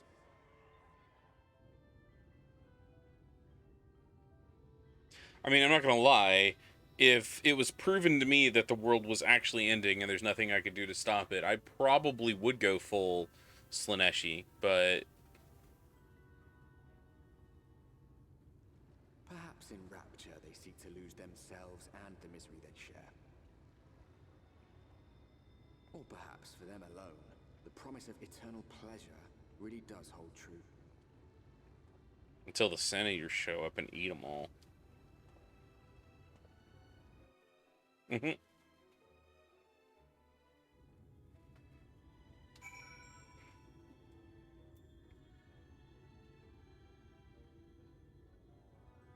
least they're out of the glare of the light. Welcome, welcome to the City of Final Pleasures. Feel free to weep at its magnificence. No, not even a single tear. Moving right along, then. Our first task is to register you as residents. You know, make it nice and official. We'll smooth the way, so you just need to put on your happy faces and head through to Joyous Hall.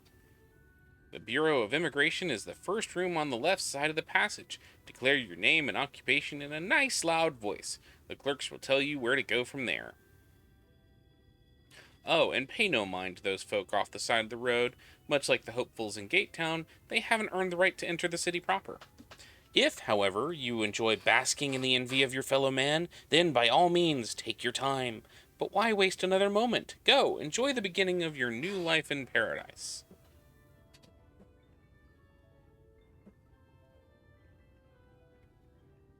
I hate them. Bureau of Immigration, was it? I suppose we'd better show ourselves willing for the time being. I could just kick in the door and kill everyone.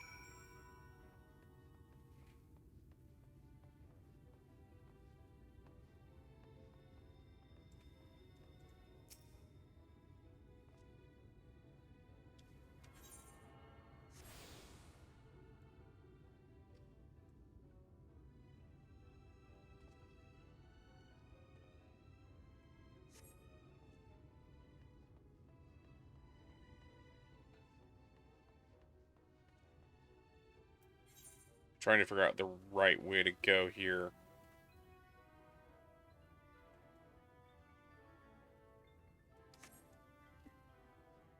There's Aetherites around, so I'm dangerously, and it's considered, quote, a sanctuary, so I am dangerously assuming we'll be coming to this place often. Jesus, look at all the smashed grandeur. The city was much larger at one time, apparently.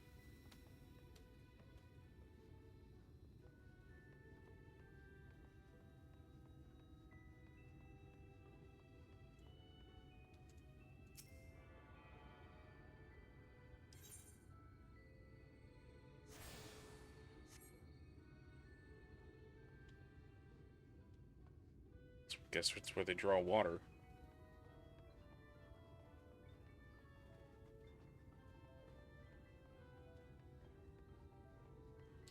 So wait, there are people who get brought into the city, or past Gatetown, and then they have to wait even longer out here?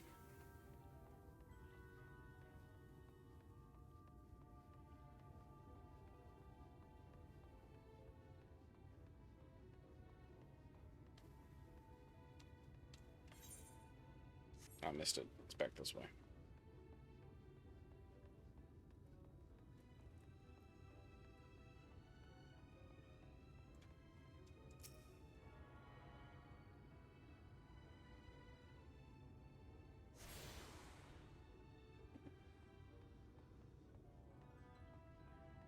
I wonder what this place was like before it was smashed.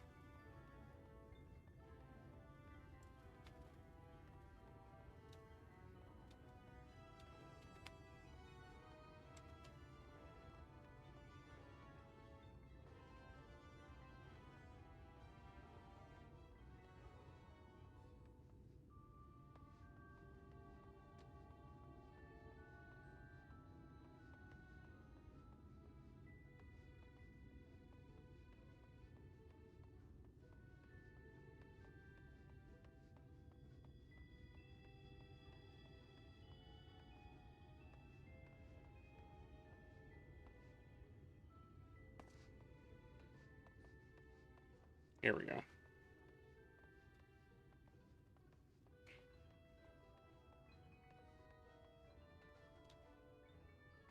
Bureau of Immigration.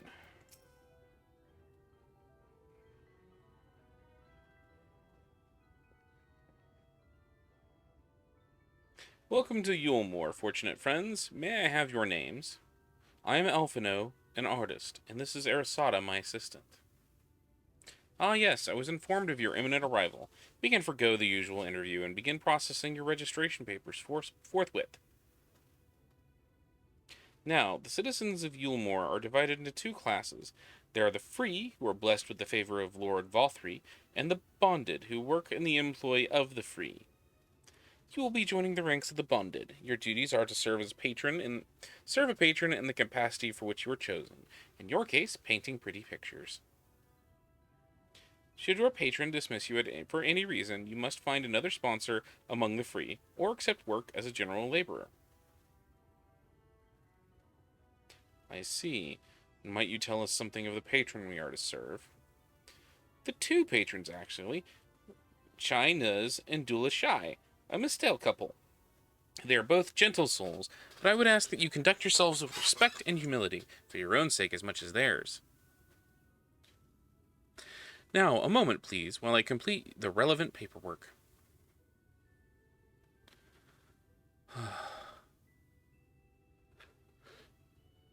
Sorry, y'all. All in order. These are your registration papers. Take those papers next door and submit them to the clerk. Once they've been stamped, you will officially be Yulmorian citizens. Enjoy your new life in paradise.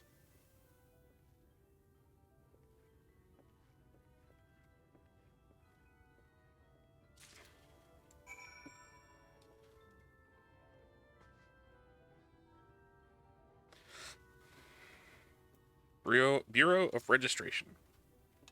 Welcome to the Bureau of Registration. Papers, please.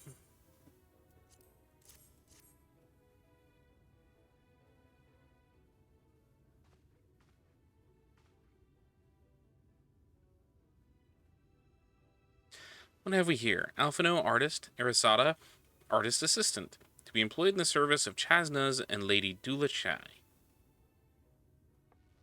Yes, everything seems to be in order. Your registration is hereby approved. No, I get that. I'm very much getting that. Oh, dear. You smell horrendous. What? Did you crawl through a ditch? It's like an unholy miasma of dust and sweat and musk and some unwashed beast.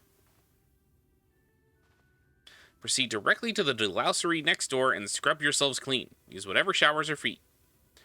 After you've rinsed away that stench, you'll want to splash yourselves with this perfume, liberally. Once you've made yourselves presentable, then you may proceed to the Chai residence. Corian, the guard by the stairs, will give you directions.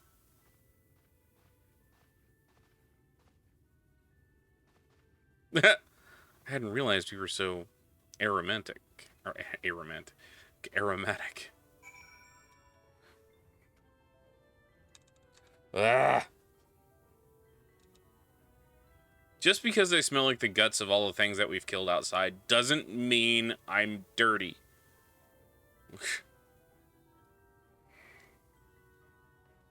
I'm going the wrong direction. Wait, no.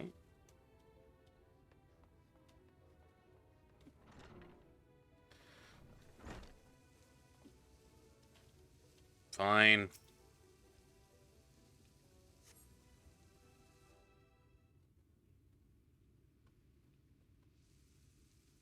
You rinse yourself clean in the stream of water.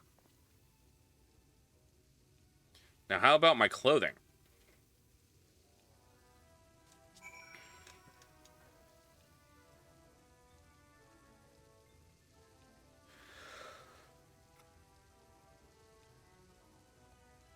I've assumed they have done their fair share of bathing.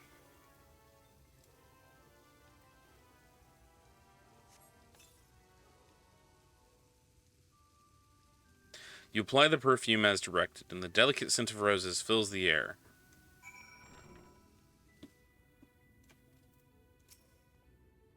Oh, you've showered and dressed already, have you? It's not, is to say, it seems rather exposed for one's ablutions, does it not?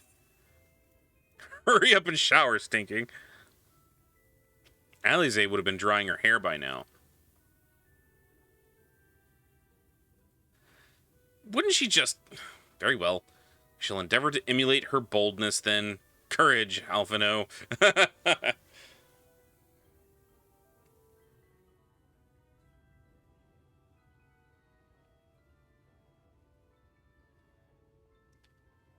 Feel better?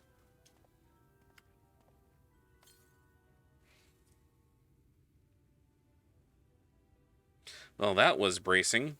I believe the lingering smells of the road have been successfully expunged. Shall we go and present ourselves to our new patrons, then?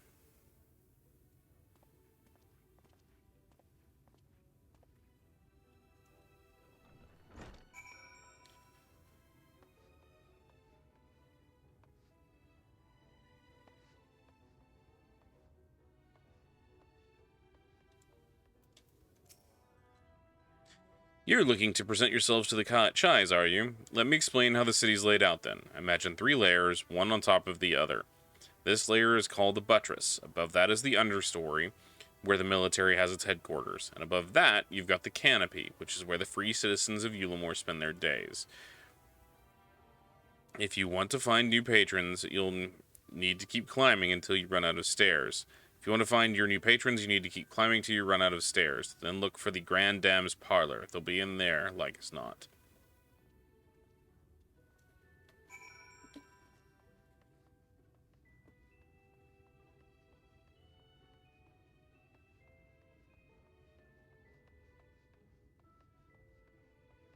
So many stairs.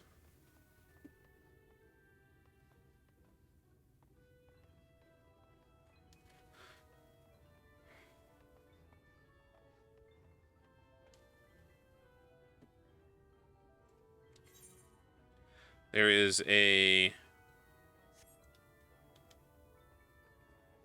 Aetheryte.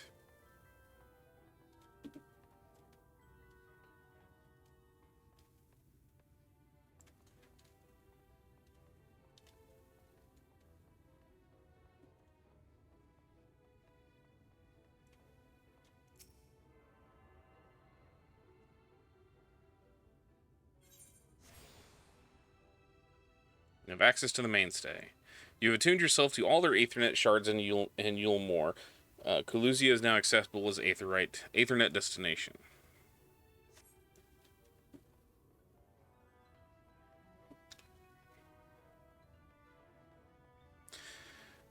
Okay.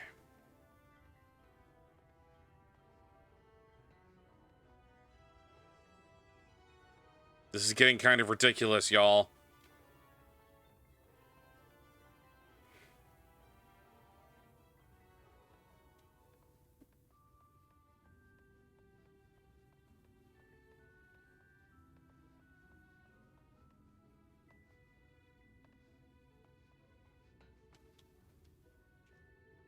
There's the actual Aetheryte.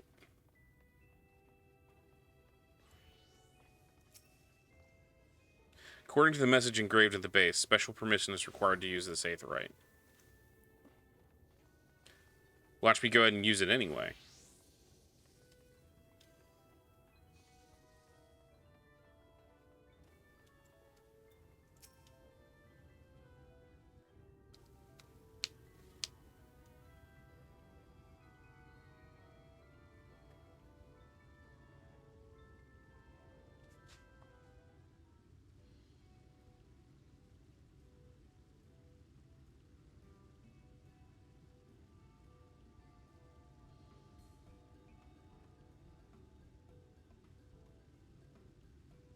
Oh, who's this then?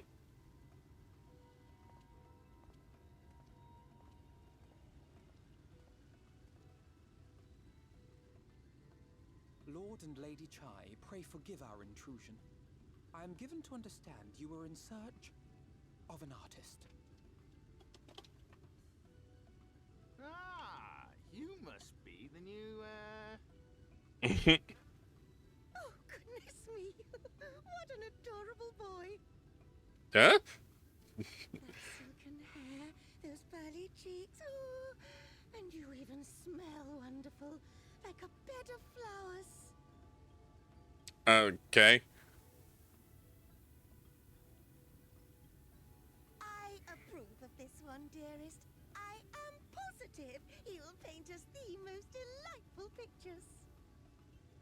Except for the fact that they threw their last artist over, like, the balcony.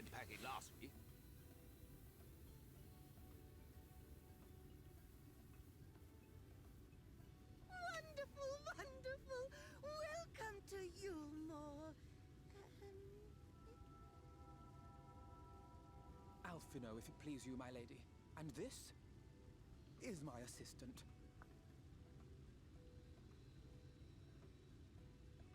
Your assistant?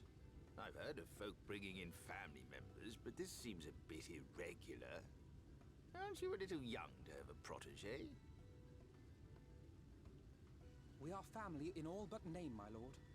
Though we share no blood, we have stood by each other through life's many challenges, resolved to prevail together or not at all. Of all people, 'tis he who best understands my work. With his unique insight guiding my hand, the art I create is sure to satisfy him. Yeah, but when you are aware of what happens to people outside of the city, or the people who lose patronage, and you still dismiss the people underneath your patronage, you are still doing a bad thing. Might it then be permissible for my assistant to explore the city he has so longed to see? Out of gratitude for his priceless contribution to my art, I thought it only fair that I make this humble request on his behalf. Because I can't talk, apparently. Did you ever hear of such devotion? Of course your assistant must have his wish. He shall be free to roam to his heart's content. Cool, I'm gonna go set the C4 down in the foundations. Isn't that right, darling? Oh, yes. Yes, of course, dearest. Quite right.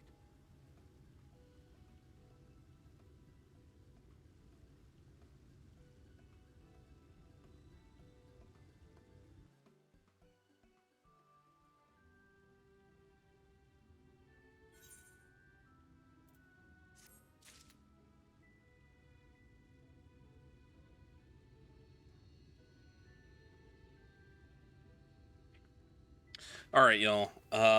I was originally planning on getting all the way back to the point where we get Alphino back to the Crystarium, but Crystallarium or Crystarium or whatever it is called. But we're about to hit the 5-hour mark, and I'm not gonna do another 8-hour stream of this.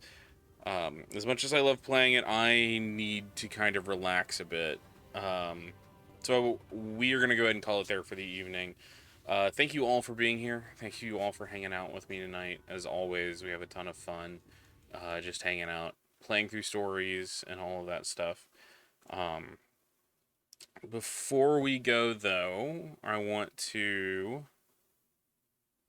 Let's see who is currently... Oh, that's allowed. Let's see who's currently streaming on Twitch, shall we?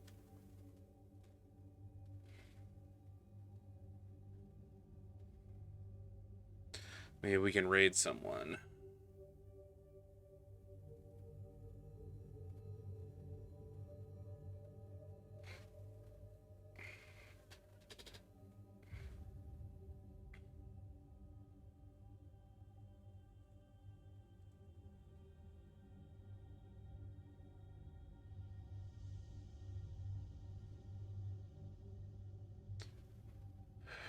Come on.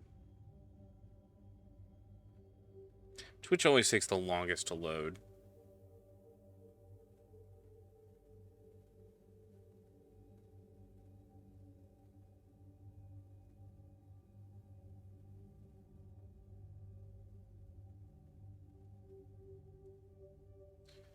All right, let's see here.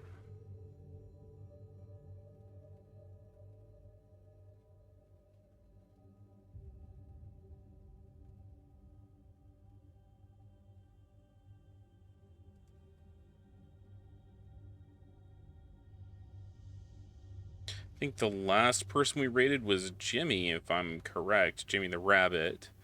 I think, though, who we're going to raid tonight...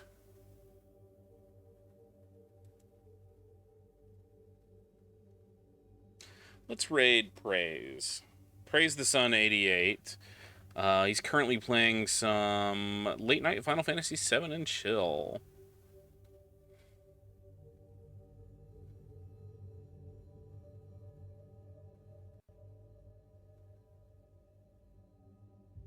So we're gonna raid Praise. Praise is an incredibly chill retro streamer. I really love hanging out with him in his chat. Just really nice dude all around. So I'm gonna go ahead and queue up that raid here. Please hang out with him. Say hi. Tell him I sent you. And drop him a follow. These puzzles. Ooh. There we go. So I'm gonna send y'all in his direction. Thank y'all again for coming by. I love hearing from you, and I love seeing you here. I hope to see you all again on, let's see, not tomorrow, but the next day. I'm thinking Friday late evening, because I've got a Friday night D&D game. But Friday late evening, we'll get on to that. But again, thank you all for being here. I hope to see you all very, very soon, and you have a marvelous rest of your evening.